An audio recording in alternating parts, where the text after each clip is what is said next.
Like I mentioned, we have with us Mr. Sandeep Shah from the Department of Food Processing and Horticulture. Mr. Shah, if you could just stand up for a moment. So if you have any queries regarding the PMFME scheme, you are welcome to interact with him. Also, the Bengal Chamber has an online business directory where we are listing MSMEs. And this is a free-to-view directory. Anyone can view this directory and find possible partners and clients from this directory. So this is an online offering from the Bengal Chamber. So you're free to visit this directory and consult it for your business needs.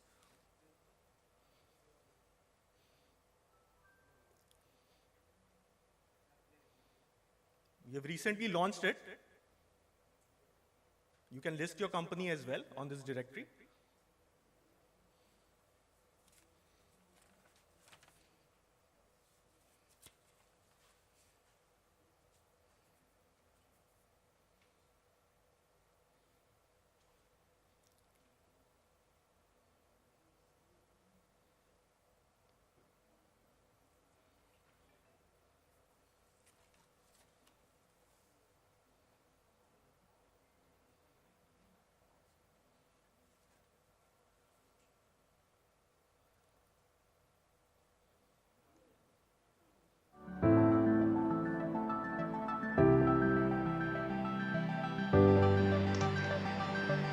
Welcome to the new online business directory by the Bengal Chamber of Commerce and Industry, a revolutionary platform designed to connect businesses and foster growth.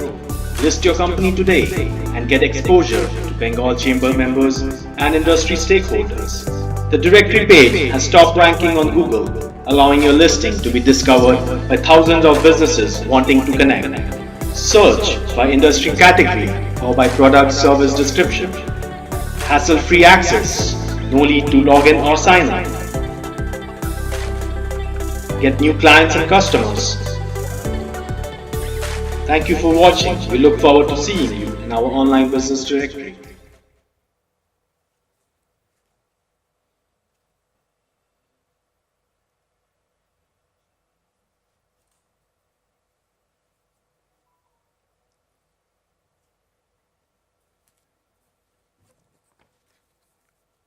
So we'll now just formally start the program. So a very good morning to everyone present here. It is an honor to welcome you all to this MSME Day 2024, a day dedicated to celebrating the spirit of entrepreneurship, innovation, and resilience that defines India's micro, small, and medium enterprises. Our theme for this year, Empowering Dreams, Empowering India, perfectly encapsulates the pivotal role that MSMEs play in driving our nation's growth and development. Before we dive into the day's event, I would like to extend my heartfelt gratitude to our esteemed sponsors who have made this gathering possible. A special thanks to the Department of MSME and Textile, SIDBI, Tata Power Renewable Energy, Ganesh Complex, LIC, Canara Bank, and HDFC Bank. Your unwavering support and commitment to the MSME sector is truly commendable. Today, we aim to create immense value for our MSME participants and corporates by offering them a platform to connect, foster meaningful collaborations, and unlock new opportunities. This is a dynamic environment where ideas will be exchanged, partnerships will be forged, and actionable insights will be shared. I encourage all of you to actively participate in the discussions, engage with the speakers and panelists, and take full advantage of the networking opportunities. Let us work together to empower dreams, and in doing so, empower India. I would now like to call upon Shri Indranil Datta, Co-Chairperson, Manufacturing and MSME Committee of the Bengal Chamber and CEO of Datre Corporation on the stage. Sir, please.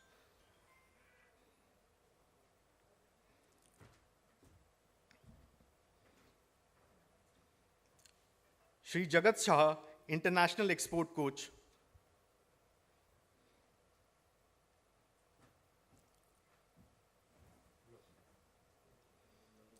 Shri Ashok Bajoria, Chairman, Ganesh Complex.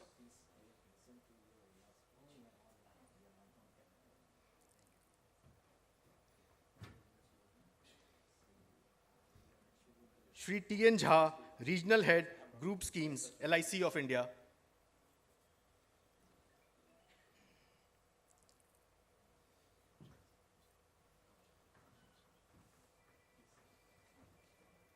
Shri Arup Kumar, Chief General Manager, SIDBI, Eastern Zonal Office and Northeast Zonal Office, Kolkata.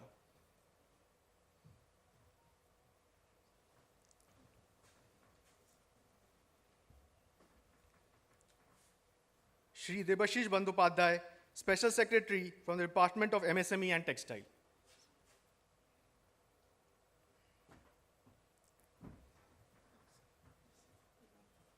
Shri Rajesh Pandey will not be able to join us today because of an emergency.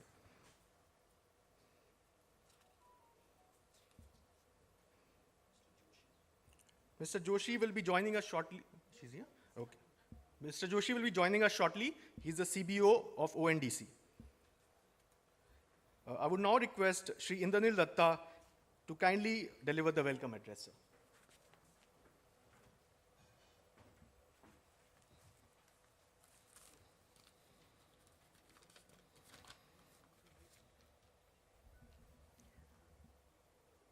Good morning to all.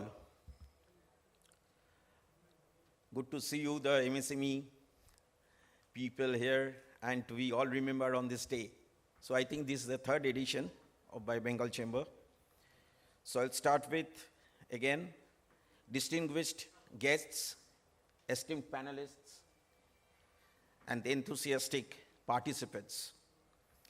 A very warm welcome to today's program, celebrating MSME Day organized by Bengal Chamber of Commerce and Industry.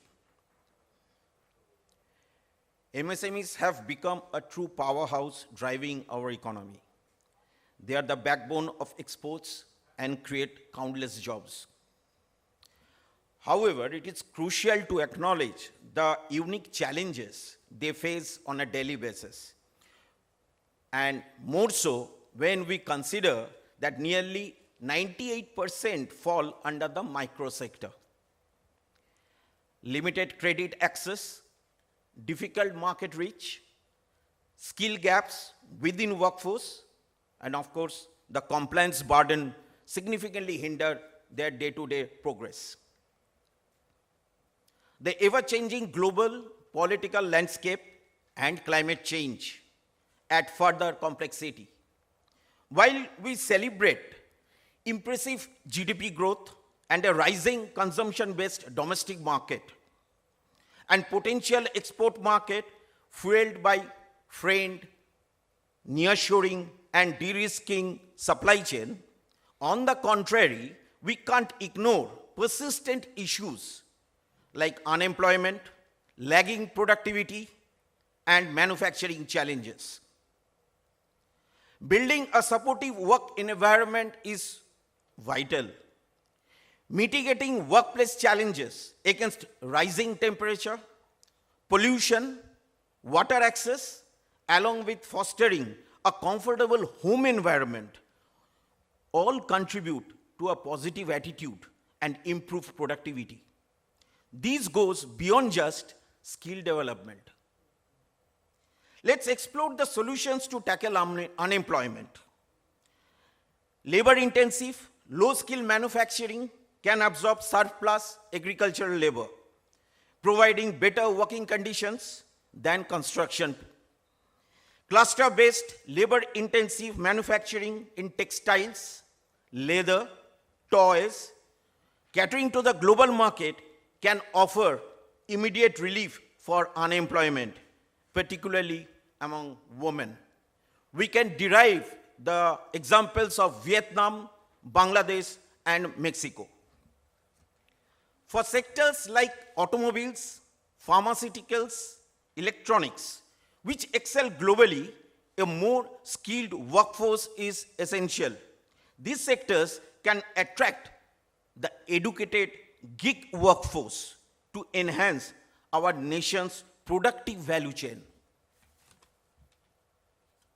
Renewable, solar and wind, and hydrogen-based economy, electric vehicles, batteries, and drone production will see significant investment in the days ahead. Coming back to our state, with better proximity to steel and mining, related manufacturing can provide great opportunity in railways and defense sector, which is witnessing heavy spending by government. And to speak the least, of course, the agro-based industries, which has a huge potential in this agricultural rich state. Now, on the contrary, the recent wave of automation backed by artificial intelligence may pose new challenges for entry-level jobs in the IT sector, and which is already happening, which has seen a boom in recent decades and was a major factor in providing significant employment for technical educated mass. While Industry 4.0 and carbon footprint reduction are crucial, their implementation might be challenging for smaller Indian companies, MSMEs, due to cost constraints. Government agencies need to find solutions to bridge their gap and empower these companies. Whereas big industrial houses need to collaborate with their outsourcing MSME partner to align for their inclusive growth. While we need to assess the overall growth of our country from overdependence on top 5 states, a point to remember, top 5 states contributing 50% of our GDP, addressing ever-increasing inequality gap, risking economy's overdependence on service sector, and reduced opportunity in government jobs. Overall, to become a developed nation, a cohesive collaboration between government, industry leaders, academia, and business chambers is very vital. We must work together, adopting a last mile approach to empower MSMEs, the foundation of our economy. Today's program serves as a platform for this crucial dialogue. We have the opportunity to learn from experts, share experiences, and explore innovative solutions to propel MSME forward. Let's embrace this opportunity to empower our budding entrepreneurs, who mostly may be present here, some of them at least, and unleash the true potential, particularly of our small and micro enterprises. Thank you once again to all, and have a nice day.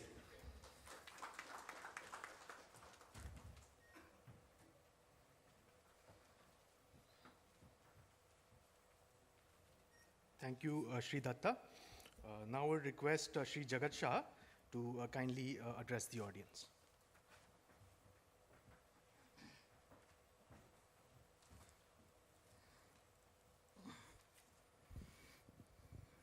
Good morning. Good morning. Dattaji, all the esteemed members on the dais and friends, I have come from Ahmedabad, and I first like to thank the leadership, management, and the team at Bengal Chamber of Commerce for inviting me.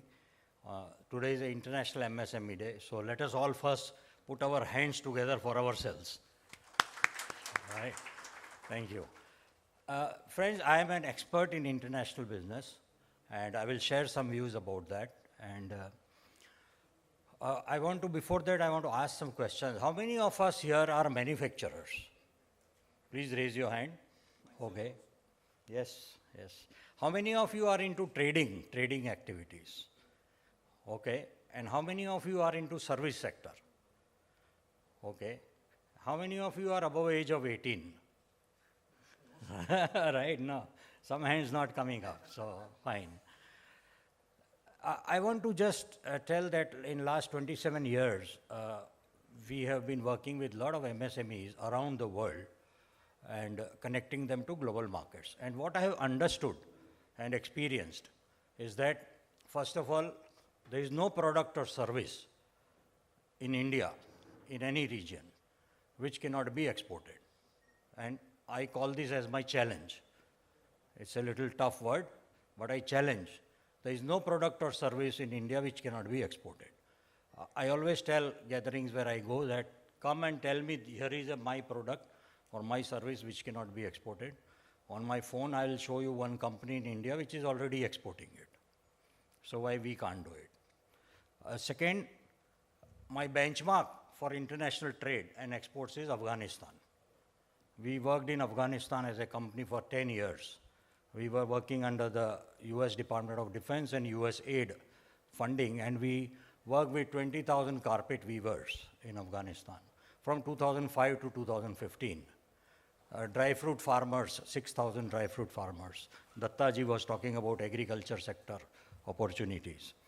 We were working with 2,000 women who are making handicrafts. We were working with 600 companies who are into marble mining. Our job was only one, to connect them to global market. Because for all these products, there is a very small market in Afghanistan. And I'm talking of those days, in 2006-07, Afghanistan was selling carpets online through e-commerce. Nowadays, we talk about e-commerce a lot. Why I give this example always is that if a country like Afghanistan, where there is so many challenges, 30 years of war going on, a lot of young population dead, problem with electricity, you will be surprised perhaps to know, those days and even today, there is not even one single power plant in Afghanistan. Not even one. They get their power from Iran, Kazakhstan and Pakistan through transmission lines. But those days also their e-commerce platform, computer and internet was running on generator.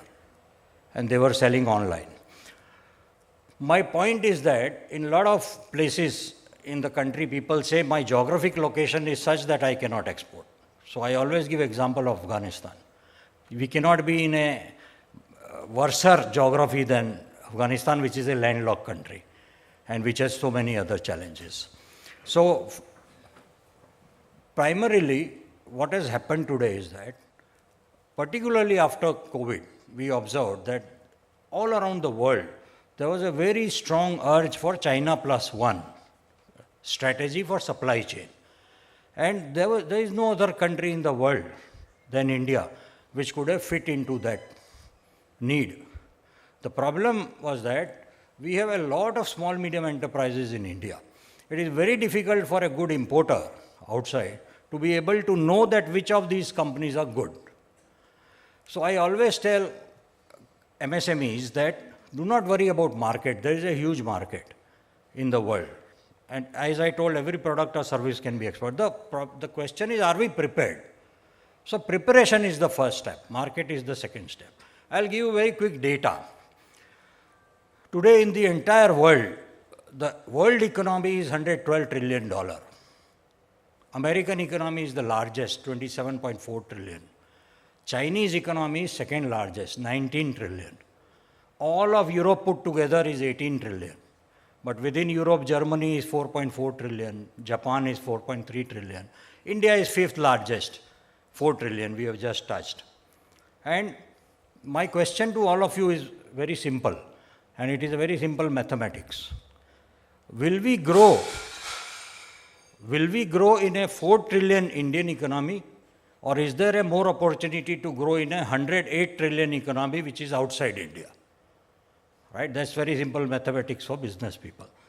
So exports is that area. Our Prime Minister, Mr. Modi, has given a slogan that India should become a developed country by 2047. It is not possible. We have done research. We have very strong research arm in our company. There is no country in the world which became a developed country without high percentage of their GDP coming through exports. So without exports, we are not going to be able to reach that goal. You will be surprised, my friends. In 1981, the Chinese and Indian economy was same size. Today it is 19 trillion, we are 4 trillion. What is the difference? It is an export-oriented economy. We are a consumption-oriented economy. So it's a very good time where the whole world is looking at India. It's an opportunity for India. And we have excelled. We have excelled in areas like pharmaceutical. Look, I mean, we have come back to a knowledge era. I always say that. It doesn't matter you are a manufacturer, trader, service provider. If you attach knowledge to business, it will grow. Whole world used to take the top MNCs in the world, used to take 10 years to build a vaccine. We developed a vaccine in 1 year, and a good vaccine for COVID. That shows what knowledge we have. It is a life-saving drug. There cannot be a better parameter of quality than that. It means we can do it, and we have done it. Same way as IT, our IT exports is so high. The whole world today runs on IT. So we are doing good, but we have to increase that opportunity, and companies like you, like us, all of us, small, medium enterprise, have to take that space. So friends, today, I think at 3 o'clock, I'm going to have a 1-hour session.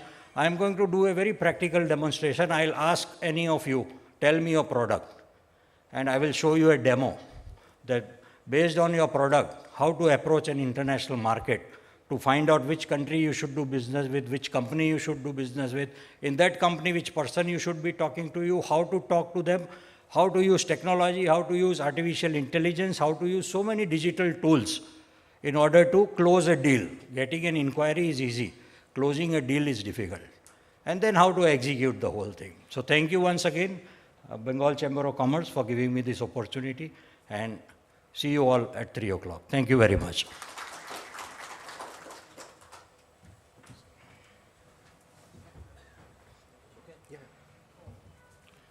Thank you, Shri Jagat Shah, for a very fascinating, insight into the world of export. We'll hear more from you at 3 o'clock in your session. We are also delighted to have amongst us now Mr. Shirish Joshi, CBO ONDC, who has just joined us. Thank you for coming, sir. I would now request Shri Ashok Bajoria, Chairman Ganesh Complex, to kindly address the audience.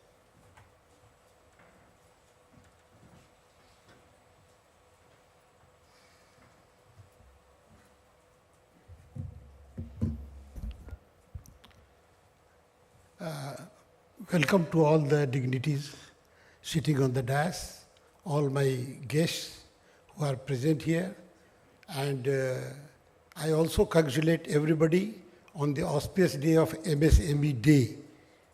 These days which are prepared for a special purpose, and they give us some enthusiasm, and the day particularly compels us to think something about the MSME. No doubt, as my previous gentleman has said, that MSME is the backbone of any economy, and particularly in India, MSME is the main source of our economy, and even all the large industries which are coming up very fastly in the country, they also need a lot of MSME as an ancillary and throughout the country. There is a disbalance of the industries in the country, as we know that there are 4, 5, 6 states where the ample of the industries are there, and the rest of the part of the country, they are having less industries. Like if you talk about eastern part of the country, then we have every sort of raw material, every sort of entrepreneurship, every sort of infrastructure. But even then, we are not growing so fast as we can.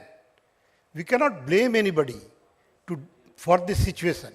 The situation is that we have to train our people, we have to tell our people that what can be done here in West Bengal, what can be done here in the eastern part of the country, and how we can grow. We particularly go for the infrastructure part of the industries, and we provide infrastructure to each and every industry, whether it is a smaller one or whether it is a larger one. And I am happy to say that the West Bengal government is also helping and doing a lot and coming out with a lot of schemes to help the infrastructure in the region, like natural gas is now availability has been made in last 1 or 2 years in the West Bengal. So ceramic industries was not able to come here in lack of this gas. Now the roads are there. Electricity is surplus in West Bengal, whereas the other states are lacking the electricity as per their requirement. There are a lot of things which can be exploited in West Bengal to develop the industries, and the main thing which is required for an industry, that is skill. I am proud that West Bengal is the master is still skill, and it can have an enormous potential for skill development and different type of industries and services which we can provide to different type of industries, even in West Bengal, in other part of the countries, and that can be done very easily because Bengal and the local people here are very much trained in the skill development. Nowadays, everybody is looking for the government job. Government is not having the job. We have to develop our skill. And I find that this year, I will give you a small example, that in West Bengal, air conditioners, it were sold about more than 2 lakhs in 4 months by a one dealer. You can imagine, and we are not manufacturing air conditioners in West Bengal. Why? It cannot be done. Why can't we done it here? There are a lot of other products which are being exported or imported from other states in the country, in this region, and which can be done very easily in the state. And we have a lot of infrastructure and other facilities, government support, skill, everything. So I think this MSME Day should have a new milestone to the West Bengal where everybody should think that why can't I value add, why can't I produce anything which I am buying from Delhi, which I am buying from Maharashtra, which I am importing from somewhere else in this region. We are a big consumer market, we are having all type of infrastructure, everything is there, and as by Mr. Shah has told, anything can be exported. We are a port city. So I don't think there is anything less than any other state where we cannot compete. So let us join our hand together and we should take a step ahead that as on today, we will be thinking about more skill development and setting up more and more SMEs so that the Bengal can also come into the line with the other 5 states, and we can be also told that now we are also number 1 or number 2 or number 5 as we are growing in the international scenario with the Indian economy. Thank you, friends. Thank you very much for patient hearing. Thank you.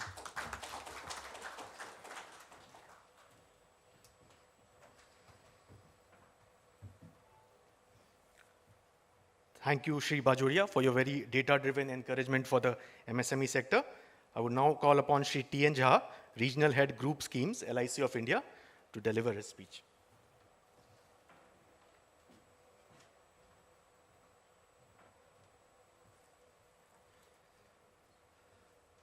Good morning, friends. The most respected co-chairperson, Mr. Indranil Datta, and other dignitaries sitting on the dais, and all my SMEs friends.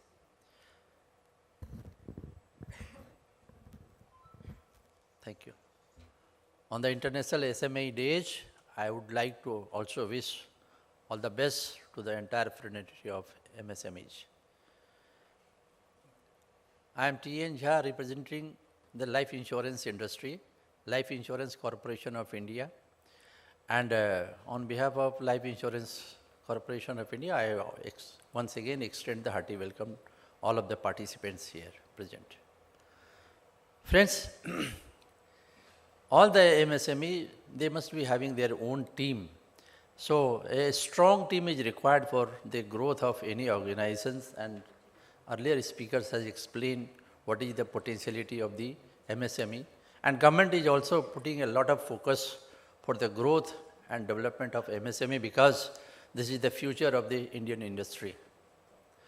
From Life Insurance Corporation of India, we are having a lot of welfare schemes for the employee of the organizations. If you will take care of your employee, it's a known fact that the employee will take care of your organizations. There are certain statutory requirements as an employer for the interest and for the welfare of the employee. First is the gratuity. Any organization who is having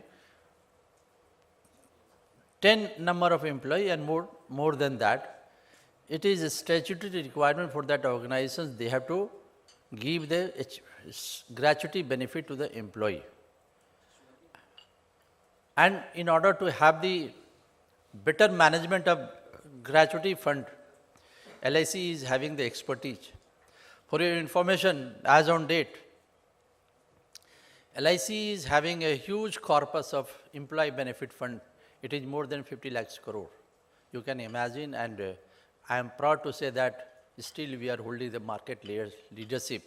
So I would invite all the employer, if you are interested and if it is required in your part to manage your gratuity fund, our team is sitting outside the hall. You can contact those employees, they are the expert, and they will provide all the help to create the gratuity trust or the gratuity fund. So this is the first statutory requirement as an employer. Second, it is EDLI, Employee Linked Deposit Insurance. When you are contributing the PF, apart from that 0.551% is to be contributed, so that the insurance, compulsory insurance is provided to the employee up to the 7 lakh 2,000 insurance cover. We are also managing this kind of benefit. If you are interested to provide the insurance within the same cost, we are also extending this benefit to the SMEs or any employer whosoever is interested. Apart from that, there are other employee benefit schemes, just like pension scheme, superannuation schemes, group term insurance scheme. Such kind of schemes we are also rendering throughout the country. So I think if you want to retain your employee, some welfare measure you have to initiate for the benefit of the employee, so that they will become loyal to you and they will contribute to your growth and development. So at a very nominal cost, we are also providing group term insurance. And group term insurance, if any organizations who is having minimum 25 employee, as an employer-employee scheme we can provide, where the premium can be paid by the employer. If it is contributed by the employee, it is considered as a non-employer-employee scheme. In that case, minimum 50 employee is required. So these are the various schemes we are having. I think I'll not go into the detail, but if anyone who is interested, kindly contact our person. If you are interested, I can share my mobile number. You can directly contact to me.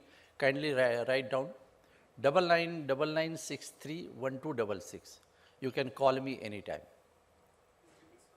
9999631266.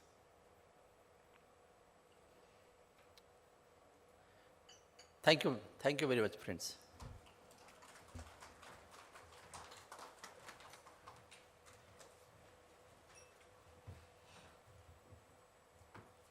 Thank you, Shri Jha, for elucidating on the various schemes for MSMEs and also for sharing your details.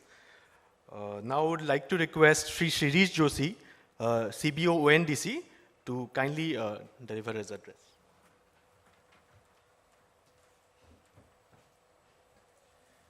Thank you and good morning, dignitaries on the dais, members of the audience, and Bengal Chamber of Commerce. Thank you for inviting me here. How many of you have heard about ONDC? Let me just. Okay, so I do see a few hands. That's the good news. A year ago, if I would have asked the question, there would have been a deathly silence. So at least some people know of it. I think this is going to be a remarkable next few years, starting with India as a country and then eventually for the world in how e-commerce is going to change. And let me explain a few aspects of what makes this so different. It is still e-commerce, but it is being done in a very, very different way. We believe, and we have seen all e-commerce around the world, not just in India, take an approach that we call a platform. And a platform approach requires the buyer and the seller to be both registered in the same application. Right? So if I'm ordering food, I pick up a food application, my profile is in that food application, and I can only order restaurants who are in that application. If I'm buying something for a home, I pick up a different application, I have a profile in that application, and I can only buy from sellers who are in that application. If I want to ride taxi, then I will pick a taxi application, and I can only see taxis that that application has brought. So all e-commerce today requires the buyer and seller to be in the same application. They're all complete closed platforms. From one application, Let's say from one taxi application, I can't book a taxi of the other application. From one food ordering application, I can't order from a restaurant of the other application. So each of these are closed systems. Now, we might think that despite being closed systems, they're very convenient, they're very efficient, they give a wide assortment, they give good pricing, good deals, so they're very, very good thing for us. But let me take you to a different arena, which is actually open. It's not a closed system, it's an open system. And I will give you 3 examples, and let's convert those open systems into a closed system, and then we will see the difference. One open system is the internet. Why do I call it open? Because anybody can build a website, they can host that website anywhere, and anyone in the world on the internet can see your website. Right? You do not create an individual connection with people who are on the internet to be able to have them see your website. Nor do you do it by platform. You don't have one website for Chrome, another website for Safari, another website for Firefox. You don't make a different website for each browser. You have only one website. And that one website, once you upload it in the right place, all the billions of people who are on the internet can see you. Right? That's one example of an open system. Let's take a second open system, the telephone system. Right? Many of us today, after this meeting, we will exchange our phone numbers. But we only exchange our phone numbers. We don't ask, oh, which telecom company is your SIM card from? And I will tell you which telecom company my SIM card. We don't share that platform because we don't need to share that platform. All we do is any number can call any number regardless of which phone company has connected that number to the network. And that's true not just domestically, it is true internationally. So much so that if you were to use mobile number portability and change your telecom operator, you don't even need to inform anybody. They will still call your number and still be able to reach you. That's another example of an open system. Third example of an open system is banking. Right? If you have to send me money or I have to send you money, we can send it through multiple means. We can send it through NEFT, we can send it through IMPS, today we can send it through UPI. I don't even need to know your bank account if I'm doing a UPI transfer. You tell me your phone number and the amount, and I will simply enter those 2 things, and whichever bank, whichever account is linked to that phone number, money will go into that account. Right? These are open systems. Now let's convert these open systems into an e-commerce-like system. Right? Let's put the same rules that e-commerce has. So now when you have to send me money, you only can send me money if you open an account in my bank. Because remember, e-commerce requires the 2 parties to be in the same application. So now only time you can send me money is if you open an account in my bank. And if I have to send you money, I have to open an account in your bank. Now imagine how inconvenient, if that's how banking was, how inconvenient it would be. You have to keep opening accounts in the same bank as the party you want to pay and require them to open an account in yours. Same with telecom system. Let's convert telecom system also like e-commerce. So now when you call me, you need my number, you also need to know which telecom company my SIM card is from.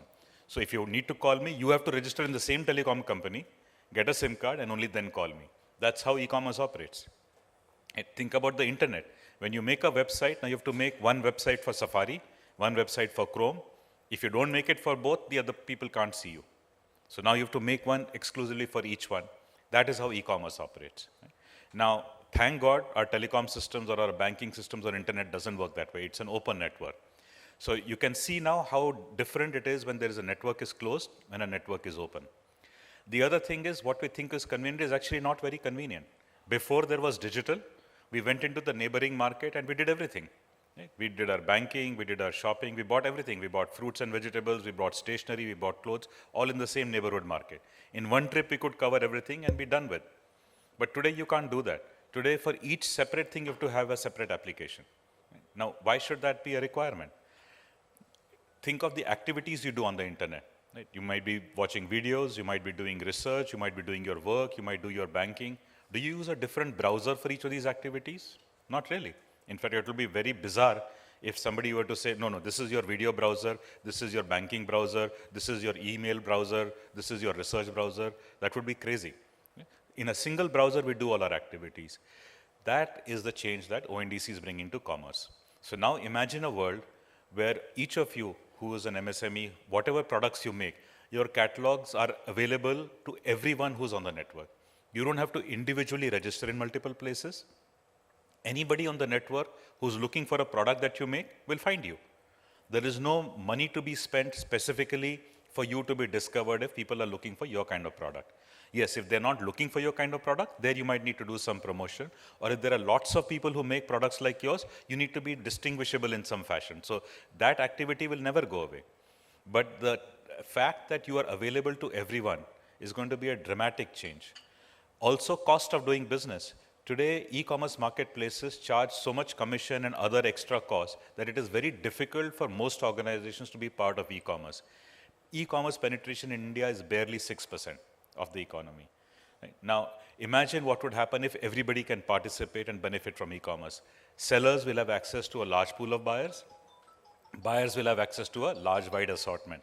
So ONDC is a revolution made in India, started in India, but no longer restricted to the borders of India.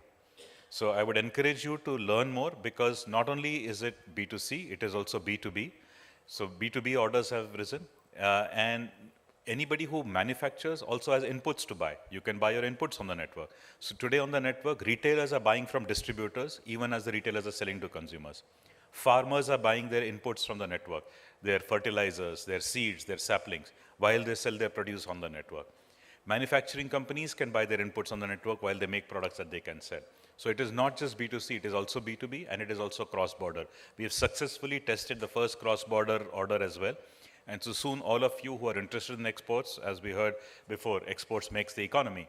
So now the network will also allow you to export. And for that, you have to do nothing different. Moment you are on the network, as the network itself grows internationally, any buyer sitting outside looking for a product that you make, you will surface as one of the solutions. Right? Network does not require individual effort. So 30 years ago, if you had a mobile number, you could call only 2 million mobile numbers. That's all the population was of mobile numbers. With that same number today, you can call 800 million Indians. Did you do anything to grow that network? No. But as the network started growing, you have the benefit of that network. So open networks make size and scale available to everyone. You are no longer dependent on the size of the party you're connected with. Even if you have an account with a small bank, does not mean you have limited availability of services. You can still connect with the entire financial world. Even if your SIM card is from the smallest operator, does not mean you will call only limited numbers. You will still call everyone. So the size of the party you're connected does not matter. The size of the entire network is available to everyone equally. And so that is the democratization of power that ONDC is bringing. So I look forward to engaging with you, helping explain ONDC better, and look forward to having you become part of the network and helping create this new success story from India. Thank you.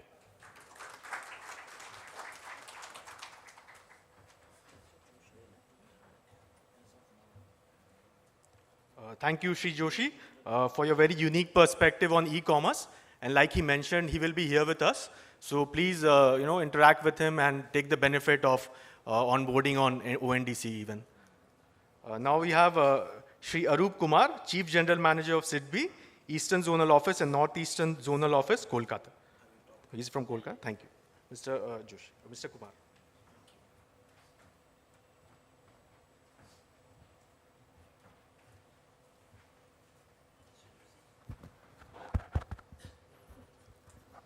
Thank you. Good morning. Dignitaries on dais and friends.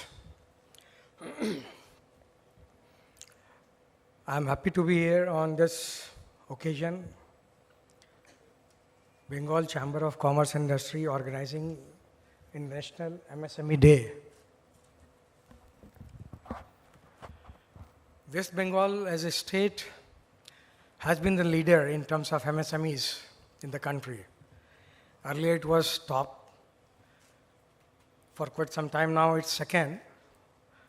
I'm told that under the proactive leadership of the state machinery, it's on the path to regain its past slot. But then today, it's not about MSME in the state, it's not about just MSME in the country. It's UN declared World MSME Day. That underlines the importance of MSMEs in the global economy.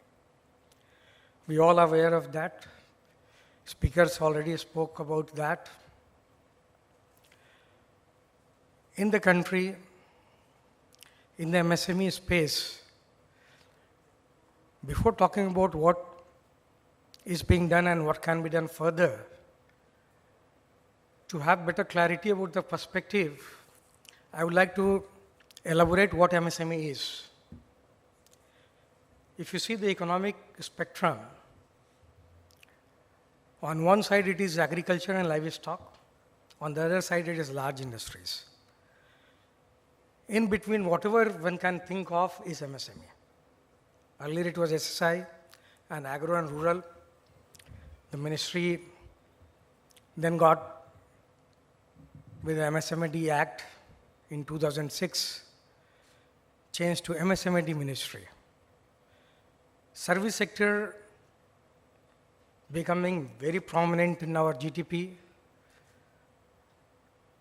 deserved that much of attention.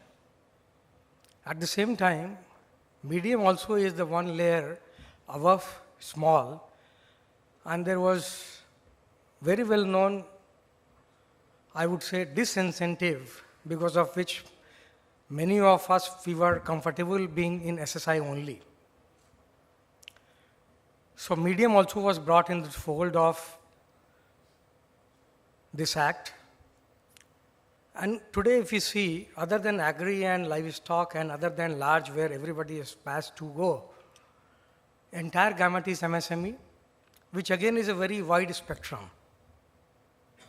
If you see the theme of UN's MSME Day for this year, it is sustainable development with poverty reduction as the theme. Now, when we talk about poverty reduction, when we talk about sustainable development, the type of aspirations we as country are having to leapfrog into the 2047 developed economy, or even otherwise in some years' time to number 3 position, that is very good, but at the same time would not be sustainable if it is not inclusive. And so the onus of all the stakeholders, whether it is central government, state government, DFIs like us, and trade bodies like Bengal Chamber, it is very, very imperative for all of us to think about inclusive growth. We all can visualize if it's not happening, if inequality, the way it is already getting highlighted, is not taken care of,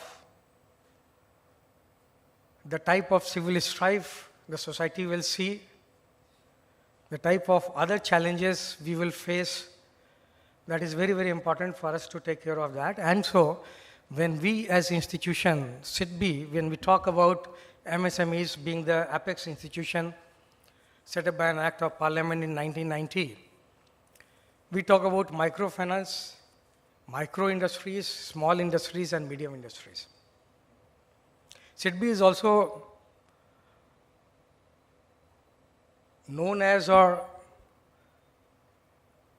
AIFI, as a refinancing institution. Some are there in the country, for the reason that we are to take care of the supply of credit at a higher level in the country to ensure that MSMEs keep on getting adequate credit supply. Why I explained the MSME? Because if some of you might be knowing, 24, 25 years back, the bottom of the pyramid, when some speaker talked about 98% coming in MSME, if you see the composition of 98%, the bottom of the pyramid is there in larger number. And so, supply of credit to them in a manner that it is sustainable, in a manner where it is fair, we as an institution tried working with the NGOs in the field and converted them to micro bank. Today we know them as MFIs. 3 lakh crore, 4 lakh crore credit supply is happening to the sector through that route. As a refinancing institution, we have been giving money to the banks, all these banks, commercial bank, private sector bank, foreign banks. Over a period of time, as per the evolving contours of the MSMEs, this engagement also has undergone change, and we are trying now to push the banks to lend in credit deficient districts. When we are giving them money under refinance program, we are trying to do that. NBFCs, I don't know whether someone has come from NBFC. these NBFCs, they have also played a very, very critical role in giving loans to all the MSMEs. When we talk about, on a different note, I am saying NTC and NTB, new to credit and new to bank. Everybody aspires to get funding from banks. But then journey there is, first they get initiated to credit through MFIs and NBFCs. And that is why SIDBI is playing very, very engaged role with these two sectors, MFIs and NBFCs, so that there is some orderly growth, some structure which is not exploitative. And we are trying to give support to them through credit plus approach, building their capacity, giving them funds so that they give loans. I'm sure some of you certainly would have taken loans from NBFCs. So we are trying to engage with them so that they are able to extend loans to you in a manner which is sustainable and viable for you also.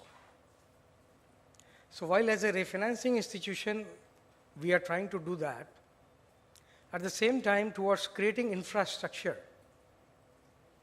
we are also, for the last some years now, we are giving loans to state government so that infra creation is undertaken by them in a better manner. I'm happy to share with you state of West Bengal also.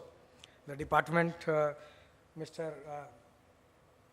Bandyopadhyay is from has taken support from us for some of the infra creation, and we are taking it forward. The way I explained what MSME is, so everything, even tourism department of state government, they are in touch with us. So we are trying to give the support which the state needs, where MSE infrastructure is getting created and all of you benefit from them, and public at large also derives benefit from them. CGTMSE is known to all of us.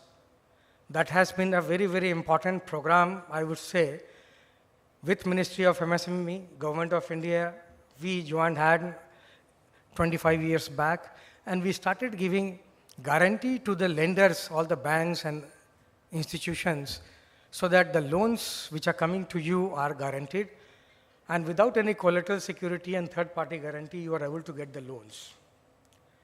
While these things have been there in the past, today where we are, Mr. Joshi explained very beautifully. I was just listening to him and I was admiring the way he was putting things across in a manner you are able to easily understand. And the structure I have seen of the program, the detailed session certainly is going to bring many further insights to all of you. SIDBI has been associated with ONDC since beginning. And even otherwise, all over India, we are trying to have events organized where all the MSMEs are onboarded to ONDC platform. Not that we are trying to push this only. For the reason he explained, this really requires such a push. At the same time, we are not trying to ask you to just join this. Marketing historically has been a challenge for all the MSMEs. So while taking care of credit, availability of credit at a rate which is reasonable, we are taking care of that through the refinance and CGTMSE support and all. This is another important requirement of MSME, and wherever you are already, many state governments, I am heading east and northeast, so all the 13 states, when I go and meet the stakeholders, state government and all, I see that many state governments, they have done their own initiatives in terms of onboarding the MSMEs of the state to such marketing platform, their own platform or other platforms, even doing MOU with Amazon and Flipkart and all. But I am telling you, in coming years, if not sooner, you are going to see the beauty of ONDC and the type of change it is going to bring to all of us. The democratization of this process is going to help all of us in a major way. And I would urge, even if he would not have come, as a DFI and partner to ONDC, I would have requested all of you to make use of this for your own benefit. Mr. Shah from Ahmedabad, the export part, that also is going to. So I compliment Bengal Chamber for structuring it in a manner that is going to benefit you entire day. My team also is going to come and talk about some of the digital initiatives. Now, we all are aware of the benefit the PDIs have brought to us. The Open framework, the account aggregator framework. You would be happy to know that SIDBI is a leading player in all these endeavors. The trade platform, I am not very sure whether some of you are making use of that or not. The receivable scheme which we started on the basis of, some of you might be knowing, the older people at least, the Mexican model of reverse factoring. In 91, 92, ever since we came into being, we started this program called DDS component, where all the MSME suppliers to bigger units, Tata's and other, they were getting their bills discounted by SIDBI. We launched that scheme, understanding the pain point of receivables for the MSMEs, and bringing the concept of that South American model in the form of DDS component, where your bills were getting supplies, bills to the larger industries were getting discounted at a very, very cheaper rate. And all over India, this has been a great success in the sense that trade bodies used to tell us that this has given oxygen to the entire MSME system. Today, you see that has graduated and matured to become the trades program of RBI. And one of the players, NSE and SIDBI, we are running RXIL also. Even state government. So all the bigger players, including government agencies and state government departments, we are now encouraging them to join because they are the major procurer of MSME's products and services. Once they are there under this platform at a very, very competitive rate, going forward it would be auction-based things, and you are going to get benefited out of that in a major way. The another program, at least in newspaper you would have seen, I am just sharing with you so that as and when you are able to join them, is GST Sahay. How many of you have heard?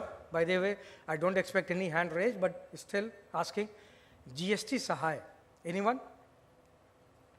So this is going to again change some of the aspects of your business. Jan Aushadhi Kendra you would have heard, the PDA system you have heard, so they are joining us. This is again going to be an open platform type of thing where your supplies, whatever is there to whomsoever, to working capital funding, for example, Jan Aushadhi Kendra, the Kendras all over the country, they need some working capital for stock of medicines. So SIDBI has entered into an agreement with the ministry, and under that agreement, all these are onboarded on this platform and getting funding support. On the basis of what? This digital footprint. Whatever is there, that is getting us a good intelligence in terms of how much would be the requirement for working capital, and on the basis of that, system-based limits are set and limits are released. And you would be happy to know this, what we have done and developed, and now this has been made available to all the commercial banks. So like in the past, all the things we are developing and making it available for the industry to make use of that, so that all the MSMEs, they get benefited out of that. So all these things going forward, you are going to see one by one. Already you have made use of so many interventions. This also is going to help you. GST Sahay is going to help you. ONDC marketing, GST Sahay for your stock funding. And Udyam Assist platform, some of you might be knowing. I am just sharing these things because I would urge the Bengal Chamber and other trade bodies so that the smaller ones, they are also taking care of that. I would not say unfortunately, but then SMEs are generally being catered to by you people. But then the lower ones, because MSMEs, while as SIDBI we value you a lot. On this day, we acknowledge your contribution, but then you are contributing to the nation's economy in more than one way. You are wealth creator. At the same time, you also might be knowing per unit capital, the employment generation happening across the sector is highest in MSME. So your contribution to the social sector also is immense, apart from whatever wealth you are creating. So with that, I would urge upon, which I have shared elsewhere also, in the value system, if you bring the smaller, the micro part also, with the trade bodies active association, that would be really a great contribution in the society's development. I would rather offer to you whatever you feel the need you can think of from SIDBI. We are there, all across, wherever you need. We would be certainly trying to meet your expectations, not only for funding, even for other initiatives where you want to associate. One trade body had just last week reached, they want to start in all the districts, which way in the value chain the smaller ones can be brought to your. So I would urge Bengal Chamber also, in case you are able to think of such programs, SIDBI would be happy to partner with you people. And today, once again, I, on behalf of SIDBI and personally, thank you, the MSMEs, for the contribution you are making to the nation's economy, as also the social fabric, the way you are supporting. Thank you very much.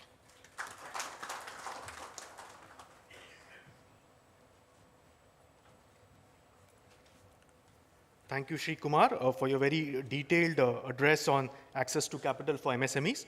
And the Bengal Chamber would definitely collaborate with SIDBI to better the micro enterprises going forward. Now we have Shri Debashish Bandopadhyay, Special Secretary, Department of MSME and Textile. Shri Bandopadhyay. Yeah.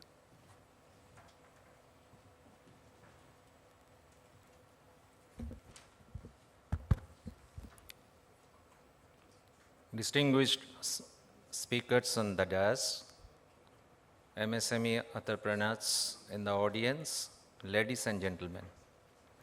At the outset, I am thankful to Bengal Chamber of Commerce for organizing this workshop on MSME Day to celebrate this day in a meaningful manner. As all of us are aware that West Bengal, the state of West Bengal, occupies a pivotal position in the MSME firmament in the country. Let me double with some statistics that will better illustrate this position. You know, nearly 89 lakh MSME units are operating in this state. Of that, 47.11% belongs to manufacturing sector, 25.47% in trading, and 27.41% in other categories. Over 21.25% of the MSME manufacturing enterprises in India are from this state. Now, a very fascinating statistics, over 29 lakh MSME entrepreneurs are women. This is the highest in India, and it is 32.7% of the overall MSME enterprises in the state. The MSME units in our state employ around 1.36 CR, and out of which 70 lakh employment is provided by the manufacturing MSME units. The growth of MSME units in this state cuts the rural-urban divide, as it is evident from the statistics that 82 lakh MSME units are in the rural areas and 54 lakh in the urban areas. 599 clusters are in operation in this state. All these are MSME clusters. So this basic statistics clearly show the position of MSME in West Bengal and within the overall gamut of MSME in the country. Our MSME and textile units has always been very supportive and facilitative for the growth of the MSME units and to sustain the growth already achieved by the MSME units in the state. As the department is all about the MSME and textiles, so I am not going to go into the details of initiatives taken by this department for the furtherance of the MSME units, but I shall not do justice to my inner call if I resist the temptation to mention a few. First of all, maybe some of you are aware that in the last couple of years or maybe 3 years, the state has witnessed a phenomenal growth in the textile sector. In the textile sector, before this period, all we mean is about handloom. We have exquisite handloom products that sell across the globe, and they are all in high demand across the globe. But the woven fabric in the state were not mention worthy, rather it was very less. In the last 3 years, the state has witnessed a phenomenal growth in that. Nearly 1,400 new age shuttleless powerloom units, all in the MSME sectors, have come up in this state. And associated with this, the new processing units, the dyeing units, stitching units, all these have come up, and a very enabling ecosystem has been developed in the textile arena, especially in the power textiles. The MSME department, you may also be aware that like many other states, State of West Bengal also provides school uniform to the school-going children, and this is around 1.17 crore school children. It covers 1.17 crore school children, and the amount of fabric required is roughly around 5 crore meters.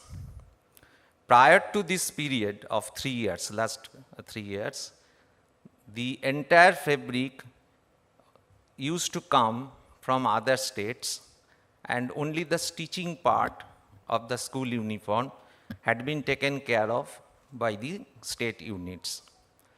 Now, with the growth of power textiles, the powerloom units, the processing units, the dyeing units, all in the MSME sector, I am repeating, either they are small, medium units or small units.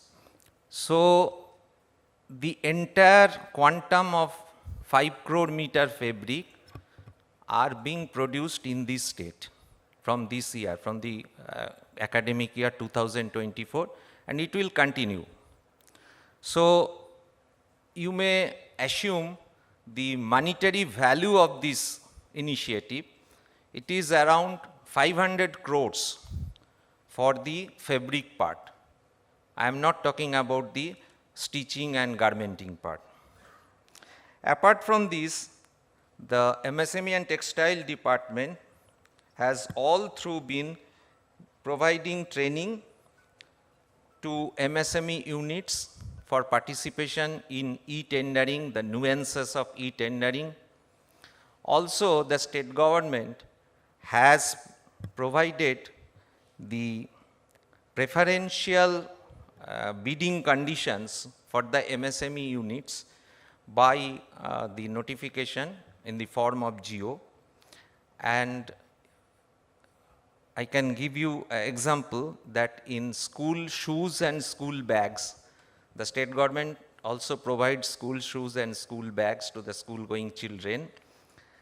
The entire order the tender document has been drafted in such a manner, it is going on like this, that the MSME units provide more than 90% of the school shoes and the school bags. And out of that, the preference is given to the MSME units within the state. So all these bear eloquent testimony that the state government is poised to help the MSME units doing business in the state and is always concerned about how to bring about the growth of MSME units in a faster manner. The synergy meeting, some of you or many of you have heard that the department holds regular synergy meeting in the districts. Sometimes 2 or 3 districts clubbed together. In this, what happens in these synergy meetings? In the synergy meetings, the MSME entrepreneurs within that district or these clubbed districts, they are invited, and all the related departments, officers, senior officers of all the related departments, like land and land reforms, power, then the suite permission, and other related, and of course the banks, they also present themselves in those meetings, and the MSME units, they voice their concern, they voice their problems, they raise whatever problems are plugging their operation, are hindering their growth, and in the synergy meetings, the endeavor was to immediately sort out the problems, which problems are ready to be sorted out, and depending upon the magnitude of the problem, the greater magnitude problems are referred at the state level, and the state government in the MSME department continuously pursues on the outcome of the problems pointed out by the MSME units in their synergy meetings. So in that manner, MSME department and the other departments of the state government as well continuously engage themselves for the betterment of the MSME units in the state. Today's theme is from local to global. So many of the previous speakers, they harped on the growth, the export prospect of export sector and the lucrative role that the MSME units can play for the growth in the export sector as well as for their products to be exported. So MSME units have inked and MoU with Indian Institute of Foreign Trade, Indian Institute of Foreign Trade, for facilitating the export activities of the MSME units. Some of the activities that IIFT had carried out includes export awareness camps. They have conducted export awareness camps in various cluster of activities like silver filigree, then shellac cluster, handicrafts artisans cluster, and the associations like FOSMI, FASI, jute diversified and imitation jewelry clusters, and the GMDIC setup. You know that in every district there is GMDIC setup. They facilitate these awareness campaigns and take active role in the awareness camps as well as the in replying the queries of the participants post these awareness camps. Next thing that they have done, the IIFT has done, they have done value chain mapping of some of the leading clusters in the MSME sectors, like ready-made garment cluster Metia Buruj, Jori cluster Shakrail, silver filigree cluster Mograhat, imitation jewelry cluster Shingur, to name a few. There are other clusters as well.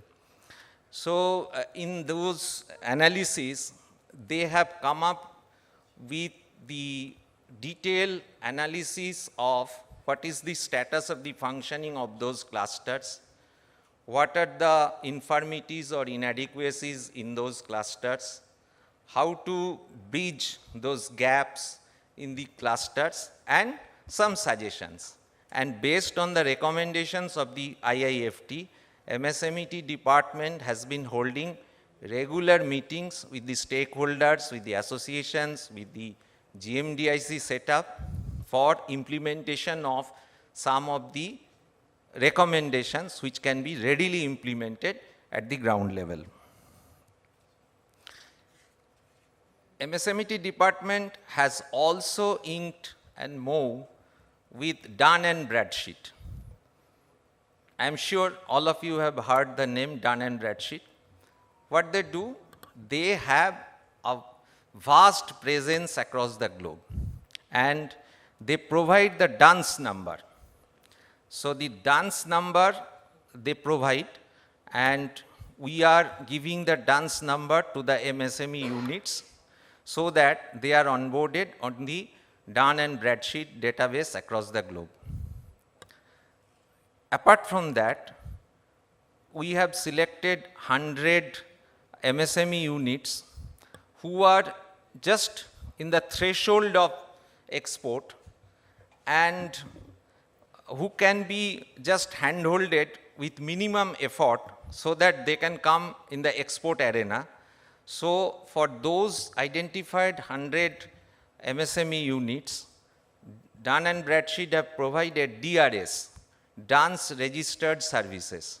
This is some add-on facilities because Dun and Bradstreet has a very strong AI-based analytic tools.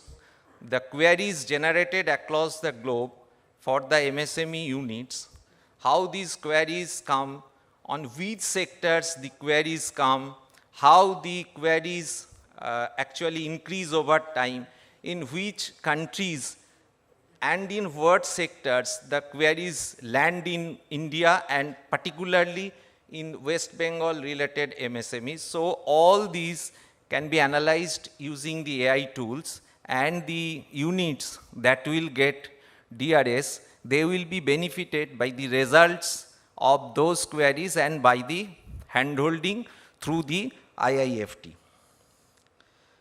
Then some studies have been done for the export scope of clusters, some of the clusters like Bantala leather cluster, then clay and ceramic cluster in Kuch Bihar.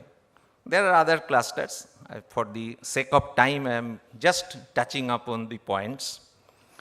And apart from all these things, the GEM portal, you know, the MSME department is regularly providing training to the MSME units for onboarding on the GEM portal because they procure huge number of items, and all of these items are mainly MSME items. The GI products. In West Bengal, we have 27 GI products. 27 products of West Bengal have got the GI tag. And after getting the GI tag, the department has done some post-GI activities like giving QR code, tagging them with the authorized users of those GI products. So anybody, they can simply scan the QR code, say for a product like Joynagar Moa. If you get a box of Joynagar Moa, there will be the QR code of the GI items. Any buyer can scan the QR code and find its authenticity from which producer the Moa has come, and what is the authentic user, what is the GI tag number, or what is the GI tag number, all these things. Now, coming to an end, the state government's role cannot be limited only to the furtherance of the entrepreneurs. Some social benefit factors should also come into the role of the state government. The state government has launched the artisan and weavers death benefit scheme, where any weaver or artisan between the age 80 to 60 years, if they die accidentally, they will get rupees 2 lakhs one time. And there are other incentive schemes like Banglasri, you must have heard. Everybody is aware of Banglasri scheme. And other than Banglasri, there are 2-3 incentive schemes like the West Bengal Textile Incentive Scheme. It has been modified in November 2023. Now the modified version, it caters both the power loom sector, power textiles, as well as the handloom sector.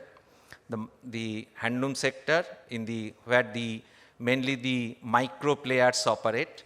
So in that sector, there is marketing incentive, there is export incentive, all these clauses are there.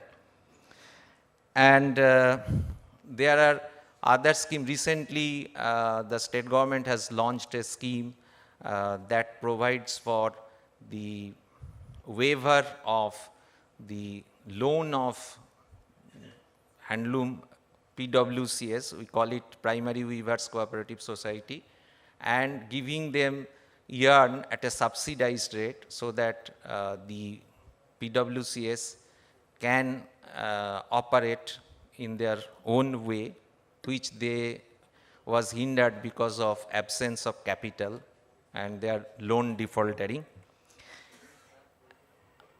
I end up here with the expectation that this workshop, post-lunch session and pre-lunch session as well, will provide an effective platform for the exchange of views between the entrepreneurs and the experts taking part in this workshop.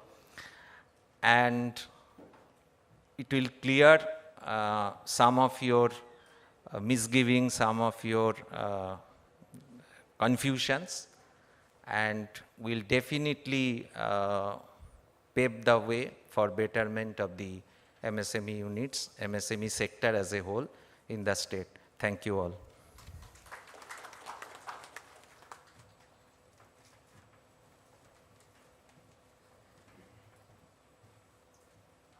Thank you, Shri Bandyopadhyay, for your very excellent elucidation. Now we'll request Shri Indranil Datta, Co-Chairperson, Manufacturing and MSME Committee of the Bengal Chamber, to hand over a memento to each of our dignitaries on the dais.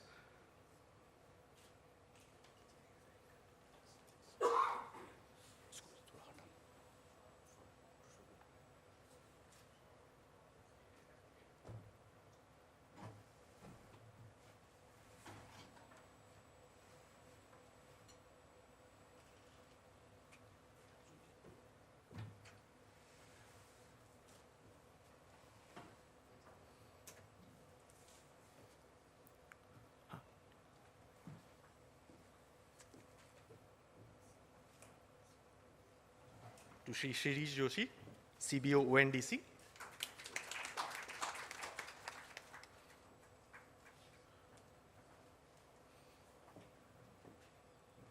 To Shri Jha, Regional Head Group Schemes, LIC of India.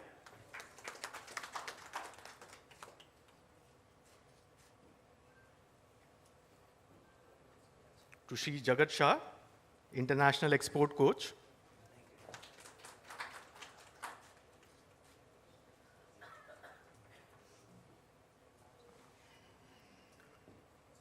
To Shri Ashok Bajoria, Chairman, Ganesh Complex.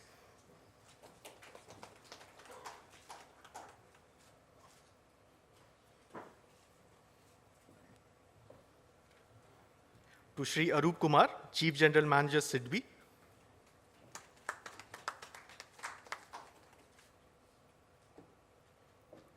To Shri Debashish Bandyopadhyay, Special Secretary, Department of MSME and Textile. Thank you very much. So we also have a small memento for you, sir. Oh. Thank you.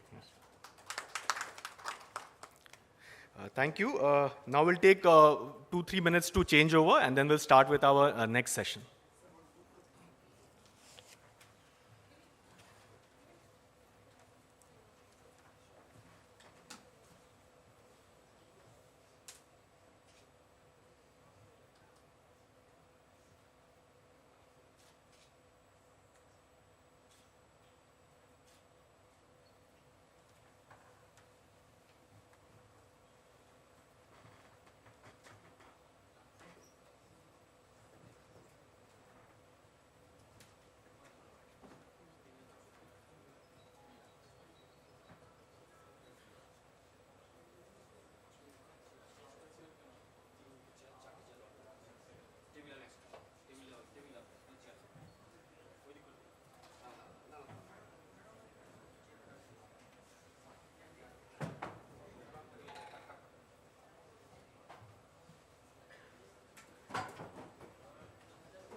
अरे नहीं Google drive पे एक तो link है और download करना होगा VC upload पूरा আছে ये तो VC अपलोड है পাসওয়ার্ড কি আছে VC address 1 2 3 4 5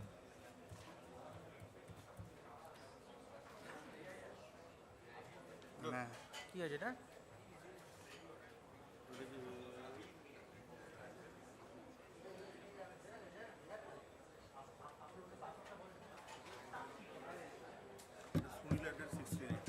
না সুনীল নেই না খুলবে না পাসওয়ার্ড দিতে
I would request everyone to kindly take their seats. We'll be starting with our technical session 1, seamless e-commerce platform operation for sellers and compliance adherence.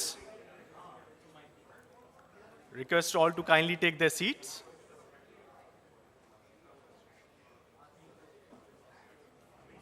Request everybody to please take their seats. We are starting with our next session.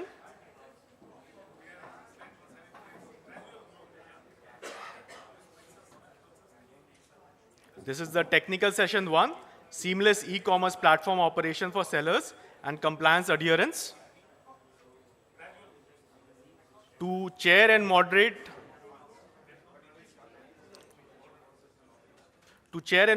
this session, I would like to call upon Shri Vivek Jalan, partner Tax Connect Advisory Services LLP on the stage. Shri Jalan.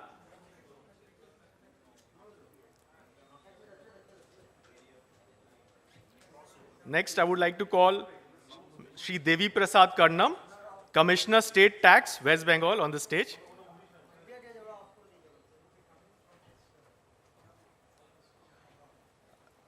Also, we have with us Shri R.K. Midda, Joint Director of MSME and Textiles, Department of MSME and Textiles, Government of West Bengal, Shri Midda.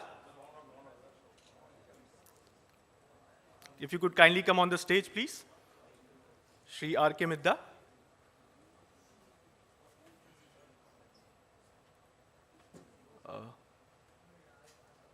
He'll join us shortly. I would request my colleagues to check. Yeah.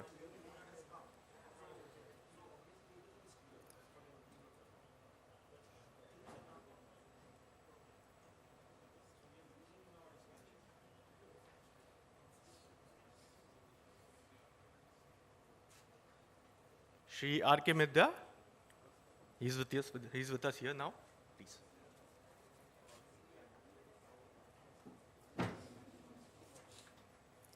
I would request Shri Vivek Jalan, partner Tax Connect Advisory Services LLP, to kindly take over the proceedings.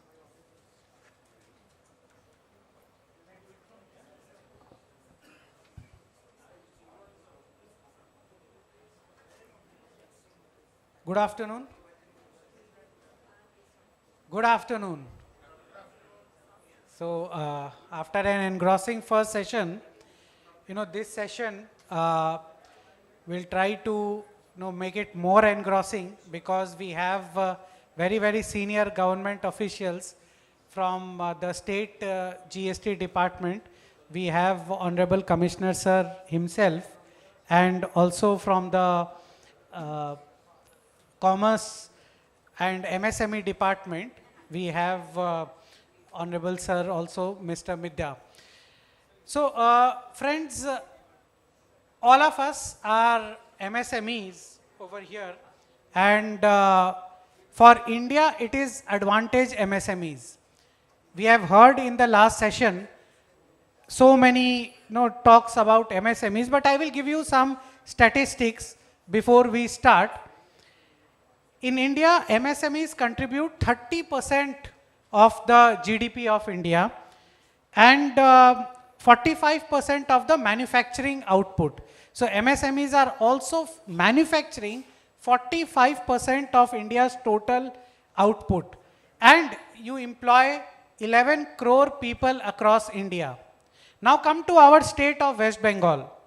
MSMEs employ almost 1 crore people, out of that 43 lakh women. And out of 1 crore MSMEs, 30 lakh are women entrepreneurs. Many of them are single entrepreneurs with a single person running his or her business.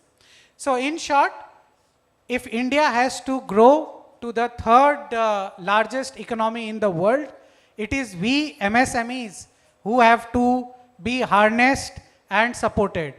The Bengal Chamber of Commerce, through its various initiatives, helps, supports, harnesses the MSMEs. We have incubating centers also in the Bengal Chamber of Commerce.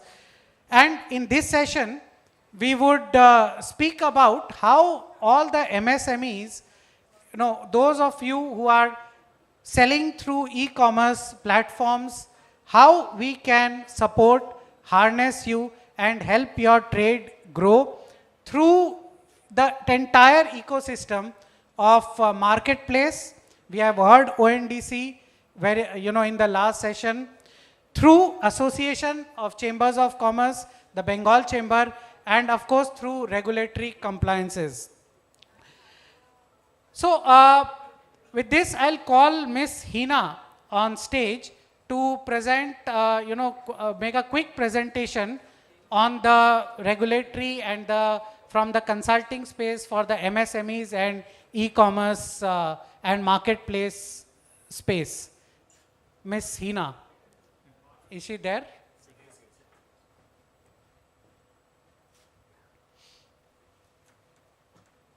Please, ma'am.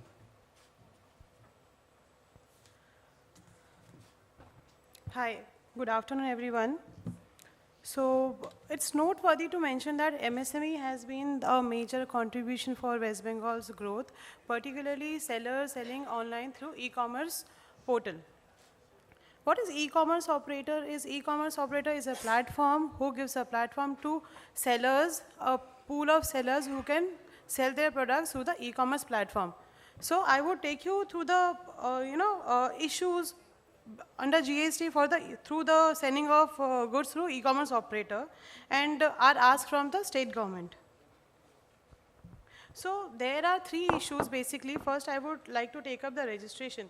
So what has happened for e-commerce operator, the sellers are not having home state in the state, still they are required to take the registration. Suppose a seller is having their home state in Rajasthan, but they have to take, if they are operating, not per se operating as a physical presence, selling goods through West Bengal or through other states, they have to take the registration as a principal place of business as well as the warehouse of the e-commerce operator as an additional place of business.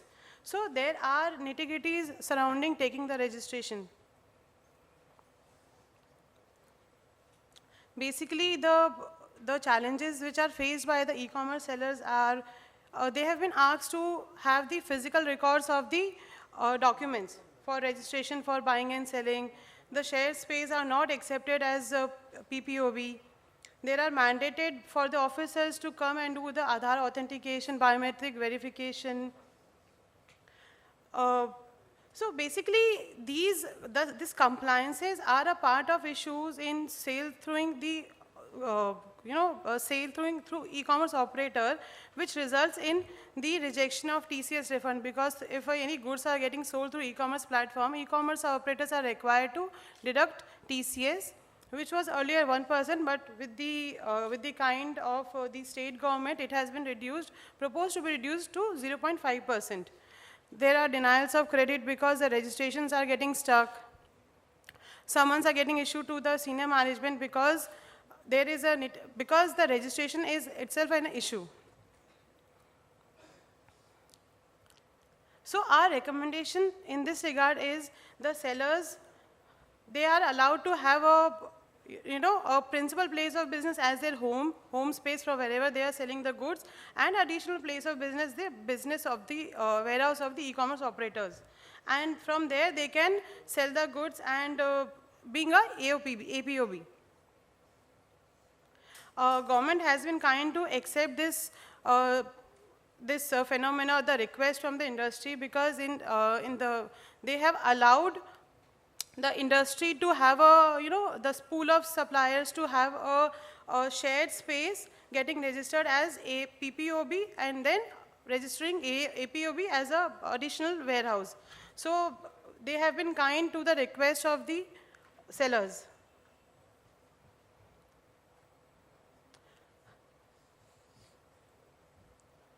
Another issue in this regard is under GST is the paper, like, you have to maintain lot many documents, you have to do the compliances, which are just in procedures in nature, procedural labs in nature. So if anything, anywhere the documents are, even if there is still some small issues are there, the movements are getting stuck. The challenges which are being faced by, the sellers have to maintain large volume of data for the frequent deliveries. They have to carry the physical invoices, no real-time update about the movement of goods. There are high costs involved as well in maintaining these documents. So because of this, what is happening is the stock conveyances are getting stopped. There are high penalty being imposed.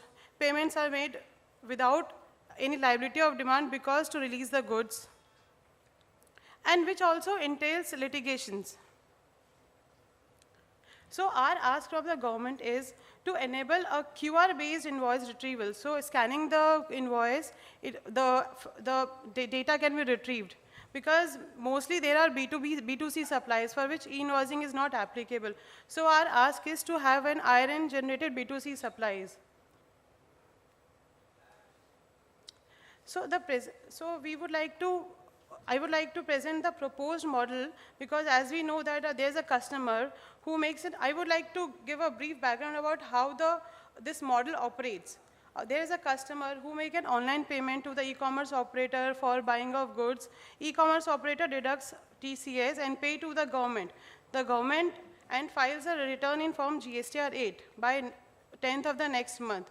The goods gets moved from the e-commerce operator's warehouse and get delivered to the customer's premises or the address which is mentioned.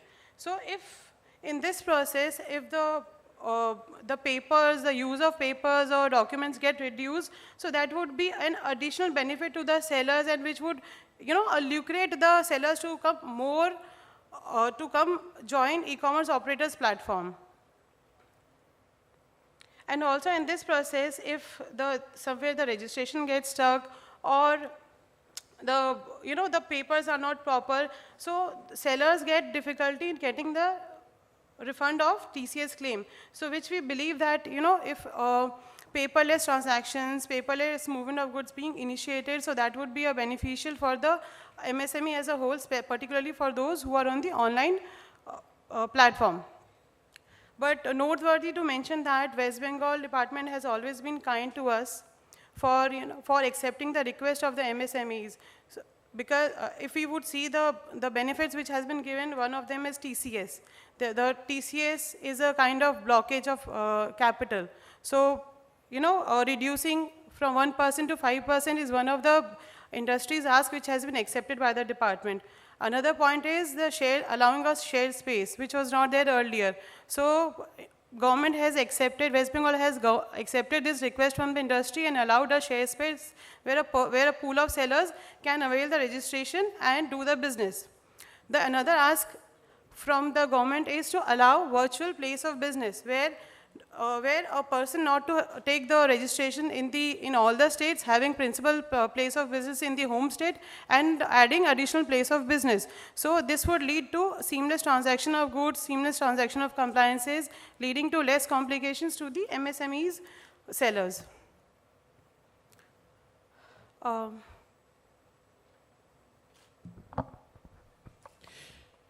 So my thank you to the state government for always considering our request, and to the MSMEs building up the economies of West Bengal, contributing to the GDP. Thank you. Thank you. Thank you, Ina. I mean, very good presentation on the e-commerce. Yeah, please, you can. Commissioner sir is here, and we'll put up some questions for him. Hina has made some important points on TCS reduction, spare space, shared space, virtual place of business, etc. But before that, we'll have a quick 2-minute, understanding on the regulatory compliances from a chartered accountant, Mr. Rajiv Harlalka, on the compliances for the e-commerce operators. Please, Mr. Harlalka.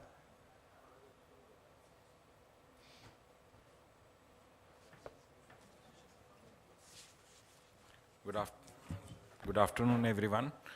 I'm CA Rajiv Harlalka, providing compliance services to e-commerce sellers pan-India. We are serving around 7,000 sellers pan-India, and we are doing this since last 7 years.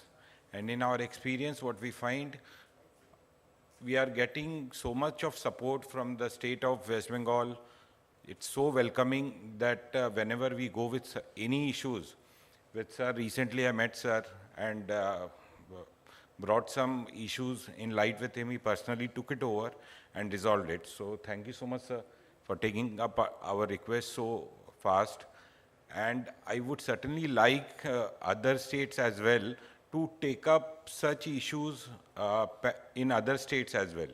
Because e-commerce is so important going forward that MSME is very much becoming dependent on the growth of e-commerce business through which they can increase their business. So accordingly, if every state come forward and help MSME sector and e-commerce sector to grow. Thank you so much. Thank you. Thank you, Mr. Harlalka. And now this is something again, sir is also noting down point. Sir, we'll have one more, seller, but this is a ask beyond the state government. If West Bengal can, why can't India follow suit? So, but we'll have before that, before I put up questions for sir, we'll have one seller on the e-commerce platform who can share his experiences. So, Vinit, do we have him? Yeah, please come. Please come on stage. Hi. First of all, really humbled to be sitting here with such dignified personalities, and thank you so much, sir, for coming here. Now, we have been selling in Amazon and the e-commerce platforms all together since 2015, and we started off with the micro company, and then again we are growing bits and parts. So right now we're in a small industry. Now the point is that when we come to e-commerce, what we see there is a benefit that we are sitting at home and we are getting the goods delivered to our home. That's very good. Now the point is, how do we get this more efficiently? Because it takes more time, 4 days, 5 days, 6 days approximately. To cut short the time, what we need to do is, we need to place the goods near to the customer. Now what happens is, if supposedly we're sitting in West Bengal and we have a lot of manufacturers and suppliers here, how do they cater to the customers in South, in West and North? Just by placing the goods in their respective regions. What happens is, we need to put our APOP in places so that we register our clusters to that particular state, and we send our goods to their warehouses, and as soon as someone from their cluster orders, it's a 1 day or maximum 2 day of delivery. So we have been really honored and we have been really privileged to be a part of this journey, the Growth India journey that the e-commerce have provided us, because it has enabled us to reach a lot more customers. Now, the West Bengal government has been really kind to us, and they have really supported us in all means and ways. However, we have faced a few difficulties from other states saying that we need to make a physical verification and a physical biometric enablement to go ahead and get their GST activated. It is quite a problem for us because supposedly if there is an elder director with us, it is always difficult to travel for all the directors to their respective states and get that activated. So my request is that to get these things easier done by bits and parts and get it more easier for us to make more larger business. Thank you so much. Your name, please? Sajal, Mr. Thakkar. Okay, very good. You know, it was right from an e-commerce seller's mouth himself. So, sir, I'll start with you, then I'll come to Midda, sir, on the others. Sir, few questions. I mean, in fact, first of all, thank you very much on behalf of all the MSMEs. The GST Council very recently has reduced the TCS, which will help the sellers, you know, better engage in the working capital front. Also, one penalty provision has been relaxed. But, sir, as others have said, on the principal place of business, now all these sellers, e-commerce platform helps them to go to all states. In fact, I was interacting with one of the seller, one of the lady sellers. She was making some artifacts in her home. Now she is taking her business across other states. But getting this principal place of business registered in each state, this is a problem. So we would request your comments on that, sir. So, Sri Vivek Jalan and my co-panelist Sri Midda and all distinguished guests and participants, very good afternoon. First, I congratulate Bengal Chamber of Commerce and Industry for organizing such a program, bringing all stakeholders from the MSME sector, that is whether it is e-commerce and or credit and banking sector and all. So the theme is empowering dreams. So e-commerce is a very relevant subject. So e-commerce is going like anyway. So as of now, the market of e-commerce in India is more than 120 crore billion dollars, 120 billion US dollars. It is expected to even reach 200 billion dollars in next 3-4 years. So keeping in this, total share of the e-commerce in entire retail market is now it is 8 to 10%. Again, it is expected to reach 15% in next 3-4 years. West Bengal, we have large presence of MSMEs. Our strength is rich tradition of handlooms and also the handicrafts. So it is a collective effort is required from all stakeholders, departments, MSME, even from our taxation, to bring more number of MSMEs into the, as the suppliers to e-commerce operators. This will benefit them because they can reach the market. One of the two challenges faced by the MSMEs, always one is the credit and second is the market support. MSME department and government of West Bengal putting their best efforts to provide the credit through the different platforms, and also they are having their own schemes to provide the market support. In changing this scenario, e-commerce is very important. We have to use this also. Whether it is a GEM, whether it is a open network, digital commerce, or the e-commerce giants are there, Amazon, Flipkart. There are many e-commerce operators are there. So we have to facilitate the MSMEs of West Bengal. So coming to the question, so regarding the compliances, broadly there are two compliances for the suppliers making supplies through the e-commerce operators. One is the registration part, second is the compliances post-registration.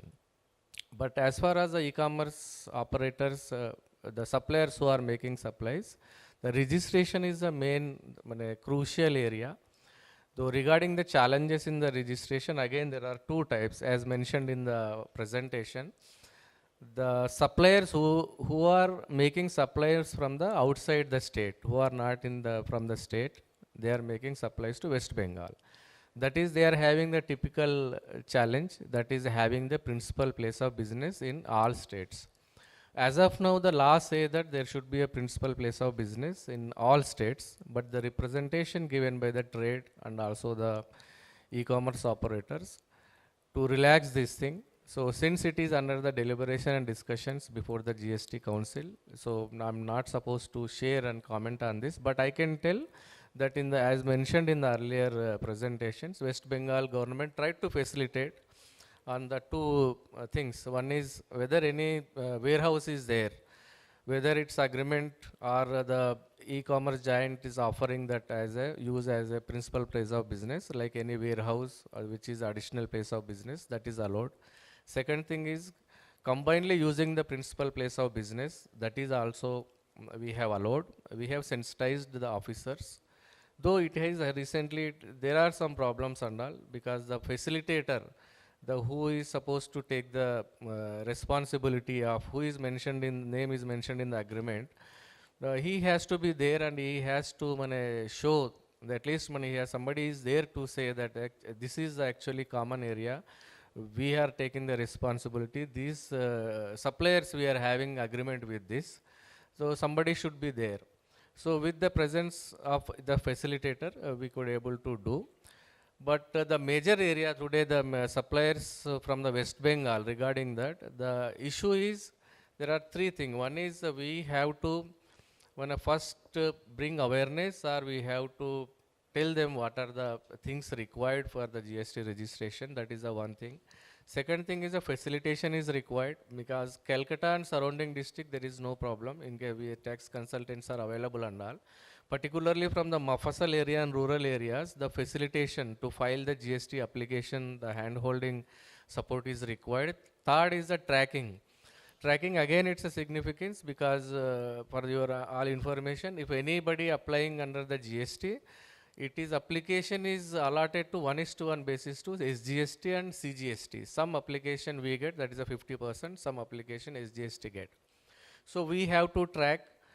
So regarding all these things, whether it is awareness, facilitation, or tracking, so we are ready to support any type of thing.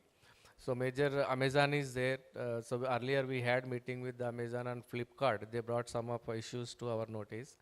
So we can have a camp mode also with the help of the MSME department, where particularly our MSME players are there. Special drive can be organized, and we can date or 1 or 2 days can be fixed, so that we can facilitate their registration. Since the registration is happening in presence of our officers, we know those details. So after that we can fast track, and even we can take up with the CGST authorities. So that can be done. That is a once in a quarter or something. But otherwise individual cases, so Amazon and Flipkart, they are sending mails to us to PRO. If any problem is there, so we always looking into that. Thank you. Thank you, sir.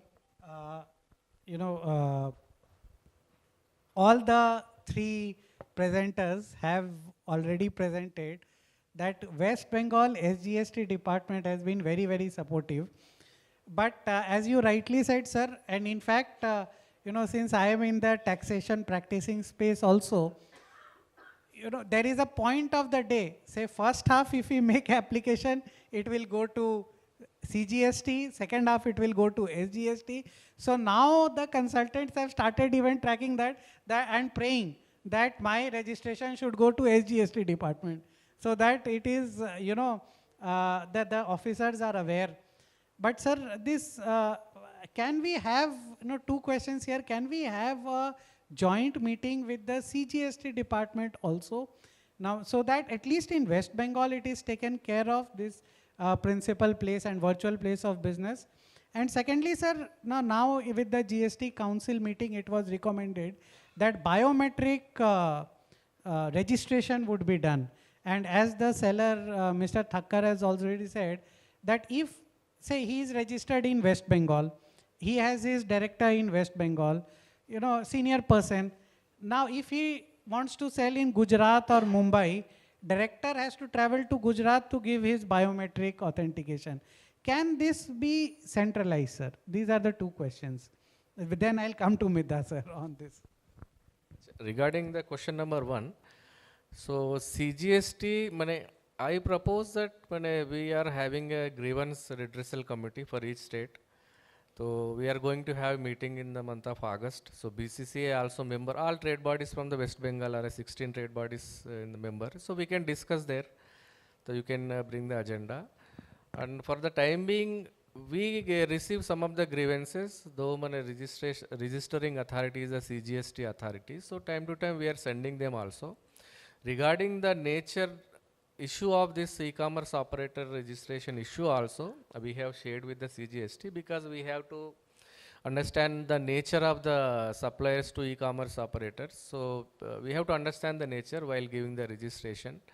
We cannot be very strict regarding the documentation and all. We have shared also. We can discuss. The best thing would be to discuss in the state grievance redressal committee. So both SGST, CGST will be there and all trade bodies will be there. So we can come out a uniform thing for the West Bengal. That is number 1. Second is this biometric authentication. Now the biometric authentication is optional. So who are giving the biometric authentication, certain procedure is to be followed. From the now the GST Council 53rd meeting, they have approved and announced for the rollout of the biometric authentication. Not only for the options, it is a compulsory for the some of the cases where the numbers are GST numbers identified based on the risk parameters. And also in addition to the, if the applicant is opted for the biometric authentication. So it is not yet notified, but I can share one thing that the SOP under preparation. So companies and the directors all some sort of exemption will be there. It's not like that for the anybody owner of the big company has to come physically and all. There would be some of the section class of persons will be identified for the exemption. So they need not to come physically to the place where they are having the business, or maybe the where they are already there they can go. That will come up definitely. That's. Thank you, sir. We will certainly, make a presentation in the GRC as suggested by you, and this was a, big news and relief for all the taxpayers that there would be some exemptions to this biometric.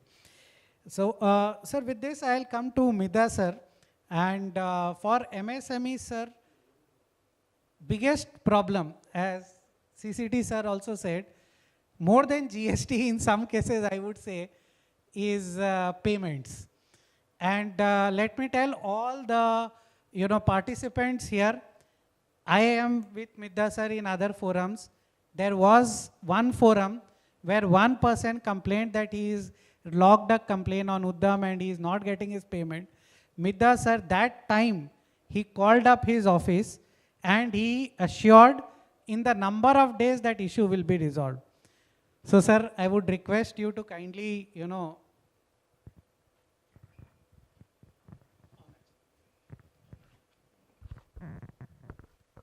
my respect, sir, Jalanji and the audience present here, and of course to BCCI.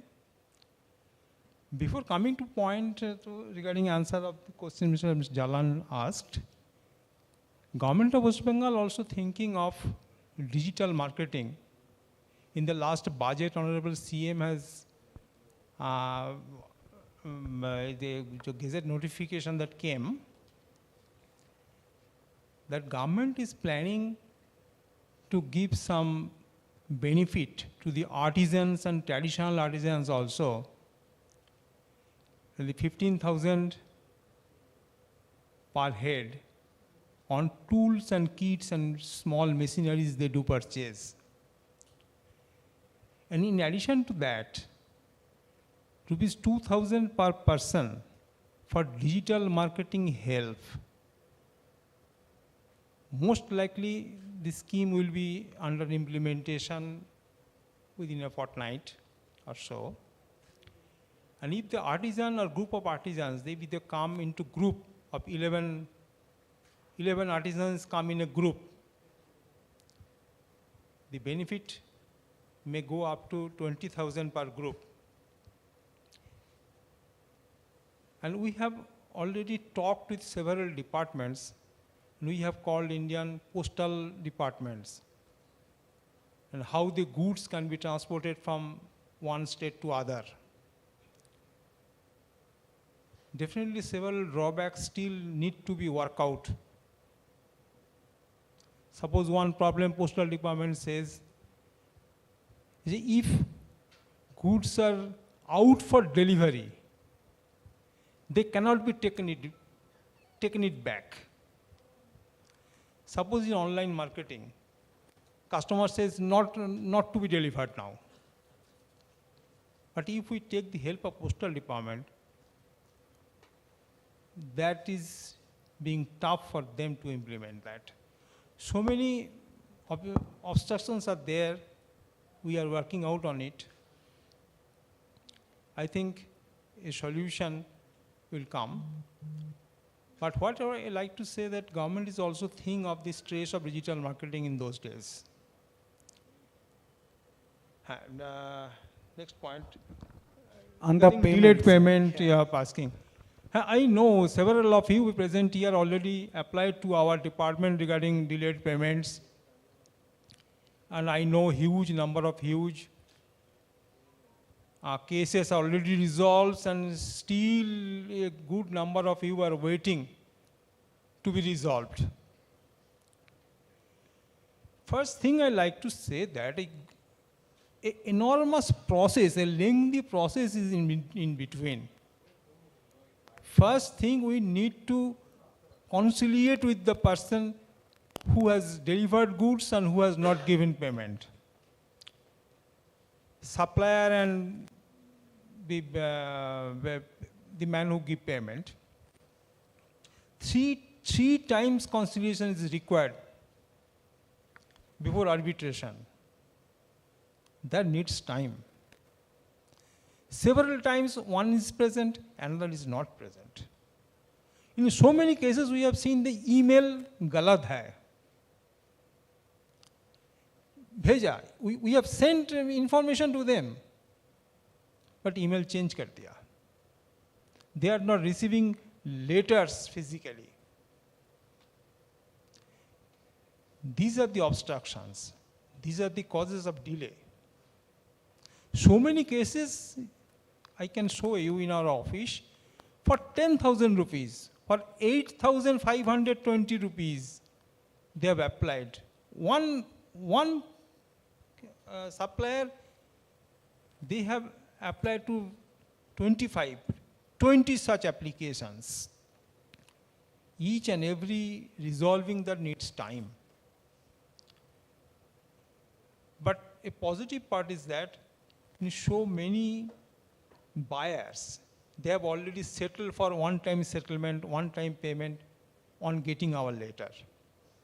It's a positive part, definitely, you will say. It's going on, but still then, huge number of applications are still pending and we are working. And we have already opened our chapters at Siliguri, at Durgapur. Though cases are less there, all cases are thronging at headquarters.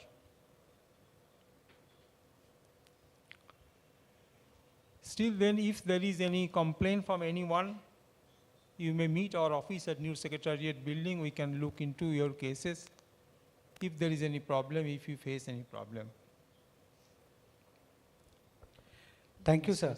And there are some suppliers from Durgapur and Siliguri also here, I am told. So this is a announcement that office is there in Durgapur and Siliguri also in case you have a delayed payment issue. Sir, I'll come to you again, on this part of interstate supply by the sellers of e-commerce platform. Sir, now we have a Aadhaar card where once it is authenticated, say for a person in West Bengal, it will go across India and he doesn't have to re-authenticate it. We have a passport also, in the same vein. Can we have something like, I know it is a little out of box, but GST Aadhaar card, so that, you get one GST Aadhaar card in West Bengal, show it in Mumbai, show it in Tamil Nadu, everywhere the same. Or, you know, sir, there I remember 2 years back, there was a special drive for taking care and fighting the menace of fake invoices in GST, where a nodal officer was created in every state department and central department. And they were coordinating across India through every state. So can we have the same for the GST compliance also for people who are registered in West Bengal? They have a problem in Gujarat. They go to the nodal officer, maybe PRO ma'am is there, and issues can be at least communicated. These are the two questions before you, sir. Achha, first I come to second question. Regarding the nodal officer, that concept is already there. Even in our state also, we have a nodal officer for SGST and one nodal officer for CGST. But now, as of now, the change of exchange of information or sending the alert notices, particularly in case of this, we started this for to deal with this menace of the fake bills, fraudsters and racketeers and all.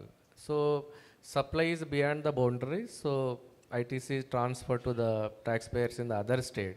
So we need coordinated effort. So we have a this nodal officer system. But as of now, it works through the mail. So, but states, we requested the GSTN to develop a module in the GSTN itself, so that a nodal officer from the one state, maybe as of now, it is related to the alerts. It can be shared with the other states through the GSTN itself. So it is effective than the normal mailing system. So they are working on that. Whether this can be used for the other things and all regarding the grievances, definitely. If it is something provision is there in the law, within that provision under the law, is there any grievance? We have to communicate something to the other state. Definitely later that can be used.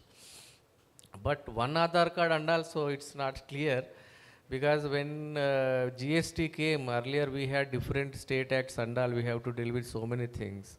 After that, a single tax came, but one thing was there, that principal place of business should be there in the each state where the supplies are happening. So going back is a very complicated and that is a difficult thing. So as of now, I can't say. But regarding the since you mentioned the intrastate and interstate, just for the MSMEs who are present, just I want to tell, you must be aware, now in case of this threshold limit, registration, so when the GST Act came, so irrespective of the threshold limit, registration was mandatory to all. After that, in November 2017, relaxation given to all services. When you were having the below the threshold limit, registration is not mandatory. Again in 2023, October, this relaxation again given to the goods. That's only for the intrastate supplies, with some condition that they should not make any interstate supplies. And third is the composition scheme. Composition scheme was earlier not available to the suppliers through the e-commerce operator. Since October 2023, composition scheme also made available to the suppliers. But the question remains is now is the interstate.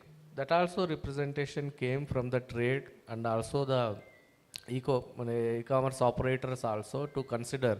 Even this representation received from the ONDC and also the Ministry of Industry and Commerce, Government of India. This is before the GST Council, so we'll see how the deliberation happened. But as of now, that was earlier, whatever the change made in the October last 2023, that brought parity. But even now, the general normal taxpayer is also, in case of interstate supply, the registration irrespective of the threshold that is there. But different angles are there. I think that will be discussed in the coming GST Council's meeting and all. Okay. Right, thank you, sir. So, we'll wait for this GST network. We all know that in GST there are two laws. One is the GST law and other is the GST network law. So even if the law is there, but sometimes it takes time. So we'll wait for this,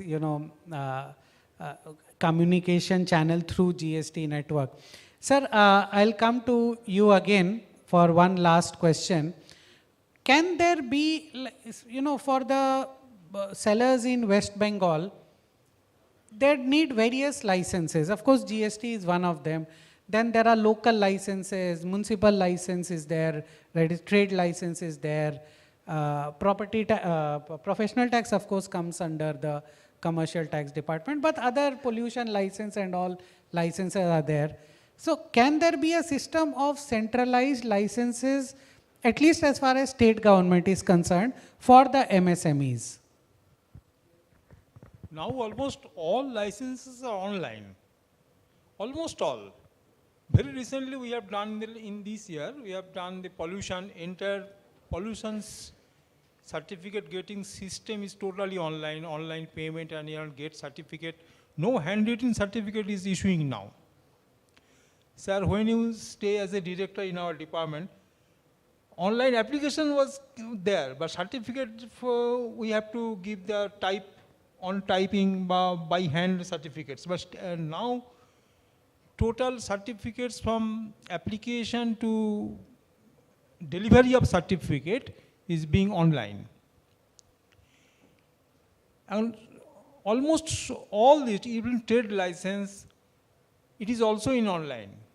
In local municipalities also they are issuing online trade license certificate.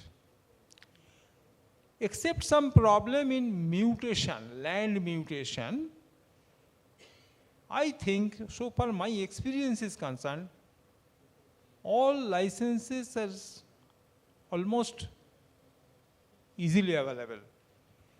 Still, if you face any problem, kindly meet our MSME Facilitation Center attached to DIC. At every district, there is an office, is manned by our person.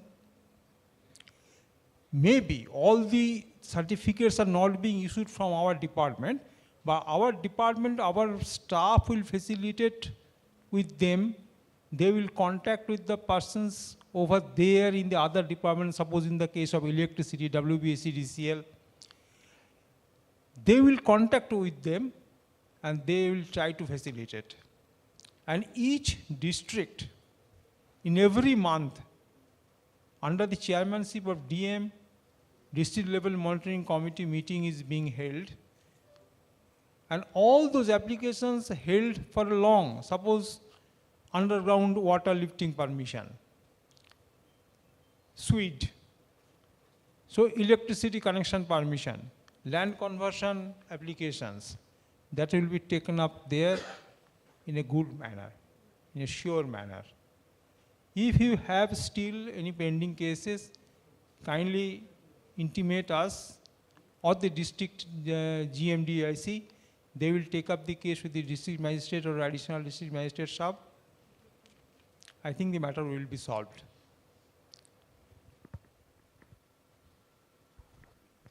Thank you, sir.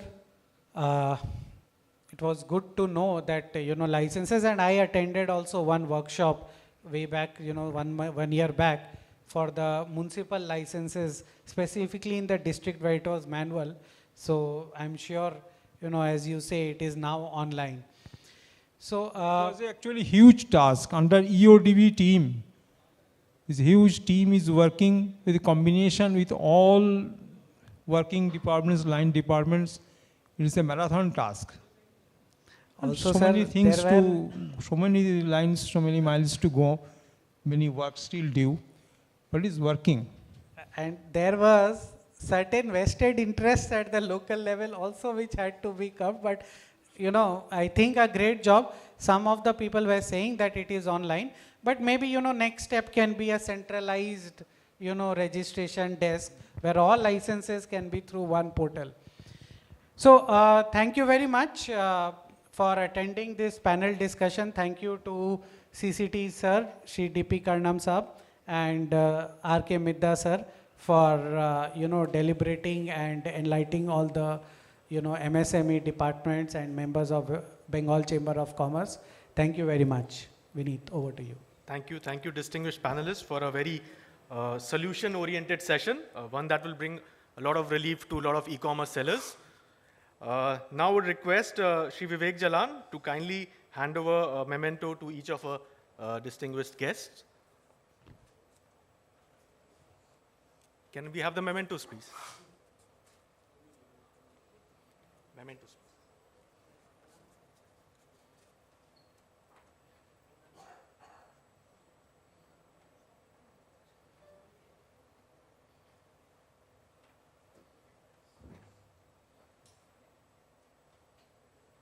To Shri Karnam.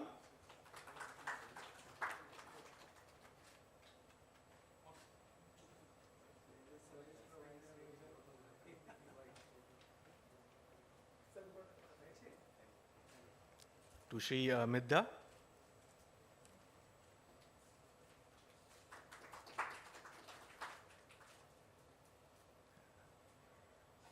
And one for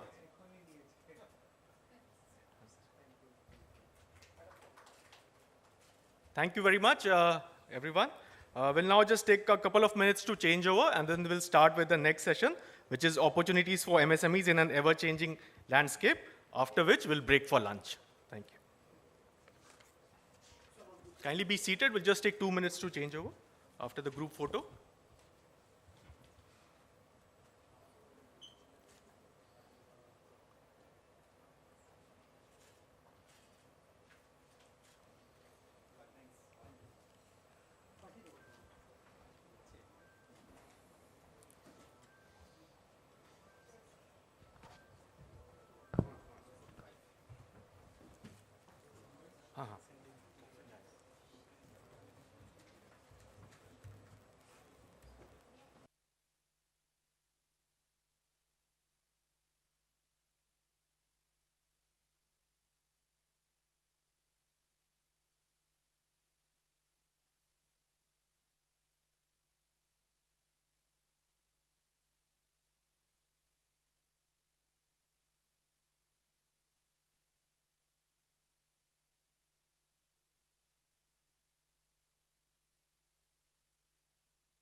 So we'll start the next session. To chair and moderate the session, I would like to call upon Mr. Sanjay Guha Thakurta, partner IBM India, to kindly come on the stage. Mr. Sanjay Guha Thakurta from IBM India. So if you could kindly come on the stage.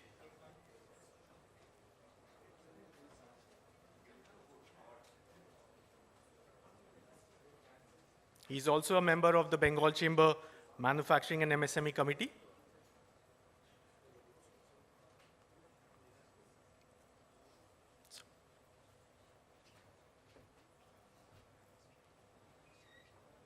Next, I would like to call upon Shri Shirish Joshi, CBO ONDC, on the stage.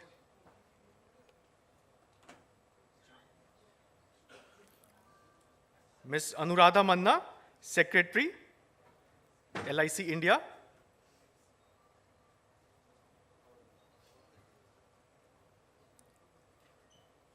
Mr. Soumyajit Ghosh, State Head, Tata Power Renewable Energy Limited. Mr. Soumyajit Ghosh from Tata Power Renewable.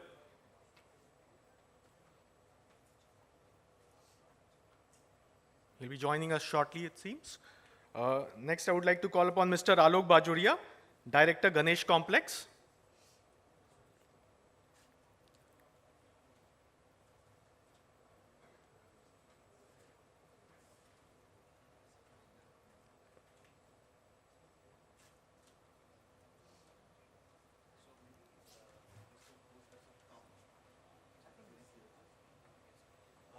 Mr. Somyajit Ghosh from Tata Power Renewable, are you here, sir?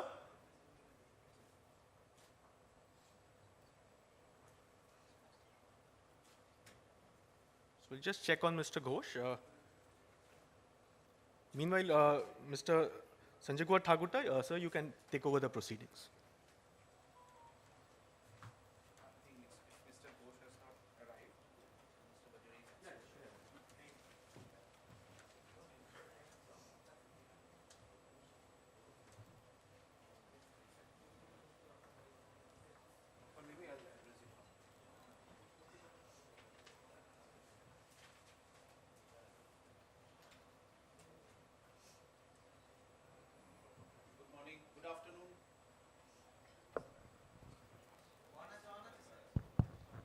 Good afternoon, ladies and gentlemen. The session just before lunch must be very interesting, and the lunch has to be more interesting, I believe. So we had some wonderful sessions just before this, and we would not go through the details of MSME. We would like to hear more about that from our esteemed speakers. But we were just going through some of the statistics. Why is MSME sector so important for our country? We hear about our country trying to be the number 3 in terms of the world GDP and so on. But MSME sector alone contributes to 43 to 44% of our growth. In fact, but at the same time, it has been growing at around 3 to 4% per year. I was just checking the Udyam portal. And we have roughly 4 crore MSMEs registered in India right now. West Bengal happens to be number 3 as of today. And very proud to, I'm sure you know, proud to share with you that West Bengal also features as the number 1 when it comes to women owned MSMEs in India. That's something we all should be very proud of. And some of our other states, neighbors are pretty jealous about this particular fact. In terms of bank credits, I was checking, it on the tune of $279 billion have been credited to all the MSMEs just in last 1 year. Now, the question is, these are great statistics, but what are the qualitative aspects why MSMEs are very, very important? It is not just the numbers. Primarily for 3 reasons. This sector alone is responsible for job creation, especially in the rural areas. We are aware of that, but if we go and check the statistics on how MSME sector contributes to just the urban population, urban class, it is to the tune of 34% in every urban city. Secondly, the degree of entrepreneurship and the innovation that the MSME sector alone brings is phenomenal. We have seen various levels of innovation, the resilience that the MSME sector has shown, especially during COVID-19 and all. And the ability to adapt to these kind of changes.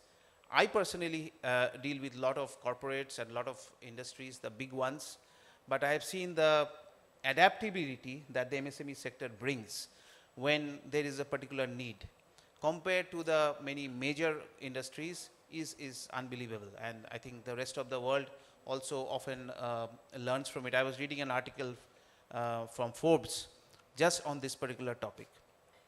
Now, when we talk about MSMEs, it encompasses lot of industries, lot of topics. And today, I'm very proud to share with you that we have 3 representations from 3 very distinct industries. I am, on my right is Mr. Bajoria, who represents the real estate industry, and we'll soon come to it. He is the director of Ganesh Industry Parks, which is actually fueling the MSME sector in West Bengal. We'll like to hear more about that. Representing the insurance sector, I have Ms. Anuradha Manna, who's from LIC. And of course, you earlier heard Mr. Joshi. We are proud to have you again, once again, represent the ONDC. So, very distinct 3 industries. There's no overlap on the areas that you cover. I'd like to start with Mr. Joshi. I heard your earlier speech, your earlier points, but I think you and your organization is single-handedly taking on the duopoly that exists in the food delivery and the e-commerce business. And through the optimization of the network and so on, I think you have brought out a new way of doing commerce. Would you like to say more about that? And I have a follow-up question for after that, but if you want to address that. Sure. Rather, how are you doing things differently from what the others are doing? The duopoly I'm referring to. Sure. I do have a short presentation, so is there opportunity to do that now, or we'll do that? We'll do that later. Okay. So the first fundamental difference is that we have created a system of unbundling, which means that the activities to do commerce don't all have to be done by the same party. This enables people who are not in e-commerce to also become part of e-commerce. So any e-commerce consists of largely 3 types of activities. So as shoppers, we do the buyer activity. We search, we filter, sort, add to cart, make payment. These are activities we do as a shopper. That's one part of it. Second part is what we are buying. The sellers are also present. Their catalogs are present. So the catalog information, when we place an order, the seller will also accept that order. So the seller does activities of managing their catalog, their inventory, updating all that information. That's the second part of it. Third is when you buy an item, the item travels from the seller's location to the buyer's location. There is delivery. So all e-commerce consists of these 3 broad activities. Today, all 3 activities are supervised and controlled and managed by a single platform. That is how all e-commerce works. Now, when you separate them, you create the opportunity for anybody to do only their part. Now, let's talk about the buyer side. Banks have become buyer applications. So we have Kotak and IDFC banks ready to be buyer applications. So their retail customers can now shop on the network. We have 2 payment companies, PhonePe and Paytm, become buyer applications. So their users who are payment users can now shop on the network. We have a media company, Jagran, which has become a buyer application. So now Jagran's viewers and readers can shop on the network through Jagran. So to become part of e-commerce, you don't need to be an e-commerce company. We have a telecom company who will soon become a buyer application. There's a television channel who will soon become a buyer application. So anybody who has a user base can become a buyer application. Same on the seller side. So now this enables a much wider participation. In fact, just adding, we are in early stages, we are barely 1 year old. But if we add up the user bases of companies who are with us, I think we're probably already at 200, 250 million. Wow, now, that's if you a have huge one number. telecom player join, that will jump to 500 million. No e-commerce company has that many shoppers. So that is how we are building it, which is when you unbundle the system and you allow everybody to participate, that's how you become big. Right? Today, Wikipedia is bigger than any encyclopedia ever was. Why? Because it's an open system. Everybody contributes, therefore now that is the single largest repository of information. So similarly, when you allow everybody to contribute, rather than say each one will build their own, then you would end up with the largest system. Also the content becomes much richer. Richer, wider, and you have the ability now to do everything in a common network. Yeah. Unlike today where you have to go to one app for taxi, and another app for food, and another app for home products, and another app for medicine. So you go to different apps for different things. You will not need to do that. Thank you. It's a really innovative model, I would say, and touches upon the earlier point which I was mentioning. When we go to MSMEs, definitely we find 2 things. One is the scale, and other we find the innovation that you bring along. I'd like to go to Mr. Bajoria. And Mr. Bajoria, I was actually reading an interview which you had given a couple of years ago with a newspaper, and you had mentioned on something very interesting, that you aim towards leading West Bengal towards re-industrialization. I remembered that phrase, and I was looking for an opportunity to meet you up and ask this question, and thanks to Bengal Chamber to give me this opportunity. So, but I would definitely want to ask you this question. What did you actually mean by it, and what are your plans to enable this phrase? Thank you so much for giving me this opportunity. I had given this interview to Economics Times, I believe, 2-3 years back. That time, we are an industrial park company in West Bengal. And at that time we were expanding our project, and we had started just one more project, one more site for the industrial people to set up their industries. So basically when we go outside Bengal, and the perception what people have for Bengal, or people who want to set up a MSME in Bengal, or something which is not very big, where government will support it and they have to do things of their own. So they think that the Bengal has some problem, so that they refrain from coming to Bengal. That is the basic problem. For that purpose, I given this phrase that we'll do reindustrialization of Bengal. Because the one thing what we provide is, like, we give complete infrastructure for a industry or a MSME to set up their industry in our park, or any park, for say in Bengal, because there are not just one my industrial park, there are several private industrial parks which are doing the same role, and they are providing everything, all the licenses, all the land documents and the land for setting up the industry.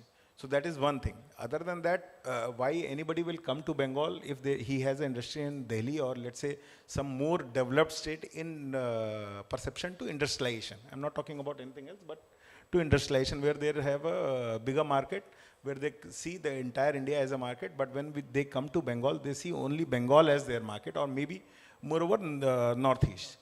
But Bengal has a potential to manufacture everything and sell to entire India. But that is the different mindset when somebody is coming to Bengal from outside Bengal, that they want to only cater the Bengal market. So, and I don't think there is anything which is costlier in Bengal to manufacture anything which is cheaper there in Delhi or in Ahmedabad or anywhere else. I think in Bengal, if you want to manufacture anything, it will be the cheapest in entire India. The entire ecosystem is well built. We have a very good market, and we have a lot of resources, including a port, which is like one of the biggest in India. And I don't think there is anything where we have to pay more in compared to any other part of the India. So for that, only the perception what we have for Bengal around outside Bengal, we have to change that. That's why I gave that phrase. Thank you. I'm sure a few years down the line we will call you one of the sunshine thinkers for West Bengal, and thank you for that thought. I'll come back to you for a question. Ms. Manna, very proud to have you here. You represent LIC, which is the largest insurance company in India, and also one of the topmost insurance providers in the entire world. Now, would you like to comment on the focus of insurance for the MSME sector? Or rather, there is a perception in the market that insurance coverage for MSMEs are not that great. So, would you like to comment on that? Right, Sanjay. Firstly, let me thank Bengal Chamber of Commerce for, arranging this forum where different facets of the industry have come to contribute to this MSME Day. And I represent LIC Zonal Marketing Head of the Pension and Group Schemes. So we deal with the group business of the Eastern Zone, which covers West Bengal, Assam, and the Northeast. So like taking up your question, like what way could we, LIC being the biggest, the strongest, the most financially powerful insurance company, I could even say the most powerful financial company in India. So how would we contribute to MSMEs? So like since morning, everybody who has been here, you have commented on the functional and the regulatory aspects of the business. But there's one more, part of the business which is very, very important and also not to be overlooked, and that is the human resource factor. And somehow in the whole deliberation since morning, I have never seen anybody alluding to the human resource. We have not even talked about, we have not even mentioned the employees, the people with you. You are the employer, And hats off to the employer, because it takes guts to become to have an MSME instead of going for a job. So hats off to the entrepreneurs who are sitting here. But the fact is that you have your employees, and your employees are helping you to build this business. So unless you do something for your employees, attrition of employees is a very, very big challenge, because the person who has come to work for you, he may be having a lot of job offers outside also. So how do you retain these people? What do you do to, and that is where LIC as an insurance industry helps you. Actually, there are two aspects. One is the funded schemes we have. See, as an employer, if you have more than 10 employees, then it is statutory by the Government of India to have a gratuity for them. So LIC is a company which takes care of this gratuity fund. So why would you, we'll discuss this later maybe, why you would give your gratuity fund to LIC. Other than gratuity, we have pension. Maybe most of you are in the beginning, do not think about pension, but as the years go and as the company grows, I think each of you is entitled to a pension. And since the government or there is no body who is providing that pension to you, I think LIC helps you to, plan for a pension. Little you accumulate, little bits of money from your salary or from employer or from employee contribution you can accumulate, and you go on and accumulating it, you'll go on earning a heavy interest on it, and at the end of the day when you retire or you decide to leave the organization, LIC will give you an annuity for the rest of the life. So that is one aspect. And on the other hand is the group insurance, which means your employees are, insured in a group. So I don't know whether this is the time where I should be talking in detail about the products, or should we come back? Or can I give them a quick review of the products also here? Yeah. An overview of. Yeah, I'll give you an overview. For the gratuity and the superannuation, LIC takes care of the funds. So what is it like? We do an actuarial valuation for you. We have marketing officials. We have huge number of marketing officials. And if you give me a phone call or you give us a phone call, we send a marketing official and you give us the list of your employees. Just you have to give the list with the date of birth, date of appointment, and the benefits which you wish to give them. So gratuity is statutory, so you have to pay that. Pension is not, it is optional. So you decide whether to build a pension fund for yourselves, and you can also be part of that pension fund. So that fund is, we do an actuarial valuation for you for free. We don't charge anything for the valuation. And after the valuation is done, you move your funds. So suppose you have 20 employees in your organization, and the valuation comes to say 2 crores or 3 crores, and you do not have 2 crores, being maybe a beginner in this industry, you have not yet accumulated that fund, so there's no problem. You can start with 5 lakhs, 10 lakhs, 50 lakhs, whatever amount. And over the years, every year you contribute and you build up a fund. LIC pays you a very handsome rate of interest on this fund, because I know most of you MSMEs are having gratuities, but you're putting it in the bank or you're putting it in FDs. But this year I'm proud to announce that LIC gave the highest interest rate in the industry, ranging from 7.67 to 8.12 on your gratuity funds and your superannuation funds. So you have, you have the security, of the comfort of security, because LIC has the sovereign guarantee. It's the only company in India, which has a sovereign guarantee from the government, which means it is written there in the section 37 of Insurance Act, which means that in case anything happens to this company down the line, the government is liable to pay each and every paisa which the LIC owes to its customers. So that is the sovereign guarantee. So you have a security, you have a very good rate of interest, so there's absolutely no reason why you should not come to LIC for putting the funds in, and why you should not think about having a group insurance for your employees. Thank you. Thank you. Thank you. I had one small technical question. Yes, sir. So when you are talking about these schemes, Yes.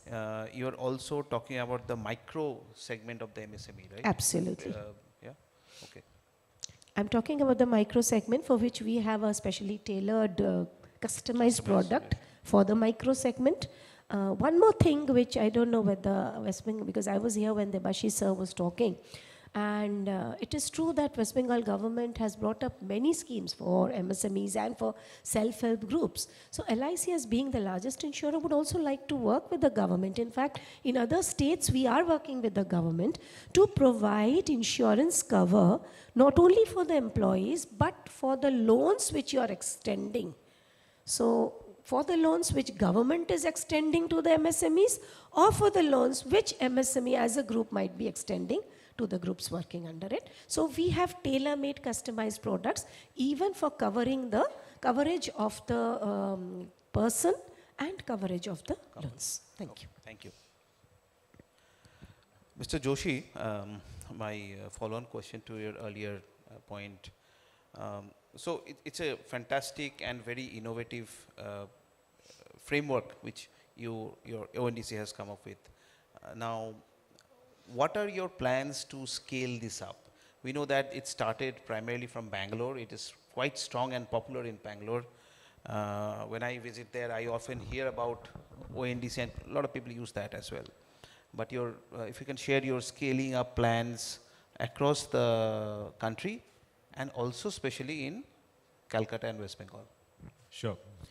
So first let me also narrate a journey, because I think people have this, ask the question, thinking of us as an organization with control over the outcome. Actually we don't, right? We are an infrastructure. And if you look at the journey of the internet, and it's illustrative how internet has grown, right? So when internet first began, it was only TCP/IP in the 70s. It was not a practical one that you and I could use. Only by end of 80s, we had browsers and search engines, so ordinary people could start using the internet. That didn't bring everybody to internet overnight. Then in the early 90s, we started getting free email. So some more people started getting. Then services came, banking services, ticketing services, that brought people onto the internet. Then technology improved, broadband came, so pictures and videos started happening, that brought more people onto the internet. Social media came, that brought more people onto the internet. Then internet moved from computers and laptops to mobile phones, so that spread internet further. Then telecom companies dropped rates, that spread internet further. So today internet is everywhere. Who grew the internet? Sometimes it was content, sometimes it was devices, sometimes it was technology, sometimes it was user interface, sometimes it was commercial rates. Different entities, different sectors contributed over time, and now internet is everywhere. So when you ask what is ONDC's plan, we do have a plan and I will share that, but I want everybody to have the perspective that ONDC will not grow on the back of what we do. ONDC will grow on the back of what everybody does, just the way internet grew. So now what are we doing to fuel it? Because we can't wait 30 years that internet took to go everywhere. We can't wait that long. So we are doing something different. Part of it is outreach. So my being here and accepting this invitation is part of that. That even if it is 100 people in this audience, let these 100 people know what it is about. So we do a lot of participation at events, conferences. Some of them are set up by other parties, like BCC has set up this one. Some of them are at the invitation of state government. Some of them are at the invitation of other chambers of commerce, industry bodies like Restaurant Association of India or Retailer Association of India. And we also do with incubation centers. We do partnerships with entities like Startup India. So we're doing a variety of activities whereby the word will get known. Now, once a certain number of people get known, they automatically also explain to other people. So with time, it will become easier for people to understand. So first stage is for people to understand ONDC. Awareness. Right, awareness. Second stage is once you understand, then what do I do with ONDC? So now I understand, okay, great idea, interesting idea, different idea, what do I do with it? So second stage is we consult businesses. So often businesses don't immediately picture what can I do with it. And so we understand from them what their growth plans are, what are the blocks they feel in their growth. Then we show how ONDC can be an answer to their growth questions. And so some businesses have found a way to do e-commerce more profitably. Some businesses found new revenue streams altogether. So if you look at what Ola or Jagran are doing, they are their own businesses. So one is a taxi company, one is a media company. They have a revenue stream and they're progressing along. Now suddenly Ola can do food business, Jagran can sell electronics. Why? Because they become part of the network. So now a new revenue stream has opened up. So that becomes a way by which they can picture something new. And then the third one is enable, because sometimes the complementary components may not be present on the network. So if let's say you are a sheet manufacturer, sheet metal manufacturer, and you join the network. Now if there is nobody on the network who can buy sheet metal, then you will not get orders. So what we also do is we start pairing up entities. So when one component comes, then we speak to them, say, okay, who's the complementary parties, complementary entities, and we connect them to the network. So if you're, let's say, deal with fisheries products. Now, you can't sell fishery products unless you have a cold supply chain. So then we look for and make sure that there is somebody providing cold supply chain also on the network, so that anybody who's making product that require cold supply chain with the fishery products or medicine has that become available. So that's really the way by which we are doing it. But in the end, it will be built not by us, but by everyone building their own business using the network. So use the infrastructure, build it, and like the story of the internet, we hope one day to be everywhere. Great. Thank you for putting this story so nicely and beautifully. Thanks. I'll come to Mr. Ghosh. So when we were discussing about the role of MSME in India, one very important aspect that MSME touches and maybe the big corporates don't touch is sustainability. And we know the huge focus on that in almost every single organization, every single sphere of our lives. And you represent one of the largest organization who works on this subject. Mr. Ghosh represents Tata Power Renewables. I believe your primary focus right now is on solar power, right? So can you briefly elaborate on what is the importance of solar power and especially what are you expecting in this subject in West Bengal and in Eastern India? Thanks a lot to give us the opportunity to tell something about the renewables. We know there is a lack of awareness, I can say, in the eastern market, majorly in the West Bengal and the northeast market. First and foremost, that thank you everyone for the BCCI and also the delegates who are over there and all the participate. The first we start the solar power, how it works. That there is a concept that the solar power needs a battery and everything for that. But nowadays this technology is upgraded. Now it's a grid connected. First. Second is for the MSME's purpose, as per our knowledge, and if I am not wrong, then third highest cost is electricity. The first is the raw material, second is the labor cost, and the third is the recurring cost is electricity. And in our state, if you see in the West Bengal, that our tariff is around 8 to 8.5 rupees per unit tariff they charge government. And in that case, the solar is as cheap as 1.15 to 1.7 rupees per unit, if you see the O&M cost and everything. And the sustainability in the question of the sustainability, the solar, the life itself is 25 years. We give the warranty for the output performance, and the life is approximately 35 years. In the 25 years, whatever power you are getting, that is as cheaper as 1.15 rupees, maximum 1.7 rupees if you include everything. As well as the MSME sector, that if you see that Sunday there is off and 52 weekend and the holidays over there, the 70 days is off. Then everyone is questioning us that what we will do with the solar power the 72 days when my factory is off, my manufacturing is off.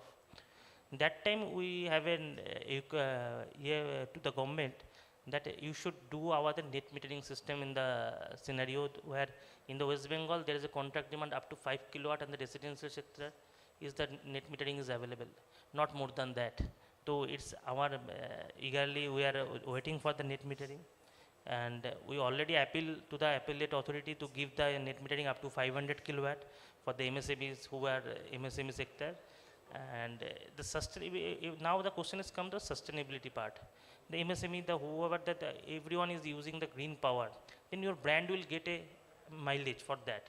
If you see, I know some leather exporter who are using the green power, and they will earn some 1-2 cent more from the buyers from the because they are exporting their product because of the sustainability, the green power they are using.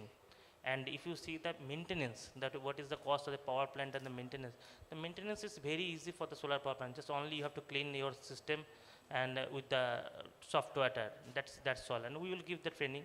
And what said that is a compliment for us that we are the largest one in India for the renewables. But I think the awareness is very much important. And also I urge everyone to go for a solar, do green for your residential purpose. In the West Bengal, there is up to 5 kilowatt contract demand. The net metering is available. So I urge everyone at first took the first step to the sustainability and give something a better future for our next generation and the greener future rather.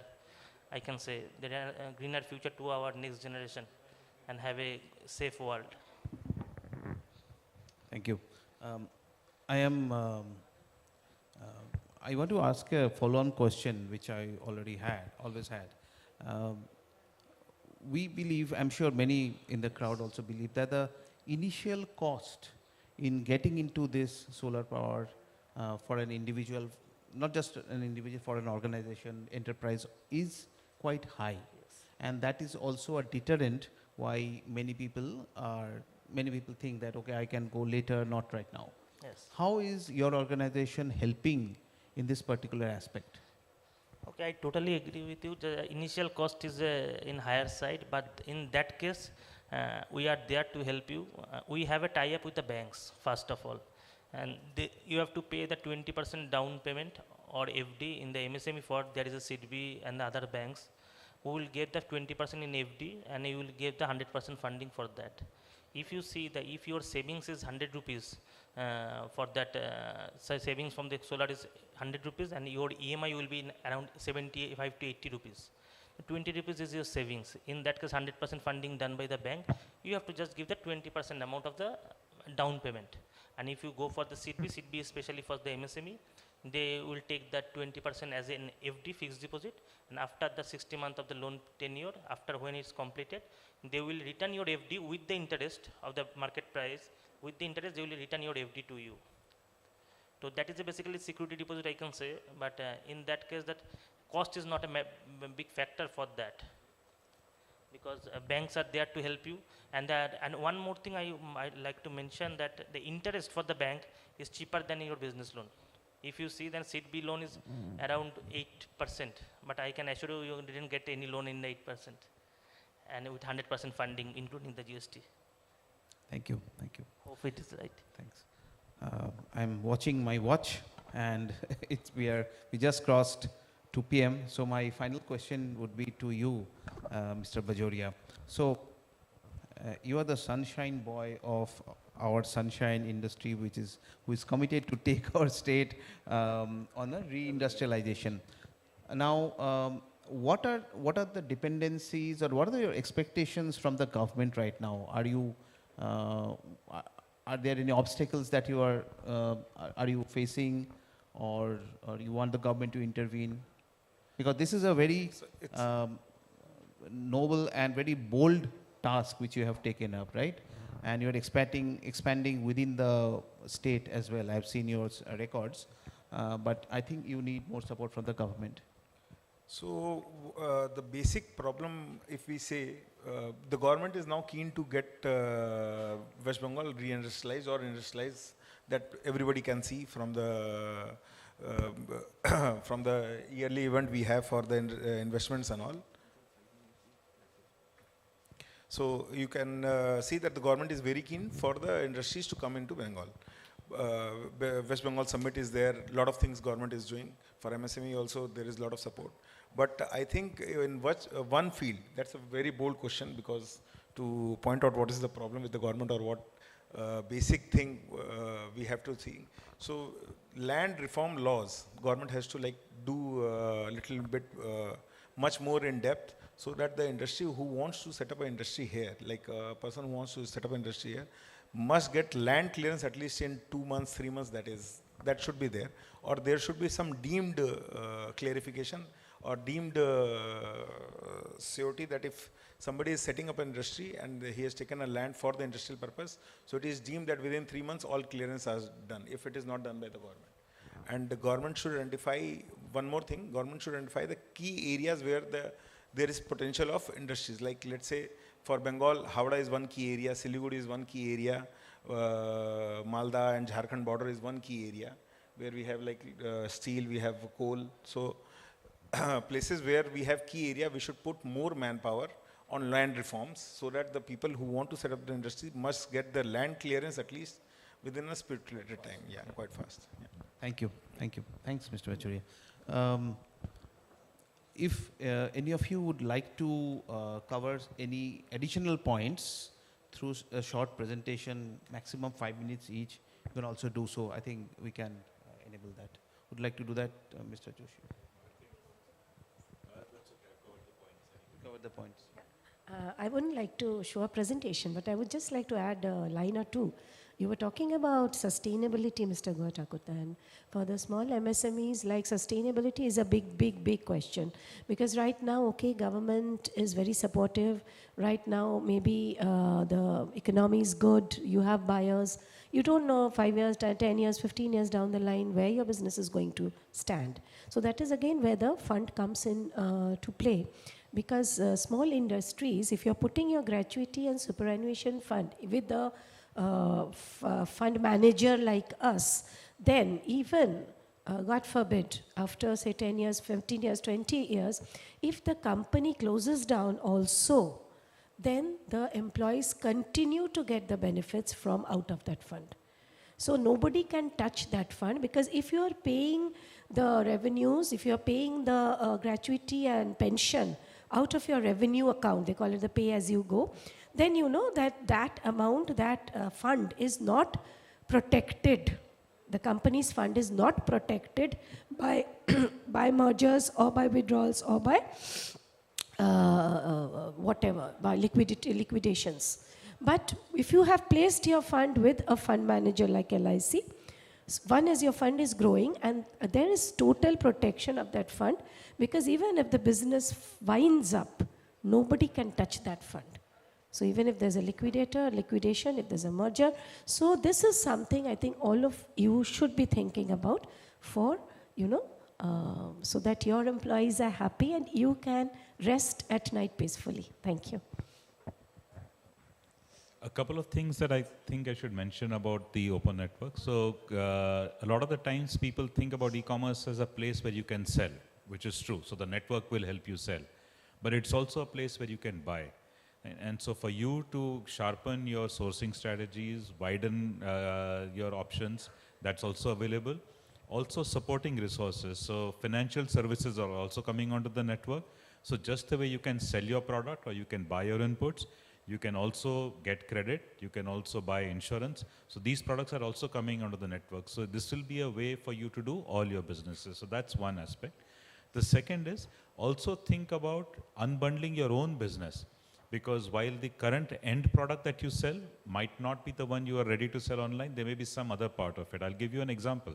There's a furniture company who said that we need to build capacity before we can start selling to a much wider market. So we do not have the manufacturing capacity. However, because furniture requires a special kind of transportation, we have built logistics for furniture. We have a lot of capacity for that logistics. So instead of starting to sell furniture on the network, we would like to sell furniture delivery on the network, which is part of their business system. So the network allows you to do a lot of things flexibly. It's not just about selling your product. So I would encourage you to have a conversation and we can explore together what are possibilities for your business. Would you like to present, give a presentation? No. Thank you. Thank you, everybody. It was so enriching and enlightening for me at least. Thank you so much, panelists. It was truly an enlightening session. I mean, there was such a diverse range of issues that were discussed. Yes. And I would now request, and actually they are present with us, for some more time, so please interact with them and, take the benefit of this day and their presence and, help your businesses grow and, add value to everyone. So now I would request Sri Sanjay Kumar Thakurta to kindly hand over mementos to each of our distinguished panelists. Small token of appreciation.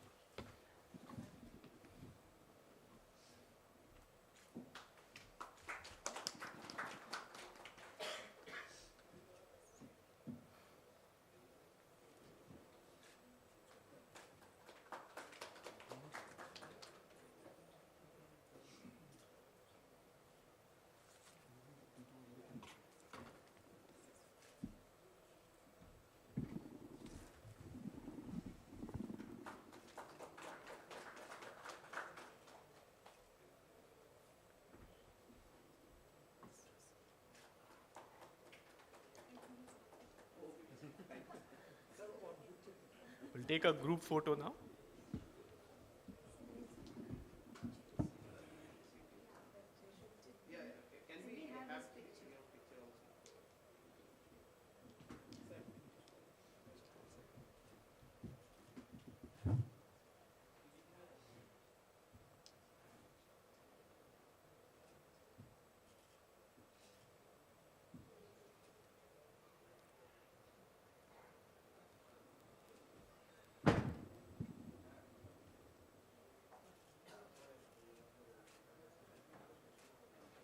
Thank you so much.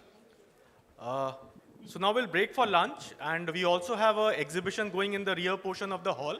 So I would request all the delegates to visit the exhibition and also take the benefit of the products and services that are being showcased. So we'll break for lunch and we'll join for the next session at around 2:45. Thank you.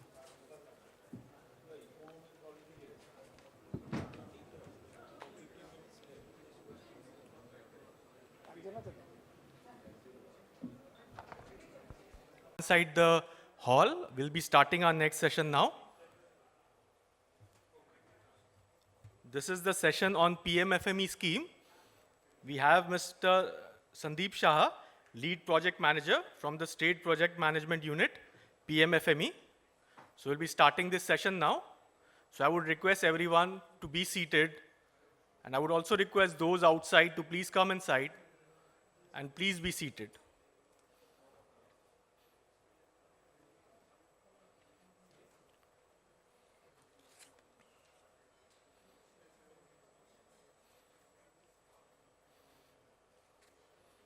We'll be starting with the PMFME scheme session.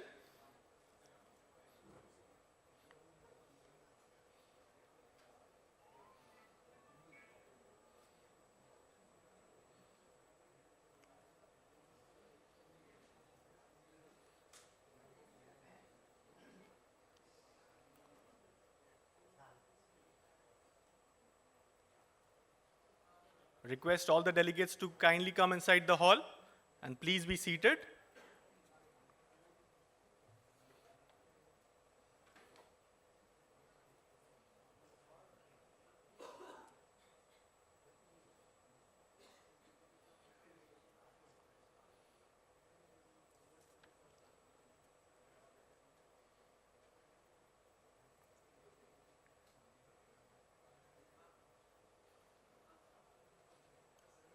This session is especially important for those of you who are from the food processing industry.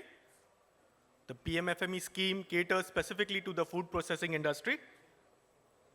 And Shri Sandeep Shah will tell us more about it.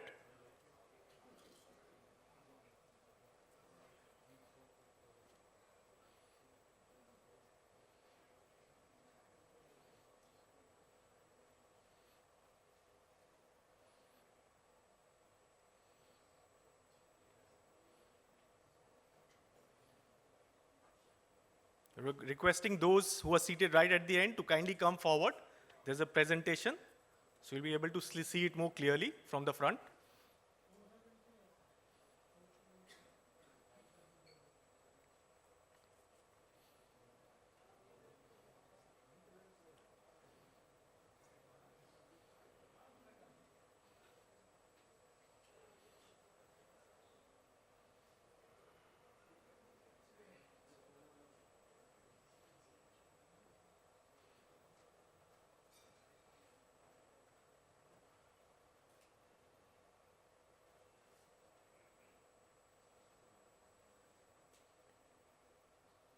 So now I would like to invite Shri Sandeep Saha, Lead Project Manager, State Project Management Unit, PMFME, to kindly come on the stage, sir. Yeah. Yes, yes. Please deliver your address. No, it was like to.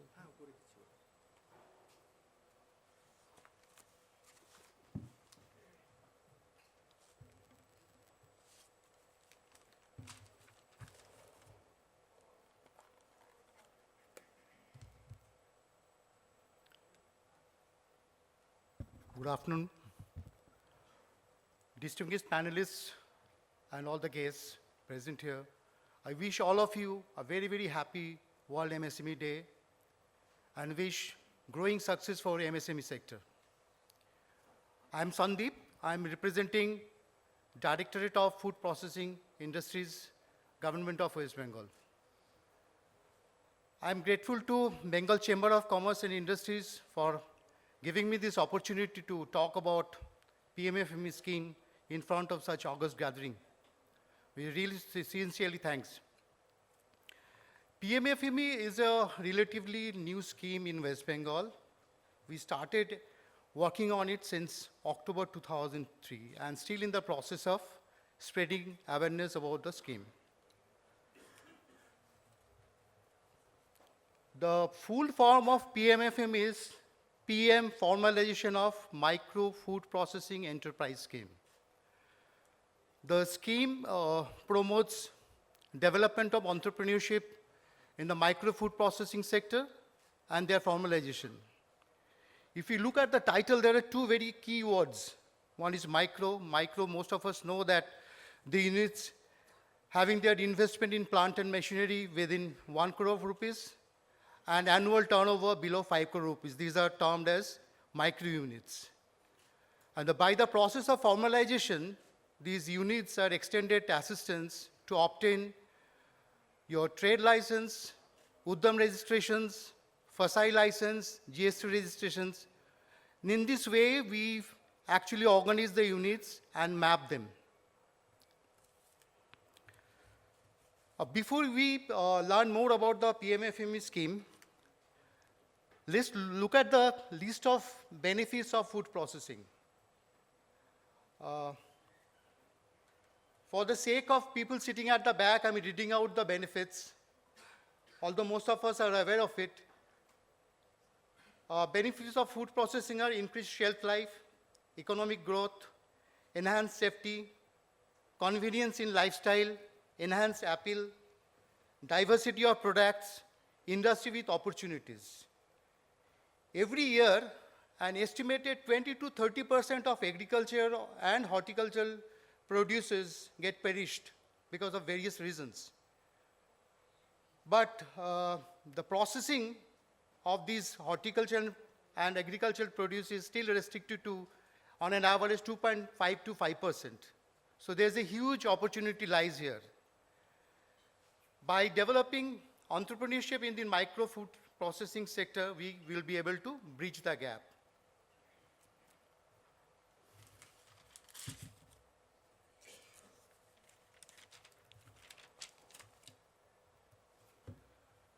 You see, there are many micro food processing units in West Bengal, and these are absolutely unorganized. If we go through the statistics, I think nearly about 25 lakhs unorganized micro food processing sectors are present in our state. But most of these units have certain common constraints, like their lack of access to institutional credits, their lack of knowledge about improved manufacturing process, usage of modern machineries, lack of basic awareness on good and hygienic food manufacturing practices, and of course, marketing and branding. Now, PMFME scheme addresses all these problems and facilitates hand-holding of applicants for online application. It also facilitates easier access to lending banks through the different functionaries available in the districts. PMFME scheme has got a robust capacity building infrastructure. Through this mechanism, training is imparted on skill development, usage of modern machineries, different procedures to obtain the license that are required for formulation of these units, and of course, marketing and branding. Now, benefits of PMFME scheme is available to any individual entrepreneur who wishes to engage in the activity of micro food processing. These facilities are also available to bigger groups like SHGs, fruit producer organizations, cooperatives. They can join the group they can join the scheme as a group, as well as their individual member also can come in as individual applicant. These facilities under the scheme also are available to existing micro food processing entrepreneurs who wishes to enhance their capacity or diversify their product range. PMFME, this Pradhan Mantri Formalization of Micro Food Processing Enterprise Scheme, is a credit-linked subsidy scheme. Here the amount of credit-linked subsidy is 35% of your total capital expenditure up to a maximum ceiling of 10 lakh rupees. When you talk about the capital cost, this subsidy is only given on your term loan, that is the capital expenditure, not on working loan.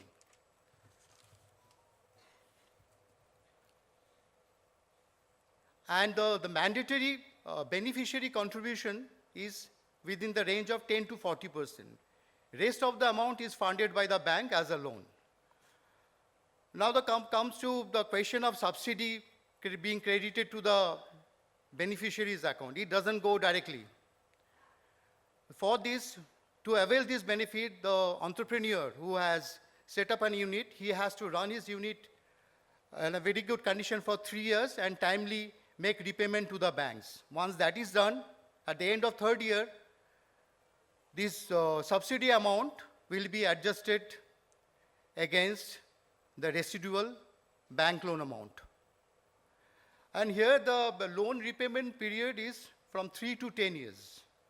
And there's a feature called moratorium period, which is, as per the scheme, up to 9 months moratorium period is sanctioned. Within the moratorium period, generally banks will not charge you any EMI, so that they help you to get established. Once your production starts, you're in a position to repay, then the moratorium period the applicant has to declare. When we started first, initially told you about formalization.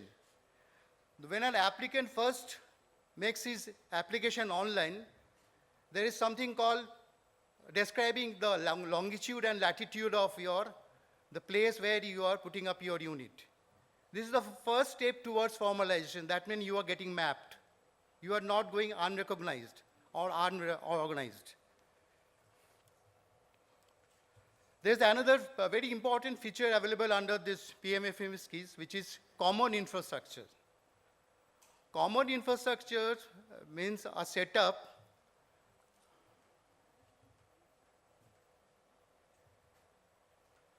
Common infrastructure is a setup which includes all the post-farming activities, like storage of your raw material, cleaning, sorting, grading, manufacturing, packaging, and storage of your packed goods, and also, of course, incubation centers. But for this common infrastructure scheme, the project cost can go up to 10 crore rupees. And the subsidy amount, although it's 35%, but it can go up to 3 crores of rupees. But no individual can apply for this common infrastructure facility. These are available to bigger groups like FPOs, SHGs, cooperatives, and private enterprises. But there are a couple of basic eligibility conditions you'll have to adhere to before you apply for this common infrastructure. Number one, you'll have to take into account the common interest of the local farmers.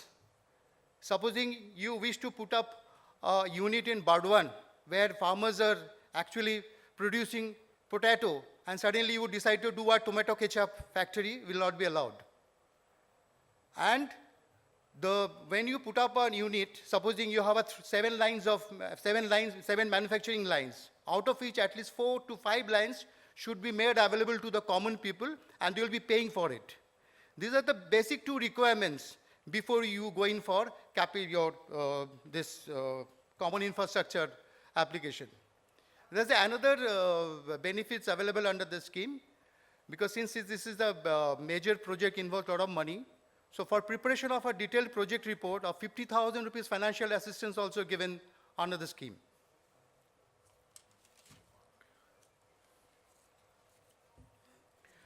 There's another feature available under the scheme is for marketing and branding. we have heard during the day, during the many speakers have said, the main constants here is marketing. For marketing and branding, your facilities are available in the scheme, but again, these are not available to individual entrepreneurs. Any FPCs, FPOs, cooperatives or SHGs can come forward with their suggestion to the state nodal agency. In this case, the Directorate of Food Processing Industries is the state nodal agency. They submit their proposals for a common product. It has to be a common product where everybody will maintain a certain standard. On receiving the applications, the SNA will ascertain the viability of the project and will also decide on the level of promotion. Like it could be at a district level or at the state level, or it can go up to the national level.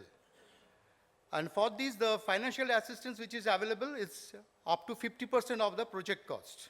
There is no maximum capping. It all depends on case-to-case basis. This is another beautiful feature. Another scheme is convergence between Agriculture Infrastructure Fund and PMFME. If everybody may not be aware of Agricultural Infrastructure Fund. Under Agriculture Infrastructure Fund, or commonly known as AIF, 3% interest subvention is given to the beneficiaries. Supposing a successful AIF beneficiary can apply, if he is engaged in micro food processing activity, he can also come and apply for PMFME scheme to avail this subsidy benefit. Similarly, a PMFME beneficiary, if he is engaged in a primary processing, he can also apply for AIF to get that 3% interest subvention. So this was in brief about the PMFME scheme. We request you to reach out to us in case you require more details about it. And at the end of it, I would request for a small favor from all of you. Like, please use your good office to carry the message of PMFME to the people you know or to the people you think they require it, because we have not been able to reach out to the grassroots level as yet. Thank you so much.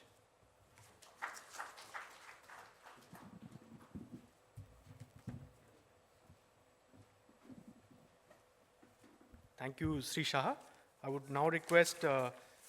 Indranil Datta, co-chairperson of the Manufacturing and MSME Committee, to kindly hand over a memento to Sri Saha.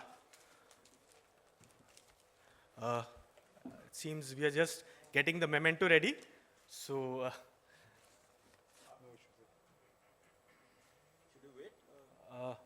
is the memento ready? Okay, we'll do it a little later. Yeah, sure. So sorry. Thank you. Now we'll proceed with the next session. So this is the session on export from local to global. So, Mr. Shah, the memento is here, if you could kindly come.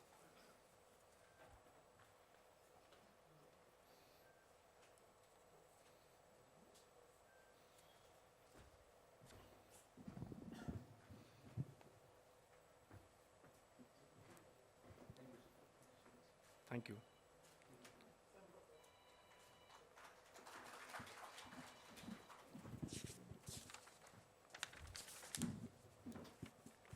So this is the workshop on export from local to global, export like a pro.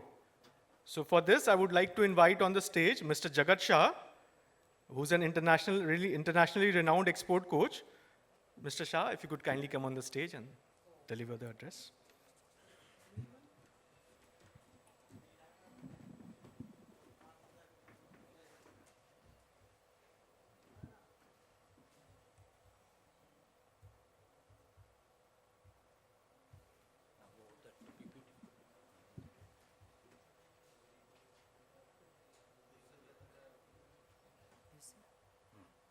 No. Jagat Shah.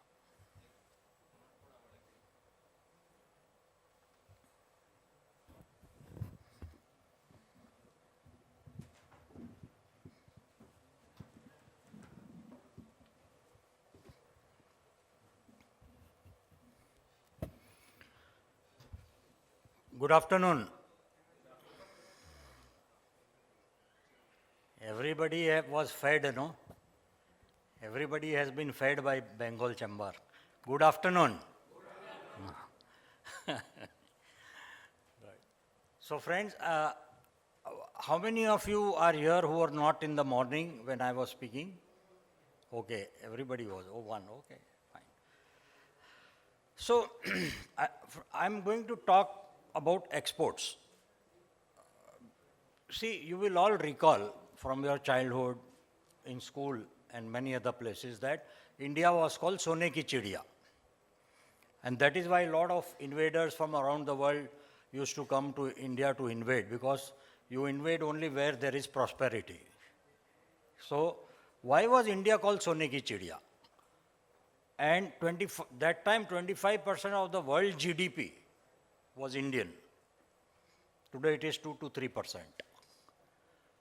It was called Sone ki Chidiya because we were exporting. There was no ship with engine. There was no industrial revolution. There was no technology. There were sailboats with a cloth. Wherever there is a wind, the boat will go. And 2-3 people will be in the boat, and they would be carrying Indian spices and Indian textile. And if it lands in Mombasa, they will get down there. If it lands in Dubai, if it lands in Qatar, wherever it lands, they would go there and sell. That era was called era of knowledge. We were not selling spices and herbs. Somebody is here from herbs? In the morning, yeah, we were talking. We were not selling herbs. We were selling knowledge. We knew that which herb has what benefit to human body. We knew which herb will solve what human body problem in healthcare. We were selling knowledge. We were not selling textile. We were selling a fabric which was passing through a ring from Kolkata, from a ring. I'm not sure whether we get that fabric today or not, right? That was knowledge. Today again, we are back to knowledge economy. We are back to knowledge economy. It doesn't matter you are a manufacturer, trader, service provider. It doesn't matter what sector, doesn't matter what product. As much knowledge you will attach to business, that much your business will grow, full stop. It's a knowledge economy. So today my effort is to instill some of my experiences. And I will give you a nichode of my experiences of having worked in US with an American company 4 years, worked in China with an American company in manufacturing for 6 years, and then many years now working in India. These are three distinct methods of doing business, distinct economies. American economy, very capitalist, very market-oriented. China, state-driven economy. India, entrepreneur-driven economy. India is you drive India's economy. Center of Indian economy is entrepreneur. Center of Chinese economy is state, is the government. Very different way of business. But if so I will share some of the experiences from this thing. Look at the data in the morning I was telling. $112 trillion economy today, US 27, China 19. China is more than entire Europe put together. But Japan and Germany, so it is very close to India. So we are targeting, we will become third largest very soon. Our Prime Minister has said we should become $5 trillion economy and developed economy. Not possible without export, without high export. China is an evidence. 1981, Chinese-Indian economy same size. Today the difference is evident. However, the shining aspect is during pandemic, where the whole world was going down, it was the highest growth of India's exports in the history of India's economy. We grew by 36%. Our exports grew by 36% in the pandemic year. And then onwards it has been growing. Last year has been slow because of a lot of geopolitical challenges. 2.4% we have grown. However, what is interesting is that if you see here, services export is 341 billion and product, physical product export, jute bags, herbs, is 437 billion. And maybe maximum 2 years, services export will bypass product export. Services export is a very good example of knowledge, because that is IT services, that is non-IT services also. Out of service export, 80% is IT services, but there is non-IT also. And therefore, as much knowledge you will attach to your product business, that much your product business will grow. Today morning when I asked to raise hands, I saw many of you are service providers, right? How many of you are service providers? Right, a lot of you. See, you are growing faster. You are growing faster. Whether you are from IT or non-IT, it's okay, but services. So that's a silver lining. Government of India has taken a target to take India to $2 trillion exports by 2030. But I have written one figure, 3380. It's interesting. While India's product export is 347 billion, China's product export is $3,380 billion. Out of that, $590 billion is to US, largest economy of the world, right? And another aspect we have not taken advantage of, even when Trump was the president of US and even now, very recently also. US has put between 25 to 35% additional duty on Chinese goods. We have made a list of 1,250 products of India, which have become competitive just because of the additional duty. But our exports is not growing. So we generally say we are not able to grow export because of China's low price. But now no more China is low price. After duty, because price is landed after duty. In any case, even without duty, around 2022 we had made a list, 21, 720 Indian products are such, 720 products, where Chinese price is 10% more than Indian price. But for the same 720 products, China's export was 4 times more than India. So generally we think because of price China is ahead. That is not true. And we will see for what reason it is ahead. And we have to just, of course, our way of governance is different. We are very happy with our way of governance. This is what we want. We do not want the way of governance under which China is there, because it is not sustainable in the long run. Our democracy is what is sustainable for next 1,000 years, right? History of nations is not written in last 100 years. So our way of governance is perfect. Very interesting, another data. And this is again, we have to understand. Out of all the exports which we do, 80% of the exports goes only to 18 countries out of 200 plus. 18 only.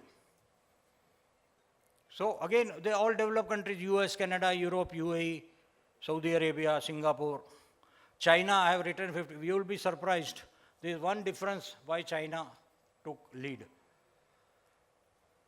55% of China's economy even today is foreign companies based in China. They made investment easy, and it led to export growth. So we still, our Make in India program is in that direction. But Hong Kong, Malaysia, and all of that, right? So there is a cumulative figure. Also, I'll request Samarpita, later on you can send this PPT to everybody, right? And again, country-wise also, US is our largest trading partner forever, last 50 years. But UAE is second largest trading partner. The entire population of UAE is 92 lakh. What is population of Kolkata? How much population of Kolkata? No, not 10 crore, 1 crore. 1.5 crore. Entire UAE 92 lakhs. Dubai 32 lakhs. Second largest trading partner. 85% of whatever India exports to Dubai is re-exported by Dubai to some country. Where is the problem of price? Dubai company must be adding some margin, no? Why they are able to re-export without making any value addition in product? Price is not a challenge. The challenge is a very interesting philosophy of competitiveness, efficiently create goods and services which meet global market demand, leading to rising living standard for everybody in society, sustainable into the future. Innovation. Whatever hubs you are in hubs, there are 1,000 companies doing hubs business in India. If you are part of the crowd, you will have to do business like the crowd. Give credit, sell at low price, low profit. You want to do business in a different way, do something different. My definition of innovation is do one thing better than anyone else. What is that one thing? I don't know. It's your business. You should know. As an entrepreneur, your real work is creativity, not operations. Right? So innovation, first thing. This is what you need to do. This is what China did. You will be surprised from class 5. In the school in China, there is a subject on innovation. It is an option in masters in India. Right? So that's where it starts. Second, exports. Meet global market demand. Exports. Equity leading to rising living standard, and eco-friendly, whatever is eco-friendly. I'm not going too much into it. I'll give you a very quick example of innovation. How many of you are in food business? Anyone here in food business? Okay. So still let me give example, because though I am giving food example, it applies to everything. There is a Gulf food which takes place in Dubai every year, largest food expo of the world. This year, February, we had gone, and we saw 35 of my students had an exhibition booth. We run a school in Ahmedabad where we train companies on exporting last 27 years. We had gone there, and I saw one booth, Brazil company. There was a masala, Indian masala, a lot of masala packets. I said, looks like a white-owned company. How come Indian masala? I went to see the masala. There was a QR code. On top of it, it was written, before buying, check whether this is suitable for you or not. I said, who does marketing like this? This is like discouraging me to buy. So I took my phone. It asked me 5 questions. What is your height? What is your weight? Do you have cholesterol? Do you have blood pressure? Do you have diabetes? And just you have to tick mark only. I submitted. Reply came, this product is not suitable to you. Even though I had given less weight of mine.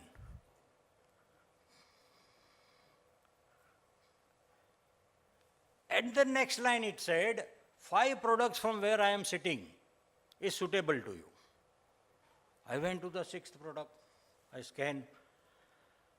It took my data backend. It said, these are the 5 reasons why it is suitable to you. Look at what an amazing customer experience before purchase. This is innovation. This is the use of technology in business. This is the use of knowledge in business. This is halfway. Then they told me, and it was a white Brazilian company. I thought maybe Indian owner from Brazil selling Indian masala. No, white Brazilian. Anyway. They said, the moment you buy this from a shop, go to point of sales billing, your bill is cut, that QR code, it is connected to their entire process, that QR code changes. You take to your home, put it in your kitchen, every day morning take your phone, every day for 365 days, it will take you to a new food tourist destination in the world through a back-end website. Videos, champagne, why champagne is made in Champagne town in France. Why is it called champagne? Why is it a geographical indication? We have a lot of GI. We are not marketing our GI. We have GI, but not marketing. Champagne is a GI, geographical indication. Who started, when started, how much distribution, what is the price, who all make, why champagne made in Champagne is only champagne. Amazing. Next day, another food tourist destination. Nowadays, everybody is digitalized, right? We all are. Our phones, right? Many of you right now also looking at phone, right? My phone is there. So, I become addicted to it. After 2 months, my masala is over. Below there is one line. You want to buy this? Buy online from your e-commerce site. I am addicted. I buy. The price was 20% more than the average masala price in that market, in the expo. This is an example of innovation, but by using knowledge and technology. This is true entrepreneurship. Entrepreneurship is not to make masala in a factory. That is the machine is doing. What you are doing as an entrepreneur, right? A lot of people tell me, oh, innovation, but basically innovation is a gut feel, creative process, but there is a scientific process also called design thinking. How many of you know design thinking? Oh, good. Oh, wow. So many. Good. I will leave this to you, not talk too much, but there is actually a process of design thinking. Companies like Uber, companies like Oyo Rooms, they all came out with this design thinking process, right? So innovation has a process also, which is more about people, talking to people, finding out pain point of society in your existing business, asking all your stakeholders, and then coming out with a solution to the pain point in your existing business, and that is called value addition. And export is a benchmark. A lot of people tell me why you are motivating small, medium companies in India to export. They are not even selling to 1, 2, 5 states of India. India is such a big country. Let them first sell in India. Whole world wants to sell to India. You are telling Indian companies to export. My logic is simple. When you start exporting, you come to know about the best practices of your product and business in the world. And when you bring those best practices to your Indian business improves. It is about competitiveness. And that is why exports is the benchmark of competitiveness. Your Indian market will improve. That is the reason we should be exporting. Of course, there is a national cause, foreign currency earning, matter of pride for you, your family, your city, your state, your country, matter of pride, but also a matter of risk mitigation. A lot of us sitting here are from well-off families. How does it matter to me? If foreign exchange doesn't come to India, I am already well off. I'm middle class, I'm upper middle class, I'm rich. It's not going to affect me. The president of Sri Lanka had to run from his house. Whom can be more richer than the president in a country? I mean, he had to run from his house overnight because Sri Lanka had no foreign exchange. Nobody is safe if we are not earning foreign exchange for the country. So it is actually a risk mitigation approach. Okay. See, I always say, a lot of people ask me, can my product be exported? That's actually a very silly question to me. Because I know a company which is exporting goat dung, right? In Gujarati we say bakri ki lindi. In Bengali what you say, right? They are exporting, and he is exporting 6.5 crore. American company is buying. It's a publicly listed company in US stock exchange, selling for $3 a box, used as a manure for the rose plant. $3 a box. It's different color he colors with vegetable dyes. And there is 3 grades, soft, medium, and hard. I said, what? I said, come on, don't joke with me. How can you have soft, medium, and hard? No, give choice to customer. 10 cent difference. I said, okay, fine, no problem. And then he has got a designer box and designer ribbon. He says the cost of the box is 2 times more than the cost of the product. Right? $3 a box he sells. My question to all of you today here is your product or service better than this? Then it can be exported. Now from today, this is your benchmark. Okay? This is another one of my student in Jaipur, Sunrise Agriland. During pandemic, exported 192 metric ton of cow dung to Kuwait. Now doing 900 metric ton of cow dung export to Middle East because they wanted to have fast agriculture in desert. Right? And we joke about cow dung. It's a business. Right? Again, is your product better than this or not?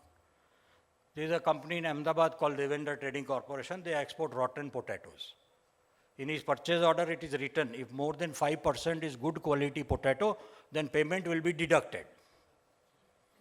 I tell him, please don't go to the Bengal Chamber Quality Conference. It's deep trouble. Company in Saudi Arabia, Sabic Corporation, they buy from him. Again, 8-9 crore rupees exports.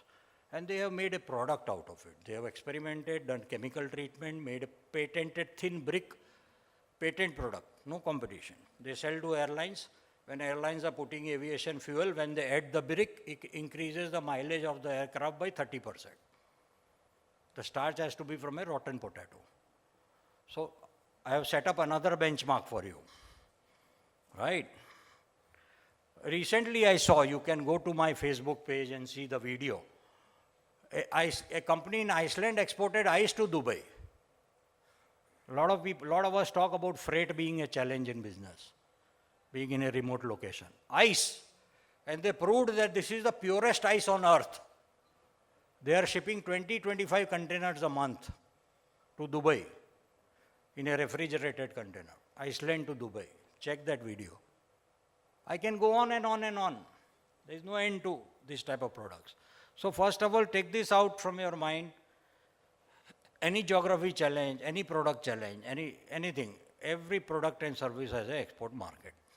Now, how to start, those who have not yet started and want to start very quickly, that's very simple: company name, PAN number, bank account, GST number, Udyam registration for Udyam Aadhaar, import-export code number. It is online, you apply online, by evening you will get online. Pay online, become member of Export Promotion Council. There are many councils. If America is your market, take Dunn's rating. This much will not even cost you 10,000 rupees. That's it, and you are ready, except for the material cost. So generally we think, oh, export is costly. Oh, you have to invest too much money. It's not so. You have to invest a lot of knowledge. A lot of knowledge, not money, right? And then, of course, you need an export business plan, visiting card, good website, world-class website, professional and complete LinkedIn profile, social media handles. Those are the marketing tools. So not very complicated. A lot of people say, what is the risk in export? It's actually safer business than India. You know, so if you are shipping something, if there is a damage, there is marine insurance, there is a protection. Payment default, Government of India, 1950, I think we have someone from ECGC here. Right? 1959 Government of India created Export Credit Guarantee Corporation. Credit guarantee means उधार की guarantee. India में मिलता है क्या? India में किसी को उधार तो है क्या? I don't know, because I don't do business in India. But I am just asking, is there an insurance if you give credit in India? Right?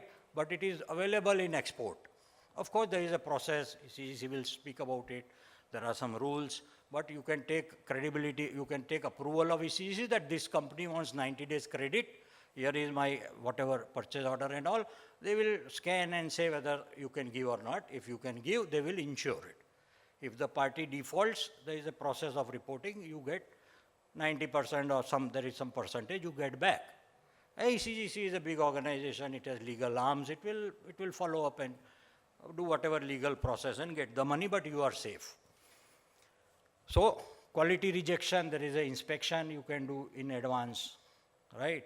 And currency fluctuation, there is forward rate agreement. There is no risk. It is actually risk-free business. How many of you here are exporting already, right? 5. Tell me honestly, is it not easier to do export business than Indian business? Yes. Anybody who is exporting will say this. Exporting is easier than Indian business, right? So again, that's an opportunity for you. But there are two main factors. Today morning I said, a lot of people come to me, अरे सब ठीक है, बहुत अच्छा बात करते हो. बोले एक inquiry दिला दो. Get me an inquiry. मेरे को एक importer का नाम दे दो. अरे that is the easiest thing to do in 1 second. I ask them, you want inquiry or you want order? There is a difference. If you want inquiry, go to market. If you want an order, prepare first. There are 20 steps of preparation, which you have to do first. You have to have a benchmarked website ranking. There is a ranking system, a global ranking system, B2B, B2C, aggregator, brochures, case studies, blogs, videos, agents, webinars as a tool of lead generation, social media, 20 steps of preparation. Once you do this preparation, I am honestly telling you, okay, tell me, I give you a choice. You want to go and sell or you want someone to come and buy from you? What do you want? Right? You do your preparation, someone will come and buy from you. Why? The need which you have to find a good importer, 10 times is the need of an importer to get a good supplier. And they are not getting, because they can't find us. Our digital presence is very weak. Everybody is looking to alternative to China. But they are not able to find us, right? Today also, China has made such a situation, even in India. Have you ever seen a Chinese salesperson in India who has come to sell anything? Never you will see. Never. We only go and buy from China. How they have created that situation? So that situation today we can create digitally also, right? And then there are 10 steps of market entry. Right? But before that, let me just, please 5 minutes before Samarpita tell me when I have to close. Right? I am not tracking the time.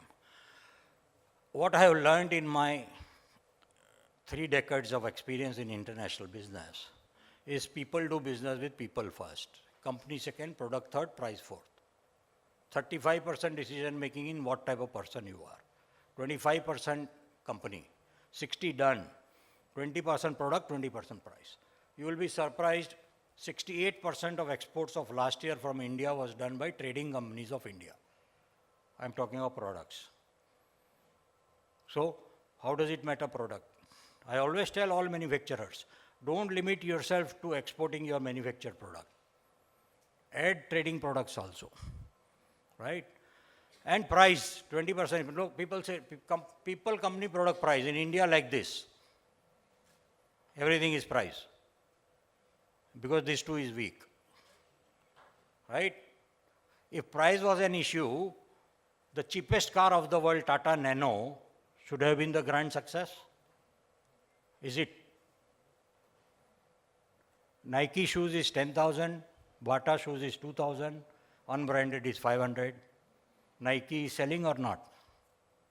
You know, Nike, Adidas, Reebok, Puma, all four are trading companies. Nobody has a factory. No factory. Factories are in China, Vietnam, Indonesia. They have an inspector who does inspection, that's all. You will say, oh, Nike is a big company, but Nike started as a one-person company 3 years. For 3 years, it was a one-person company.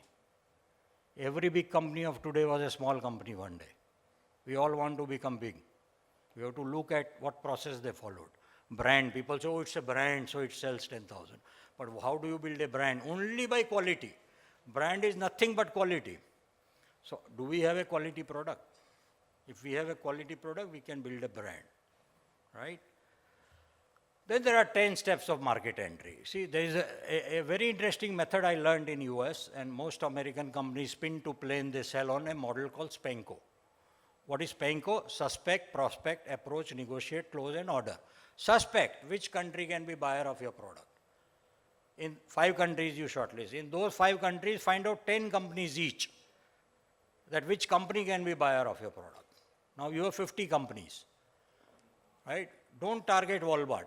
Walmart will send you 16-page registration, vendor registration form. It will take you 1 year to fill, right? Then first inquiry will come for 250 containers. You will say, I can't make in even 2 years. If you are small, target small buyers in the beginning, right? I always say it's okay to fail. Fail early, fail small. Fail with a small one, or make mistakes with small one. Don't make mistake with big one, with big value. So, SPANCO, suspect, prospect, approach. Now you have 50 companies, approach. Approach whom? There is a concept called man. Approach man, she or he, who has money, authority, and need. Money to pay, authority to decide, and need. 50% of the time, we are not talking to the right man. And how to identify man, I will explain you. There are tools called Sales Navigator. How many of you, anybody using Sales Navigator? Interesting. Anybody using Apollo? Okay, good. My students. So Apollo, I will talk about that. You can find out man from these tools. You can get their mobile number also. Now there is no secrecy. You forget your secrecy of data, right? It is all open. And approach them. There is a scientific process of approach. And then negotiate. Negotiate. Not price, but many other things. That's very interesting model of SPANCO. Don't negotiate price. Negotiate a lot of other things. And then close, and then order. Except close, everything is science. The Americans have converted SPANCO into science except close. Close is an art, close is a skill, right? But it is also very interesting. That's one method. I'll try to quickly give you a demo today. Then strategic institutional sales. Very less people of us. You will be surprised. US government purchase is $3 trillion a year. Goods and services purchase. 3 trillion, 3/4 of Indian economy is only American government purchase.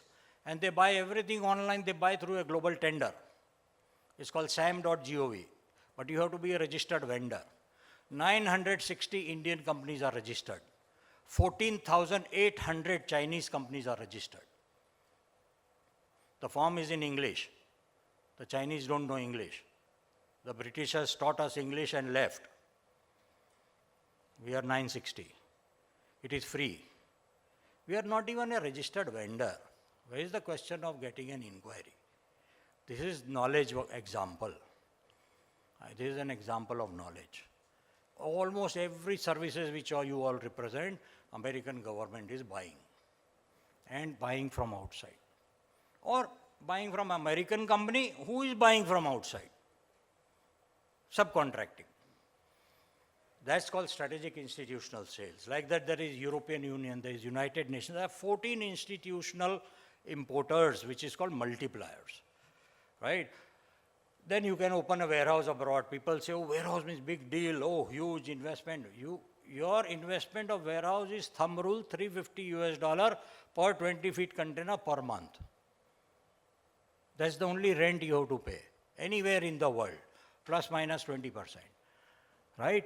Overseas warehouse, there's shared warehouse, there are 3PL services. You can stock your goods, and your risk is $350. Of course, just do a $10,000 shipment. No need to do a container. You can even store 1/10 of a container also and experiment this model, because there are 3 services you are giving. Next day delivery, not that 2 months wait from India, and your quality check and buy, no quality claim, and payment rotation is faster. There is a mechanism. Then e-commerce. Today ONDC was talking about, amazing, this is the future. Today there is a choice. Tomorrow it's going to be compulsion for you to sell on e-commerce. You will not have a choice. Better join that when there is a choice. E-commerce is an amazing tool, right? Of exports, I'm only talking of exports. I'll give you some very quick, interesting examples. Then, of course, visit plan, agent appointment, overseas exhibitions, joint venture route, whatever is there. Now, see, these are all the UNGM institutions. This is the warehousing concept. But now I want to give this example. This is a company in America. I know, I give only examples of people I know. BlueNile.com. In New York, they used to have a shop in 2005. And in 2006, his son, an elderly Jewish guy, his son, I was very friendly to him, and his son started BlueNile.com, online e-commerce platform, which sells gold, silver, diamond studded jewelry online. I'm the last person to buy gold jewelry online. I want to go to a shop which I trust for the gold purity. And they will show me designs and I'll buy. And I'll go with someone, I'll say, कैसी अंगूठी? बोले अच्छी है तो लूँगा. उसने बोल दिया कि अच्छी नहीं है तो I can't buy. I'm talking of my wife. Right? So, but online तो wife नहीं है. So who will buy? Their sales last year was 3,250 crore rupees. It's a New York Stock Exchange listed company. All diamonds come from Surat. Surat. The portal is made in Chennai. Designs are made in Jaipur. Gold, silver, jewelry is made in Ahmedabad. There is no other raw material of this business. This company is white American company. I use white American because it was if it was Indian American, I would be half happy. We are not there. Surat makes 90,000 crores of diamonds per year. We don't have such an online sales portal. We are not adopting technology. We are very late, right? Another company in Austin, personalizeddoormats.com. She is a one-person lady. No other person. 12, 15 crore rupees turnover. She buys these doormats from LAP Kerala, coir doormat.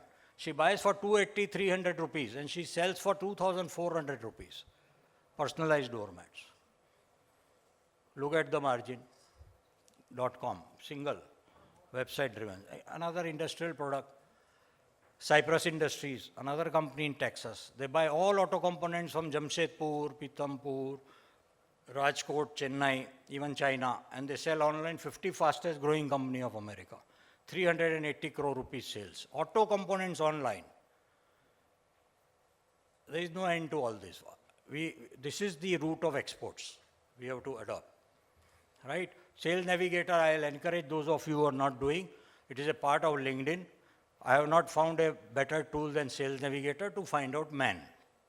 Find out. Then communication tool is another. You will get their mobile number also and their email also directly. Once you have your man, he or she, that's a very good way of communicating, right?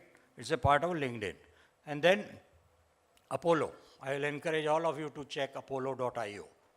It's the most amazing AI-driven tool I have found for, it's a sales engine. It's a sales engine, right? You will be able to find out even man here, but you will also be able to do communication. You give it a prompt, you submit your website, your brochure, all information about your company, and tell them that find out buyers. I mean, you have to search importers through some filters it has got. I'll encourage you to go and check this website. Here is a video, YouTube also videos are there. You will understand how it works.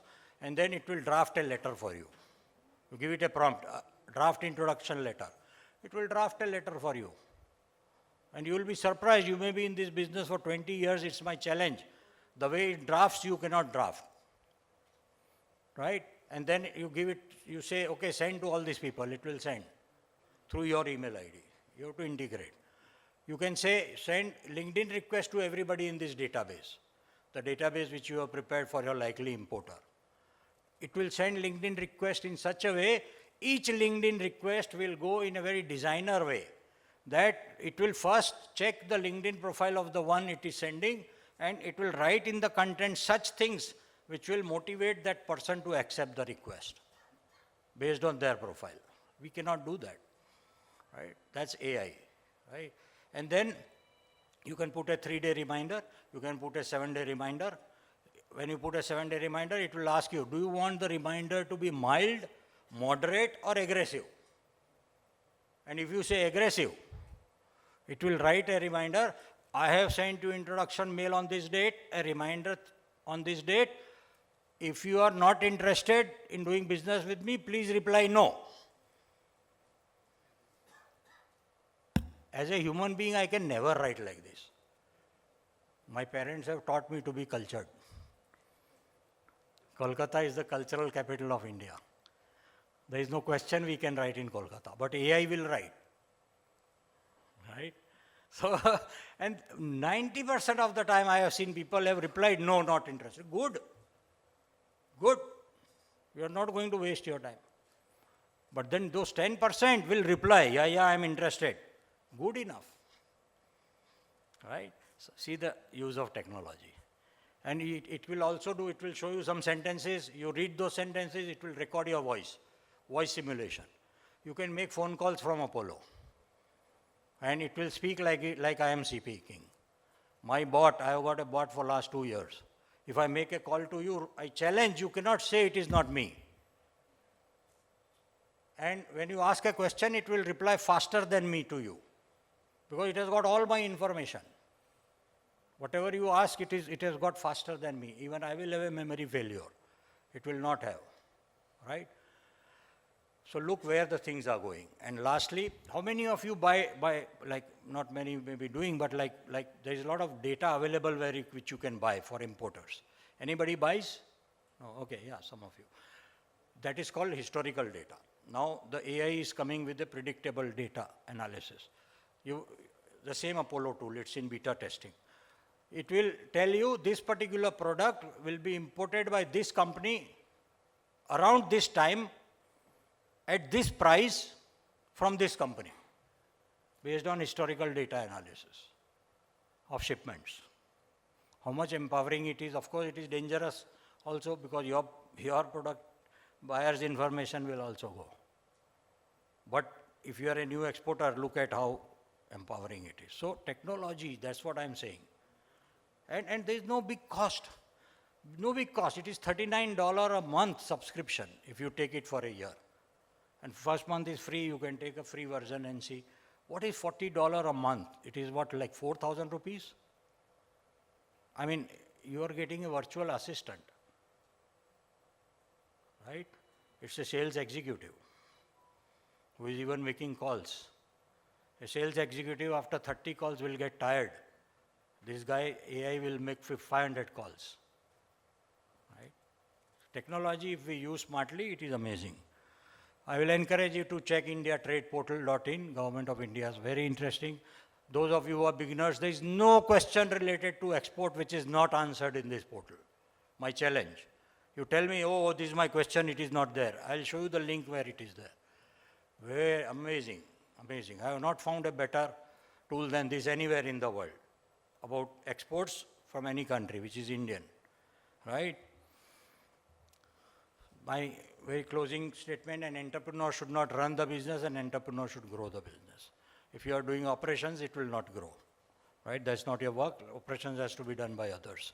And entrepreneurs like you are the economic soldiers of the country. Please be very proud of what you are doing, right? Because you are running the country, practically. By earning foreign exchange, if you are exporting, even otherwise by paying taxes, which government spends in development work, right? So practically, entrepreneurs run the country, right? So I have 5 minutes, then I can give a demo, okay? So, hello, can you just show me where that stuff is? I think it's, yeah, okay, it's there, I got it, thanks. So, I'll quickly give you a demo. So this is Ministry of Commerce, Government of India. I'll show you the route of exports very quickly from market point of view. Ministry of Commerce, Government of India is called commerce.gov.in. Then there is this Export-Import Data Bank, right? Export-Import Data Bank. Then there is last 25 years of export and import information of India is stored here. The government is doing amazing work with digitalization, much better than private sector, I can tell you.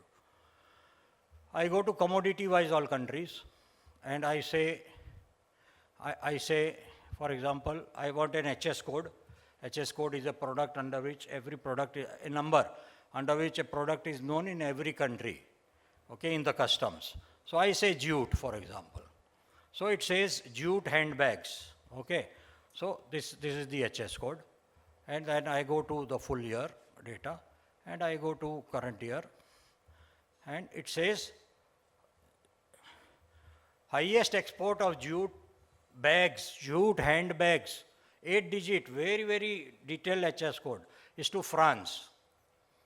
Tell me honestly, how many of you from a just general knowledge point of view thought that highest export of jute bag from India is to France?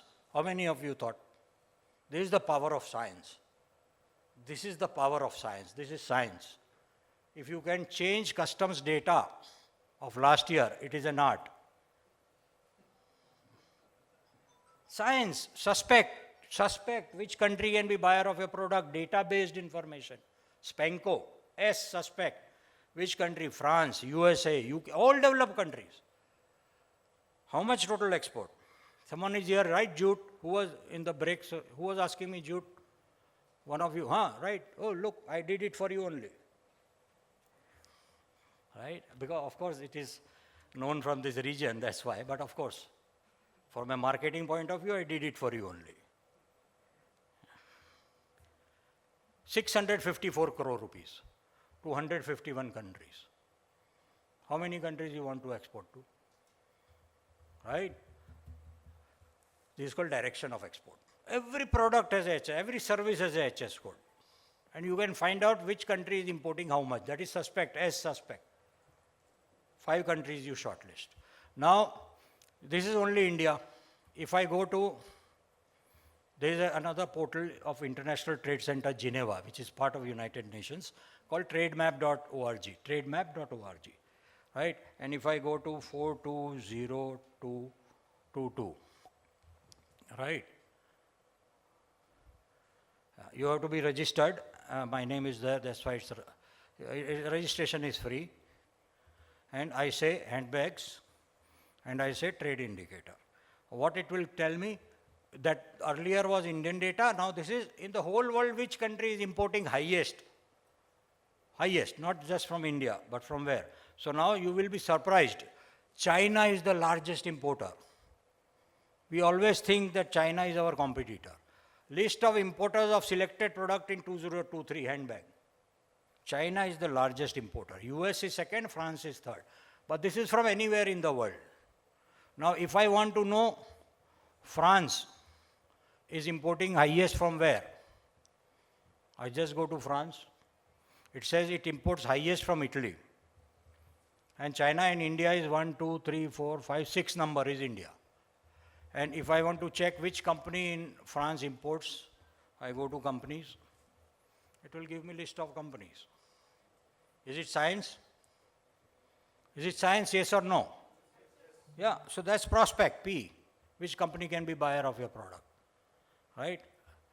Then there is this Canadian customs. Every government has a customs and it is all open, most of it. 0222. I write that HS code. This is Canadian government website. Like that, there is a US government website. There is every country website. Handbags. And it says, this Canadian government, Canadian customs, there are 119 importers. These are the importers. This is directly from the customs. Importers. Is it science? Nobody can not go through customs in Canada and clear the goods. Right? If you can clear goods without customs in Canada, it is an art. Right? Science, P, prospect. Prospect. Who is the buyer of your product? Every country you can find out based on Spanco. And then of course there is sales navigator. You must, from here you go to sales navigator, find out a decision maker. And then there is this Apollo. But very interesting is this one, imexdbusiness.com. What is interesting here? For any HS code, for export of that HS code from any country to any country, every importer in the world list can come. In last 1 year, whichever person in the world imported, it will come. So friends, very quick demo I gave just to give you the confidence that as much knowledge and technology you will add to business, that much your business will grow. And don't think that you are small. Every small company only has become big. This is particularly good for small companies because the cost of doing this is very low. The cost of doing this is information and knowledge. You need to have knowledge. As much knowledge you will attach to business, that much your business will grow. Don't worry about shipment and documentation and all. It is all automated. Nowadays, there are a lot of softwares which will do all of that for you. Right? Of course, certification is one issue. So there are a lot of, again, in TradeMap, if you go, same portal, you write what is the certification needed for this product in whichever country, it will give you all certification information. So if certification needed, you have to do that. That's all. So that's it, friends. And if anybody has a question, I can answer. Otherwise, I am here. And lastly, I would just like to close by saying that it is a matter of pride that IT and pharma has given the respect in the world to India. I still remember 15 years, 20 years back, I used to give my passport in any developed country immigration. They would look at my face, though they will know I am an Indian. In their eyes, I knew that they do not have much respect for an Indian. Last 10, 12 years, I give my passport. In US immigration, they look at my face, they say, oh, you are IT engineer. I said, yes, I am IT engineer. IT has given us respect because we are exporting. In the world, we are known for that sector. Same pharma. So by doing that, the exports, we will bring respect to our country and of course prosperity to our business. So it is our national duty. Forget the growth of your business. Of course it will grow. And you should grow your business. After a certain stage, there is a Maslow's need hierarchy. Your satisfaction of making money will start diminishing. After a certain stage, you make money for other people, society. Because the true growth of your business is when you hire more and more people. That is the true growth, right? And a lot of people say, oh, because of artificial intelligence, people will lose jobs. Completely false. Totally false. Completely myth, I can prove it. It's not going to happen. Skills will change. Skills will change. Earlier, railways, some of you who are senior, we used to have that cardboard ticket in railways. And then computer ticket came. So did anybody lose job? No. From that date to till today, 85,000 new people have joined railways. It doesn't lead to job loss. Skill set changes. In fact, your company will grow because of AI and you will hire more people, right? So don't be scary about those things. And thank you very much for patient listening. Thank you, BCCI, for inviting me. Thank you.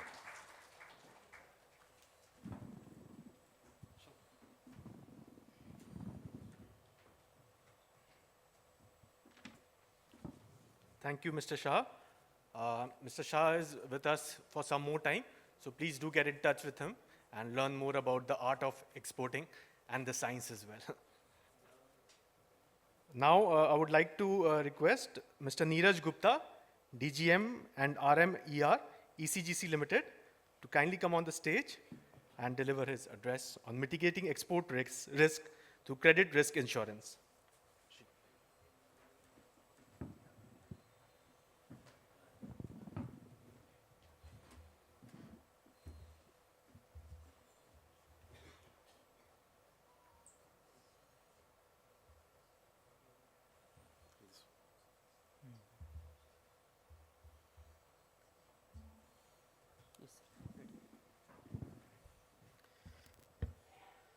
Good afternoon, everyone. After a powerful speech of Mr. Shah, I mean, it was an eye-opener for everyone that, you don't need any extra, we are not, it's not that exports are that difficult. I mean, many people who are exporters also said that export is pretty easier than the domestic market sometimes for various reasons. So, I mean, it's always that how do we do the things that makes the things different for us. So like in ACGC, what we do basically, our role starts when you are ready for exports, you have already exported your goods, and when it's basically a protection for whatever effort you have taken so far in your business, it's a protection for that. So to give you the brief introduction of ACGC, you must be knowing about it. I mean, it's basically a insurance company set up in 1957 for the purpose of promoting exports, and by giving you a safety for your payments rather than protection, because ultimately it's ultimately the receivables what you get back in your business that matters most. If your payments are not coming up, then your entire efforts what you have taken all goes into vain. So the purpose of ECGC was to provide protection to the exporters, and this was typically under the Ministry of Commerce, not under the Ministry of Finance, because it's linked with the export prospect and the earning of foreign exchange for the country. And we have a well-settled network across, which has been more than 60 plus years, 67 years for us to run this operation. So we are well established and it's connected all over the places. Most of the export centers you'll find our branches there. And we have a variety of schemes and products developed over the period to take the requirement to make the requirement of the exporters, various requirements to meet the requirements, like having the cover for different type of exports scenarios and various countries, risk assessment, bias assessment, and so many other tools we have to underwrite the risk. And besides the short-term exports, we also have the long-term exports, which has another interesting aspect about giving the cover for the medium and long-term project exports. So right now, our focus is on what ECGC is doing for the MSMEs. Like Mr. Shah was telling that MSMEs, like most of the exporters are MSME only. Like you see that majority of ECGC clients are MSME only. So it means that whatever the facilities we are talking about that we can push to MSMEs already available and people are enjoying it. As you've seen in his presentation also, like he can able to find you the buyer now itself in front of you. So I mean to say the facility is already available. Only thing is you should be slightly using it in an innovative manner. So like also for us, we have various products available for MSME. The product is only one. We have to cover the commercial and political risk in a different, different style or different cost of the product. So for the MSME, what we can have is what basic changes what we have brought for the MSME over the period is basically what we can give to MSME is, apart from the general cover to the customer, is the enhanced cover. So ECGC has the enhanced cover for 95%. Generally, the clients get around 90% cover or 80% cover. So for MSME, we can give an extra cover of 95% without any additional premium cost. Then we have the method of underwriting for on the buyer assessment, etc. That we do of our own. We don't charge much for doing that, because this underwriting of the risk is our own, is done for many exporters on same buyer. And so, and this is basically our business to take care of the, this is the tool for our business rather. So we provide the commercial protection against the commercial risk and also for the political risk. So I'm not going to the details of the political risk and commercial risk because it is well known to everyone these days what sort of political risk and what sort of commercial risk can create a problem for your business, export business. Now, the advantage of the policy cover would be that you will be needing a cash flow immediately. So this can be, you can use it for your bill discounting facility from the banks. So generally banks give you the bill discounting facility, but if you have a policy with you, then the bank is also sure that in case of default by the buyer, at least you can have the claim paid by ECGC and the money can be given back because it's all with recourse. Bank is not giving you money without recourse. So this recourse aspect can be taken care of. Of course, the policy what we give to the exporters is not have some area which is not covered under the policy, like quality disputes and commercial disputes. Rest of the things like general default, political default, or the insolvency of the buyer, or intentional default, protected default, or if you don't take the goods, you can have the claim settlement done easily under the policy. So beside this bill discounting facility for preparation of the goods and the general working capital, you also need the money once you get the order to prepare the goods, and what I mean to say, a pre-shipment finance. So the pre-shipment finance generally cannot be taken by the exporter. The cover cannot be taken by the, because we are covering the default of the exporter. So he cannot buy a cover for himself. So we give the cover to the bank so that his pre-shipment finance need can be taken. Suppose he is taking the money from the bank and he is not able to repay to the bank, then the bank can have the claim from us. So that is a different product where the bank is insured for the probable default by the borrower. So that becomes a pre-shipment finance, which is also available for the exporter. Through our, we have another product called ECIB cover to banks. So this is a seamless cover under which it is available to all exporters that they can have the pre-shipment finance from the bank. If the bank sanctions them a limit for export finance, then it has an automatic cover from ECGC. So this, any exporter, any part of the country, if he is availing the finance from any bank and he is taking the advance as of today, the amount is covered with us. Covered in the sense that if the borrower is not able to pay the money to the bank, then we can pay it to the bank. So of course, this requires due diligence by the bank. They will be taking all your sanction requirements done. But then they will have the protection that in case something happens, they are being covered by ECGC. So this is a seamless arrangement which ECGC have with all the public sector banks, most of them. Now this cover is general. It is for 65%, 75% cover for any exporter who avails this financing facility from the bank. But what for the MSME? So MSME, we have given this, enhanced this percentage of cover to 90%. So, but this 90% cover is for the aggregate amount of 20 crores, 50 crores or 80 crores as per this bank arrangement with us. Though, like, you do not to have push another collateral for increase your limit to 50 crores.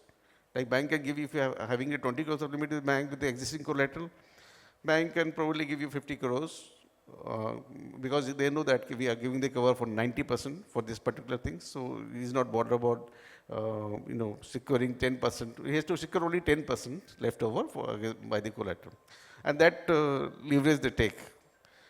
So it goes by bank to bank. What are their terms of sanction and what are their set rules and regulation for particular commodity, industry, exporter or segment or the particular industry. So, but then from our side, we have given this cover up to 80 crores for some of the banks. That total aggregate limit of a micro unit or small unit is 80 crores by the bank. Then this can be covered for 90% of the cover by us. to that particular bank if that gives the finance to them. And we don't insist for any such collateral, but basic collaterals the bank has taken, that would be okay. And then we are not also increasing the premium on this. Maybe sometimes exporters can have a better rates from the bank also because we have covering 90% of that. Or now this facility, as I mentioned, the banks names also here, like with SBI, Canara Bank, Indian Bank, UBI. Most of the public sector banks are covered with us so far. So this is the interesting one that I wanted to tell you about, that these features we have. And your both the requirements are fulfilled. Once you have a market buyer, everything is in, then you are established exporter. Then the protection is required. That there our role starts. We can give you this cover for the buyers and the working capital finance cover to the banks. Now we have in the background we have a tools for underwriting the risk on the buyer as well as countries. So we keep on underwriting the risk on the country as per their macroeconomic conditions, their economic parameters, and we do ratings.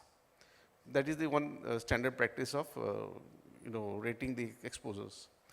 And then we have a separate underwriting team and tools for buyers. We also see what are the risk value shared between a particular company with the world vis-a-vis India. So we can understand what is his capacity previously, because many times we won't get the financials of the buyers. So like if you ask a financial of a buyer in USA, it is very difficult. So you have to make a judgment how much exposure we have to take on a buyer of 5 crores of worth of 50 lakhs. You have to decide on the basic factors only. Then this, what Mr. Shah was showing you about this risk value exchange with the other world.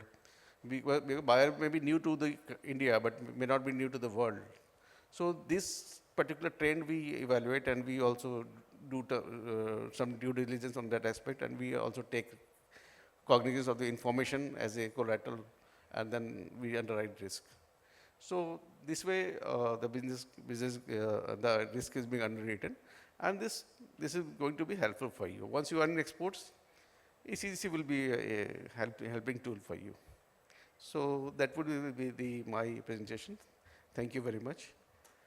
In case of any query, you can get back to me anytime, any point. Thank you.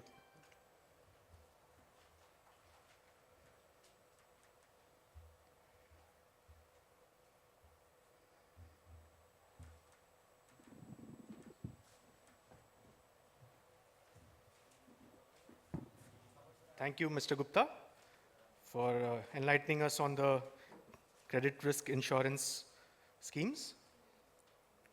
Now we have just one final session for today, which is the technical session 4, unlocking access to capital for MSMEs through technological innovation.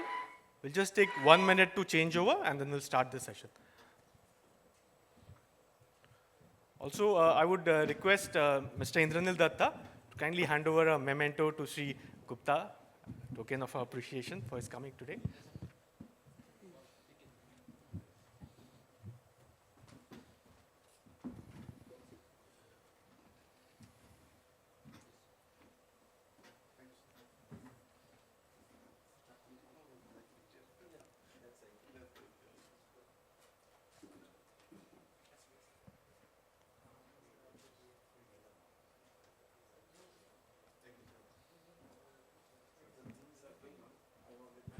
So now I would like to invite on the stage Shri Pramod Kumar Vijayvargya, GM ENEZO, SIDBI.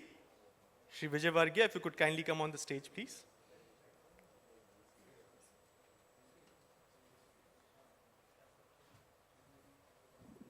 Also, we have Mr. Rupam Mishra, Assistant Vice President, Business Loan, HDFC Bank. Mr. Mishra, if you could kindly come on the stage.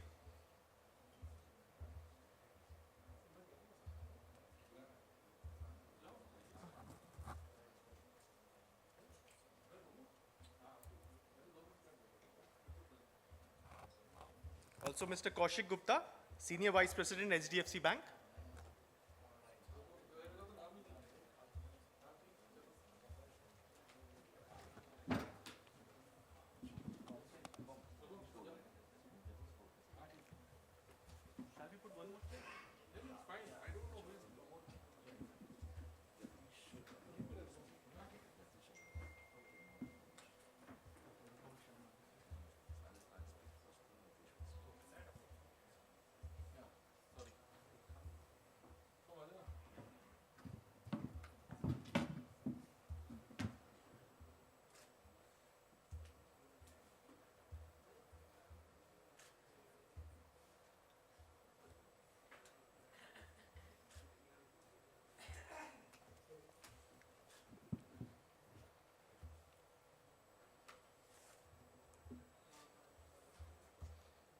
So I would now request Mr. Kaushik Gupta, Senior Vice President, HDFC Bank, to address the audience on unlocking access to capital for MSMEs through technological innovation. Mr. Gupta.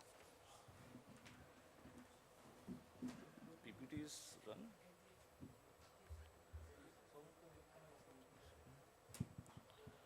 MSME, yeah.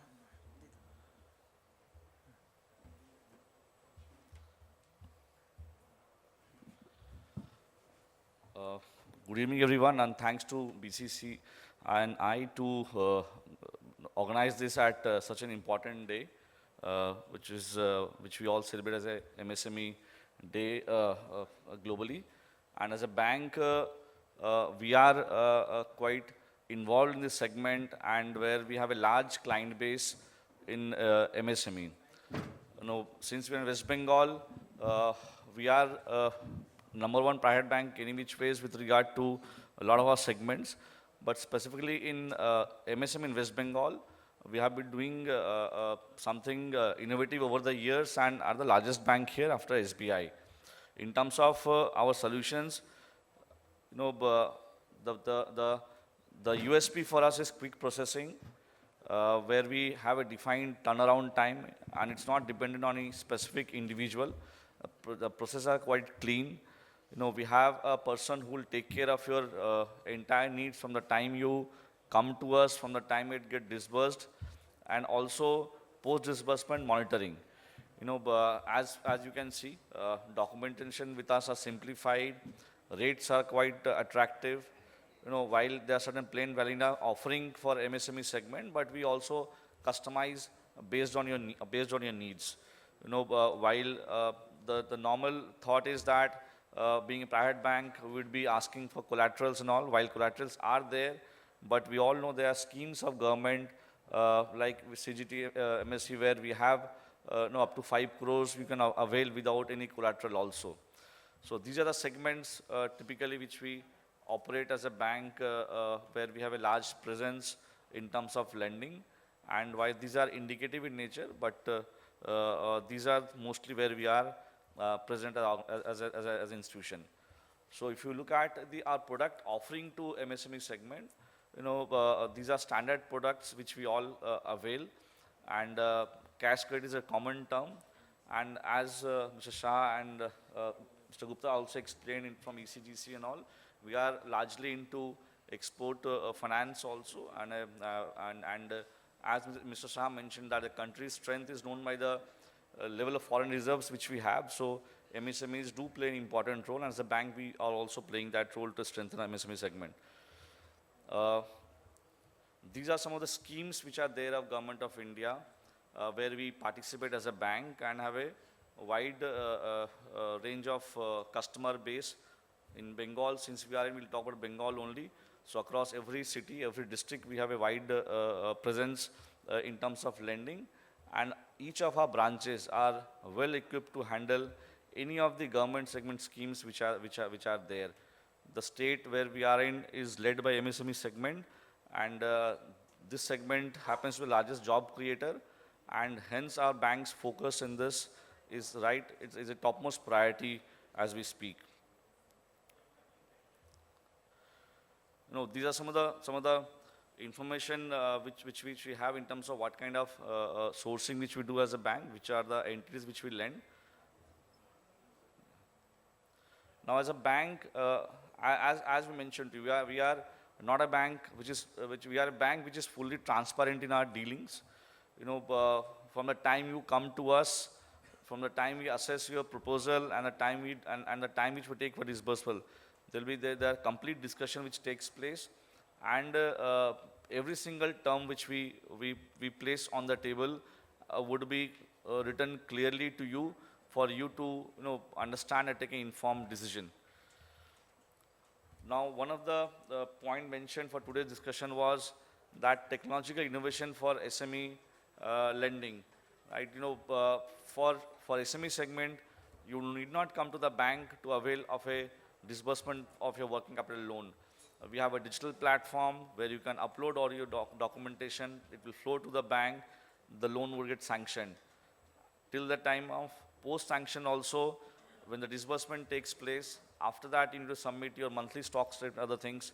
That is also fully digitalized, and you need not come to the bank branch to submit the same.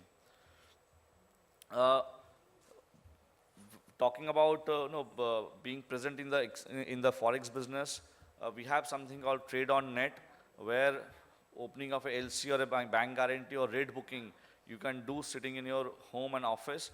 You do not come to a bank branch to apply for the same. So as a bank, we are major innovator in terms of digital lending, where people and the companies and MSMEs operating can do so sitting at their office and need not have to visit to a bank branch to avail of any of the services. This is an important offering of a bank which is called Dukandar Overdraft, where we don't look at the typical financials. We rather we go to every single shop and small businesses in the catchment. We only look at the simple bank statement, and through that, up to a loan of 10 lakhs is sanctioned in overdraft form, and this is offered to people without having any income tax filing also. We only look at that what is reflected in the bank statement. So as mentioned to you, it was a small presentation which I wanted to share with all of you to drive home the point that as a bank, we are there for you. While there are government schemes and there are state government schemes facilitating different kind of MSME segments coming, but when it comes to lending with a difference, as a bank we have that capability, and we have shown it in here to across all industry segments that what we can do, and would definitely request that walk into any of your nearest HDFC Bank branch and do express your needs, and I'm sure that whatever I'm speaking to you will be able to experience yourself. While I have discussed about our working capital needs, working capital products, we also have something called typical business loan, which is a term loan, unsecured loan, and I have my colleague Yatish here to talk about the same briefly. Thanks everyone, thanks a lot.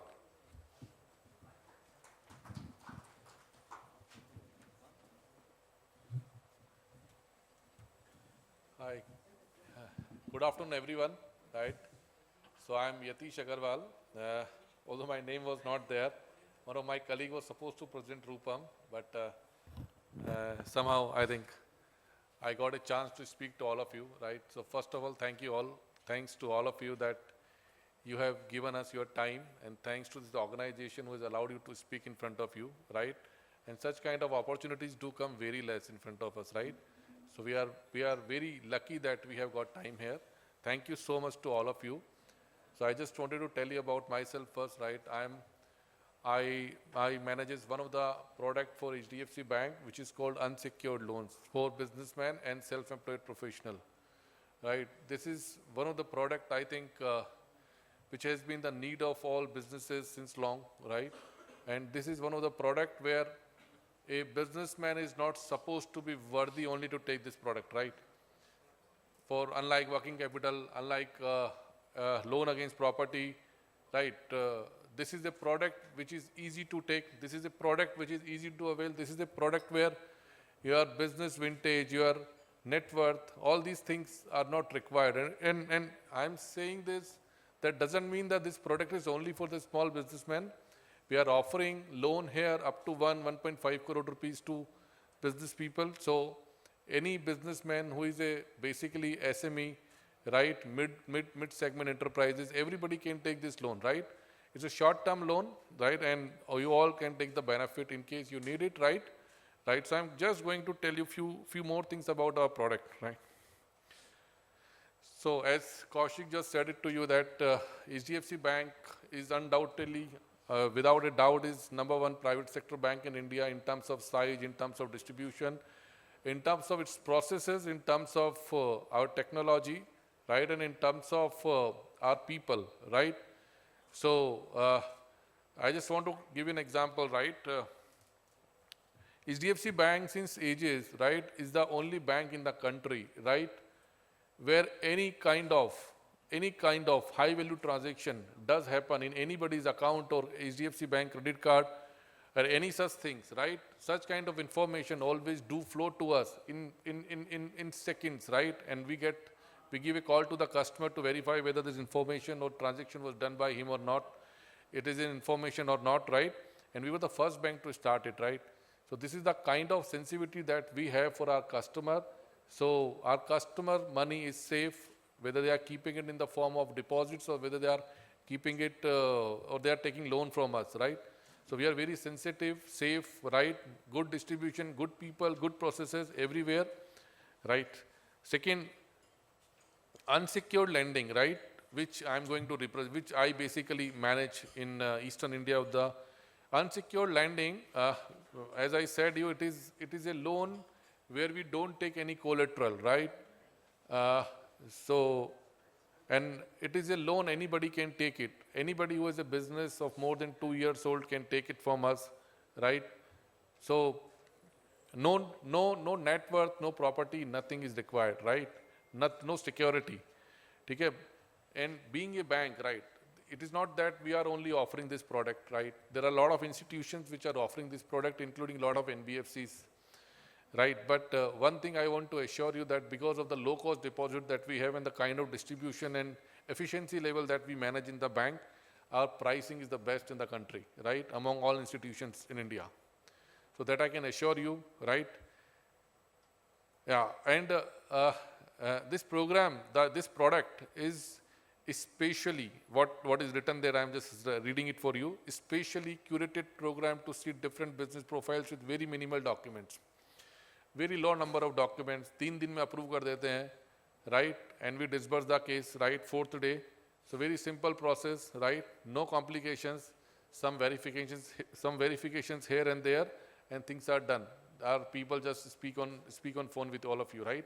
And there are instances, right, where we disburse all such loans in a day or two, right? Basis of your urgency of the fund, need of the urgency of the fund, right?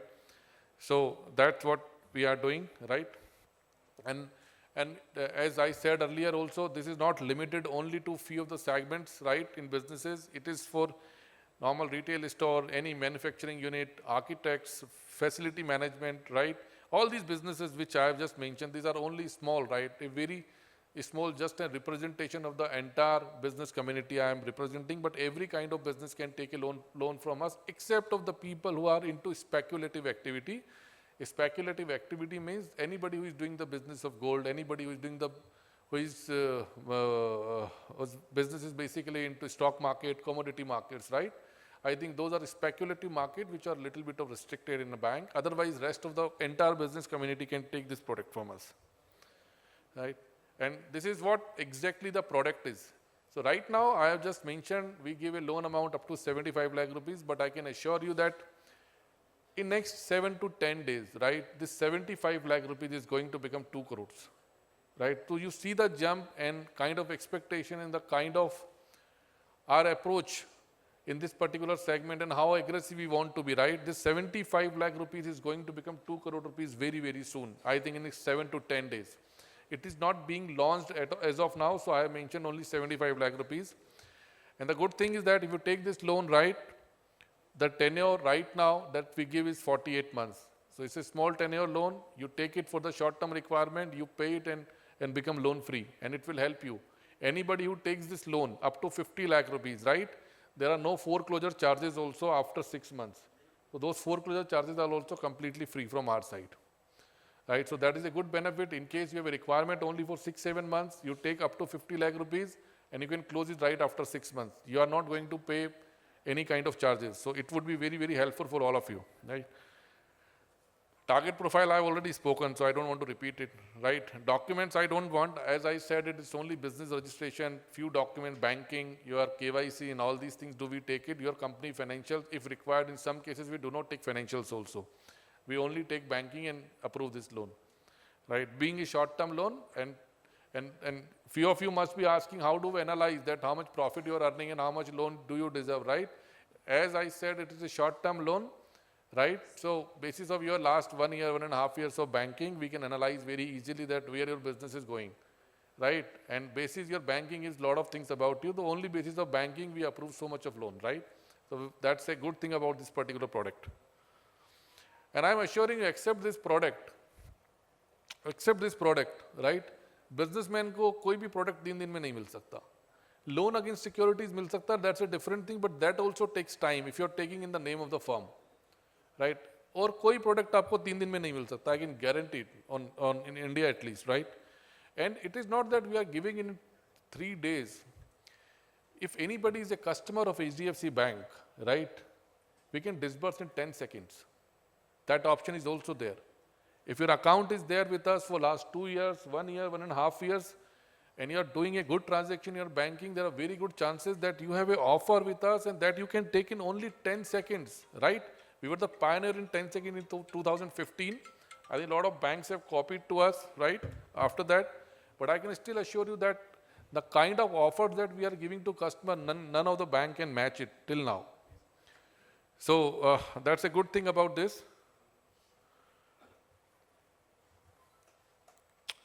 Why HDFC Bank? I have given you few of the my points, my understanding that why it should be HDFC Bank. This 16% rate of interest is written here, right? और ये 16 से कम भी होता है थोड़ा, 14, 14 तक भी जाता है. मैं आपको ये हिंदी में जानबूझ के बता रहा हूँ जिससे आपको ज़्यादा अच्छा समझ में आएगा ये पॉइंट, राइट? बिल्कुल देसी लैंग्वेज में. अब बंगाली मेरे को नहीं आती तो मैं हिंदी बोल पाऊँगा, ठीक है?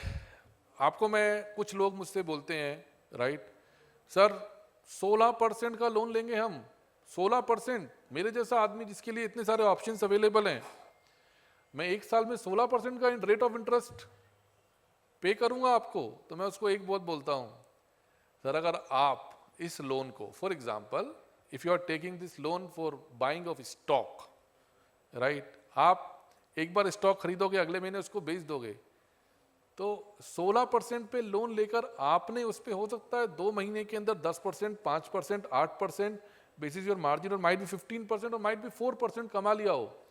तो you are not going to have that money only for once. You are going to rotate that money 4-5 times in a year. If your average earning percentage is 7 to 8%, you are going to earn 40% on that at the place of paying only 16% right now. So अगर आपको business बढ़ाना है, आपको लगता है कि आपकी working capital requirement है, आपको लगता है कि you want a loan very fast, right? You can take this product from us और उसको 4 बार आप साल में घुमा सकते हो. And honestly, I am telling you one feedback, anybody who takes this product from us become a permanent customer of our product. We give it for 4 years, right? For example, if I give a loan of 1 crore rupees to someone, after 1 year, the principal outstanding becomes 75 lakh rupees. If principal outstanding becomes 75 lakh rupees, right, he comes back right after 1 year to us कि sir इसको वापस से 1 करोड़ रुपए का रीइंस्टेटमेंट कर दो आप, क्योंकि उस 1 करोड़ से तो मैंने कमा लिया जितना कमाना था, आपको कुछ नहीं दिया एक तरीके से. And it is not that we are giving it in the form of term loans, right? We are giving it in the form of some ODs also. So you can use it as per your requirement anytime, right? So effective rate of interest, if you take OD from us, it is not more than 10-11%, right? Because you are not going to use that money entirely from day one. So on overall loan amount, you are going to pay only close to 8-9% in term loan also. It's a reducing but, right? The flat rate of interest is close to 8-9% there also. So the interest rate देख के आप डरे नहीं, घबराए नहीं, right? This interest rate can give you double, triple the benefit. आजकल क्या होता है ना? मैं आपको just, I don't want to quote it, but for the easy understanding of each one of you, there are a lot of people who take loan against securities, right? Loan against securities is available at the rate of 9-10%, right, Kaushik? 10%, right? And parallelly, they invest that money into mutual funds, right, which are giving 25-30% return at least for last 3 years, right? So 10% पैसा देके 25% कमाते हैं. So the same thing is applicable here also. You are running your stocks multiple times and you will get more money. You will earn more money by doing that. Loan documents, I just said you, we don't take much of the document. And the last point I have already explained that we give it in the form of OD also. You can take it from there.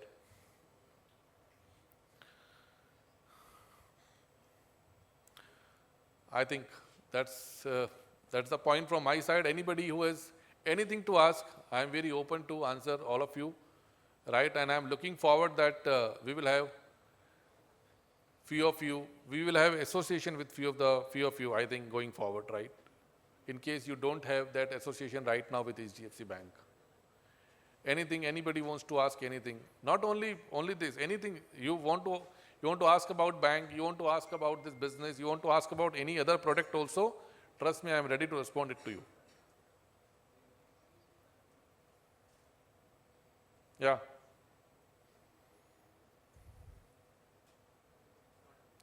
No questions? You have, he has a question. You have a question, yes. Yeah.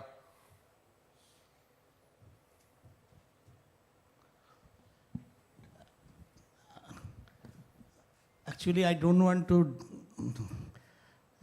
make anything dark in this evening, in afternoon. But a small token of gesture, you can say, or a question, you can say. You said everything, our previous sir, Sir Vice President said everything very nicely. But the thing is that I am an MSME unit. Yeah. And I am doing 5th generation business in Bengal Yeah. and all over India also through most of the corporates. But I am sorry to say that I have a CGTSME OD account with your bank for past long time. Right. I mean about before COVID, 5 years before COVID. Started from Girish Park, HDFC Bank. Right. But after COVID, I have never seen your relationship manager. Okay.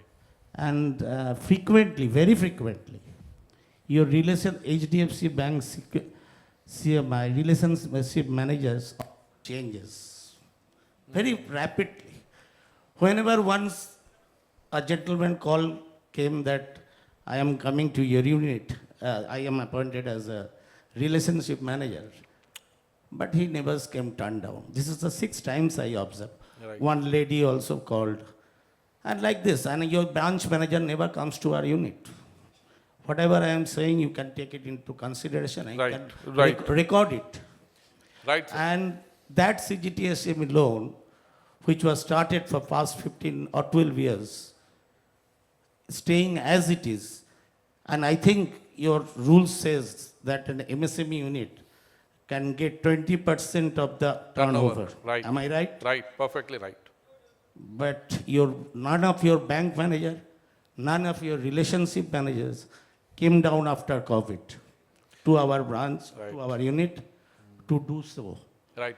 And now, from my turnover, your sanction limit of the CGTMCB, if you calculate that, that is 3%. 3%. Right. So whatever you are saying in this dash for micro sector and for MSME, your ground level is not working. Right. Mr. Vice President is over here, you are Right. over So here. I'll respond to you, sir. Don't worry. This is the things are right, happening. Right. I got your point. So first of all, my apologies for that, right? In case you have missed any kind of service from our bank, right? No, I'll take care. You don't worry. Let me respond it, right? Okay. And second thing, very honestly, I want to admit, right, on behalf of HDFC Bank, right, in terms of our attrition, right, we have a very turbulent time from 2022 to 2023 end, right? Across all functions, every bank was expanding its footprint in last post-COVID time, right?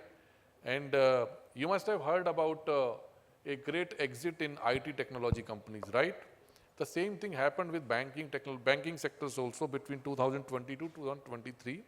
There were a lot of churning of our people, right? It is not that HDFC Bank had any role to play, but when people get, I think, far better opportunities, it is not that HDFC Bank was not giving them opportunity, the attrition was there, right?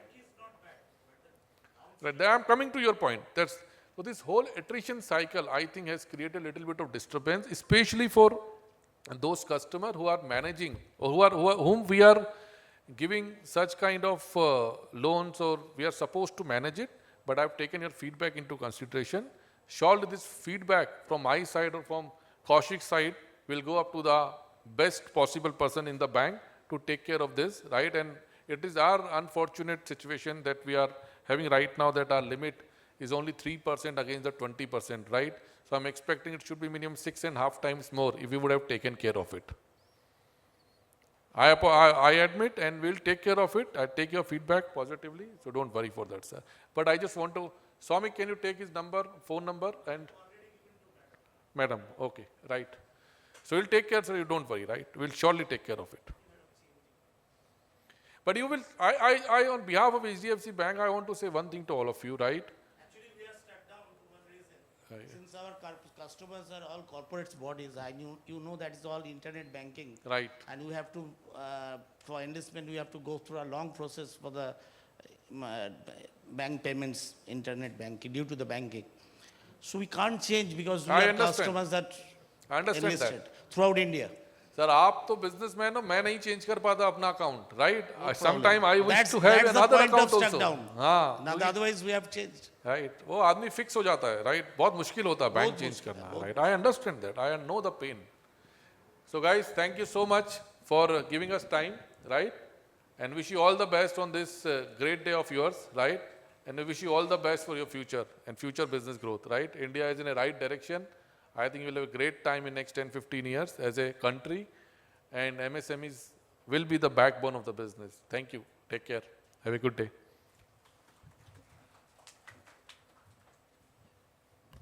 Thank you very much. Now we have Shri Pramod Kumar Vijayvargya, GME and NEZO from SIDBI.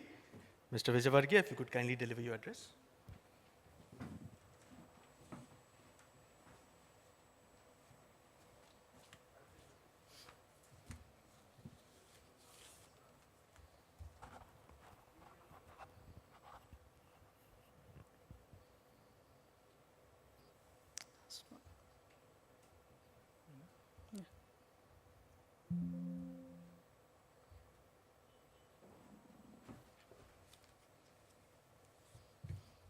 A very good afternoon to all of you.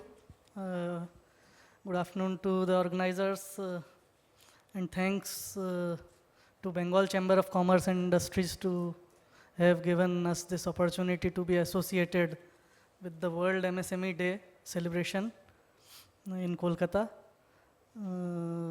I just saw the presentation from HDFC Bank. So before I start with the brief presentation, it is a brief one only. I would just like to give a brief background about SIDBI. I'm sure our CGM was here in the inaugural session, so he would have spoken about the background of SIDBI. But for the benefit of participants who were not there at that in the morning and may have joined a bit later, SIDBI started in 1990 as a refinancing institution. It came out of IDBI, and very soon we started doing direct finance for small-scale industries. That time it was small-scale industries, which subsequently, after the passage of MSMED Act, the definition of MSME was adopted across the banking sector for the purpose of financing. So we have a small network of 3 zonal offices, 12 regional offices across India. At Kolkata, we have a Eastern and Northeastern zonal office, which covers 13 states, which include West Bengal, Chhattisgarh, Odisha, Bihar, Jharkhand, and all the northeastern states. And we are having a network of 97 branch offices across India. So that way we are a small organization. We are not competing with banks like HDFC Bank or SBI or any other commercial bank. Rather, we are trying to address the gaps which are there in the MSME sector, besides our other role as a promotional and developmental institution for the MSME sector across the country. So these are basically the term loan and working capital products which we provide. These are similar to products which are being provided by other commercial banks. We have a machinery loan for expansion purpose. Any unit is going for purchase of additional equipment or machinery. So we are doing 100% financing backed by 25% FDR. We can substitute it with the promoter contribution model also. So in place of FDR, it can have a 25% promoter's contribution. The rate of interest again is very attractive with linked with our MCLR, which at present is 8.3%. So the rate of interest for such loans would be in the range of around 8.5 to 9.25%, which I think is best in the market as on date. The loan tenure is 7 years, up to 7 years, and the standard norms for CIBIL, CMR, etc. are applicable for such loans. We are also, we have around a year back, we started with the express loan, which is an end-to-end digital process where starting from the loan application till the final sanction, it takes place without any manual intervention, straight through process which takes into account the GST returns, IT, income tax data, and the bank statement data of the borrowing entity, and sanction takes place seamlessly through the rule engine which is being applied, and the loan gets sanctioned within a matter of couple of days if all the documents are available. This is another, we are also into financing of greenfield projects or new projects, which I think is an area which other commercial banks are not that active. They are mainly doing working capital or term loans for existing entities. So we are helping the promoters who are planning to set up new units, their new units. Here we are covering the land, building, machinery, other assets, miscellaneous assets also for the purpose of sanction. And our maximum exposure is 50 crore, subject to 75% of project cost. So minimum 25% of contribution is required. The promoters need to have a minimum business experience of 3 years or 5 years, depending upon the loan amount. This is another one of our focus areas, green finance. So I think this is very much required in the present scenario. All of us, we are trying to reduce our carbon footprint. So we are focusing on areas of renewable energy, water, waste management, and any activity which reduces the carbon footprint. And we are providing these loans also on very attractive rates. And here again, we are doing it for MSMEs directly who are trying to purchase machineries which would be energy efficient, or going for solar rooftop, or wind energy, or any other green building. So although all such activities which would reduce the carbon footprint are covered under this. Here we have a repayment tenure also of longer repayment of 10 years, and we are providing finance to MSMEs as also the service providers like energy service companies, ESCOs, EPCs, vendors, who are on the supply side of such kind of machinery or equipment or services also. So for MSMEs, loan amount is 20 crore, which is the maximum, and for service provider, up to 50 crore loan amount we are considering. This again is on MCLR based, attractive rates are available for the MSMEs.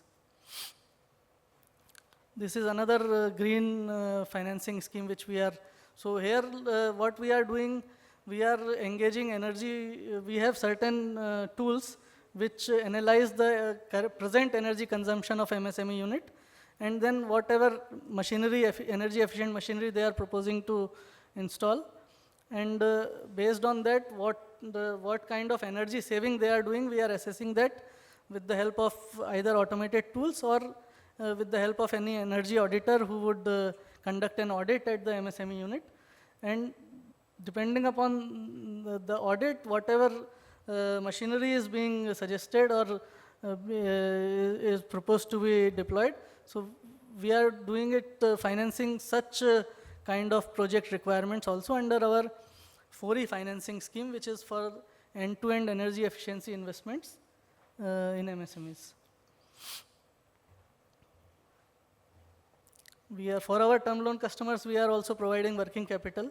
Though we are not a commercial bank, we do not have that platform of having a current account, but we have tied up with commercial banks, Yes Bank, IDBI Bank, and City Union Bank for providing cash credit facility for our term loan customers.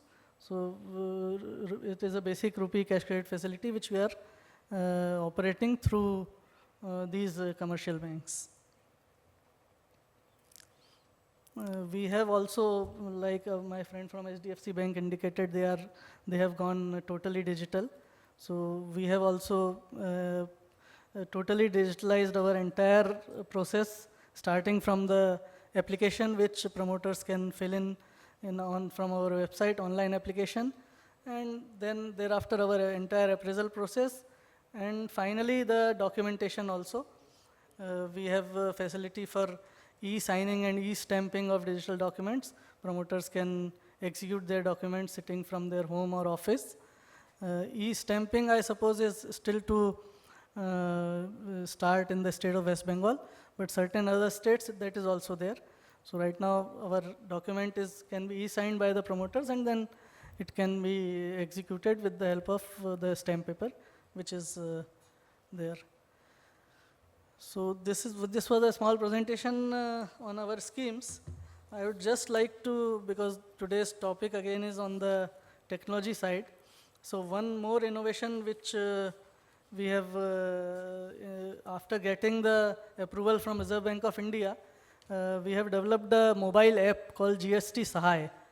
So this, we basically, after passage of GST and lot of MSMEs, especially micro units also, their invoices are on the GST network. And this volume of invoices on GST network is increasing day by day. So there was a need felt for financing of invoices directly without any working capital limit. So for that purpose, a mobile app SIDBI has developed, which has also been shared with other commercial banks, as also NBFCs and other lenders in the market, microfinance institutions. So here the target is micro or very small units who do not have a regular working capital facility. So they can be sanctioned limits up to 25 lakh based on their transactions, which are seen through the account aggregator framework. So that is also a new framework which has been developed a couple of years back at the instance of Reserve Bank of India. So the total transactions are seen from there, and the data is also pulled from GST, as also the income tax data. So based on all these data, a limit is fixed for such entrepreneurs who do not have a working capital facility. And these, on the mobile app itself, these invoices can be discounted with an end-to-end digital process. So this, in SIDBI, we have disbursed around 10 crore across India, so it is a new development. But I am sure it is going to be a game changer in very near future. It is going to change the entire, it will transform the way micro units are getting the working capital finance. Most of them, they are getting it at very high rates from maybe informal market borrowing and all those things. So this is going to change the scenario. We have also developed a fit rank. We have developed along with CIBIL and Online PSB Loans Limited. So this again takes into account the financial data, income data, and trade data. That is to say, the bank statement, income tax returns, and the GST data. And based on that, fit rank is generated for MSMEs, which again is being shared with the banking sector. So as I was saying in the beginning, we are not competing because we do not have that kind of reach and manpower to provide all facilities to all MSMEs. For that, there are a lot of commercial banks having their banking network.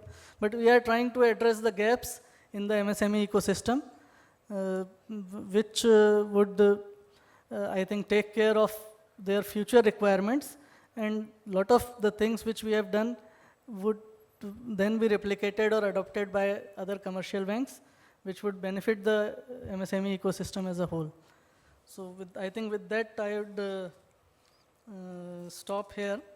And if there are any questions, I would be happy to respond.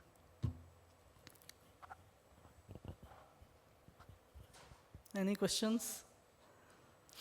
I think this being the afternoon or evening, late evening session, lot of participants, they would have, I suppose, they have left already. Thank you. Yeah. Thank you, Sri Vijayvargya, for a very detailed presentation. Also, there are stalls at the other end of this hall of the respective banks, so you are welcome to visit them and inquire more about the various schemes, as many of you have done throughout the day. And now I would request Sri Indranil Datta, Co-Chairperson Manufacturing and MSME Committee of the Bengal Chamber and CEO of Datre Corporation, to kindly confer a memento to each of our distinguished panelists.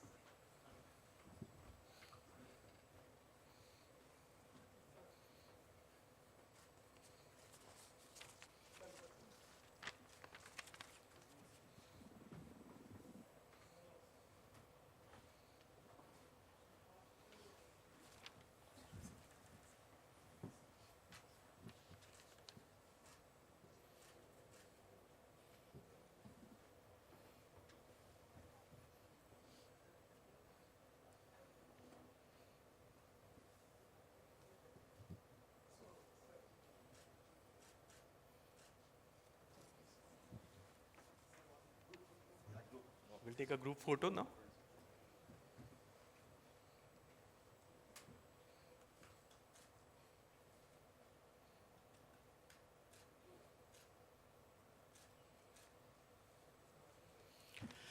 Thank you, everyone. Now, with this, we come to the end of this event today, and you have been a most wonderful audience, and thank you very much for coming.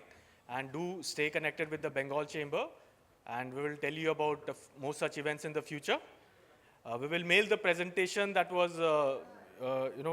which Mr. Jagat Shah had presented to each of the participants. We have your emails, so we'll mail the same to you. And do have, tea, coffee outside, and we'll see you soon. Thank you very much.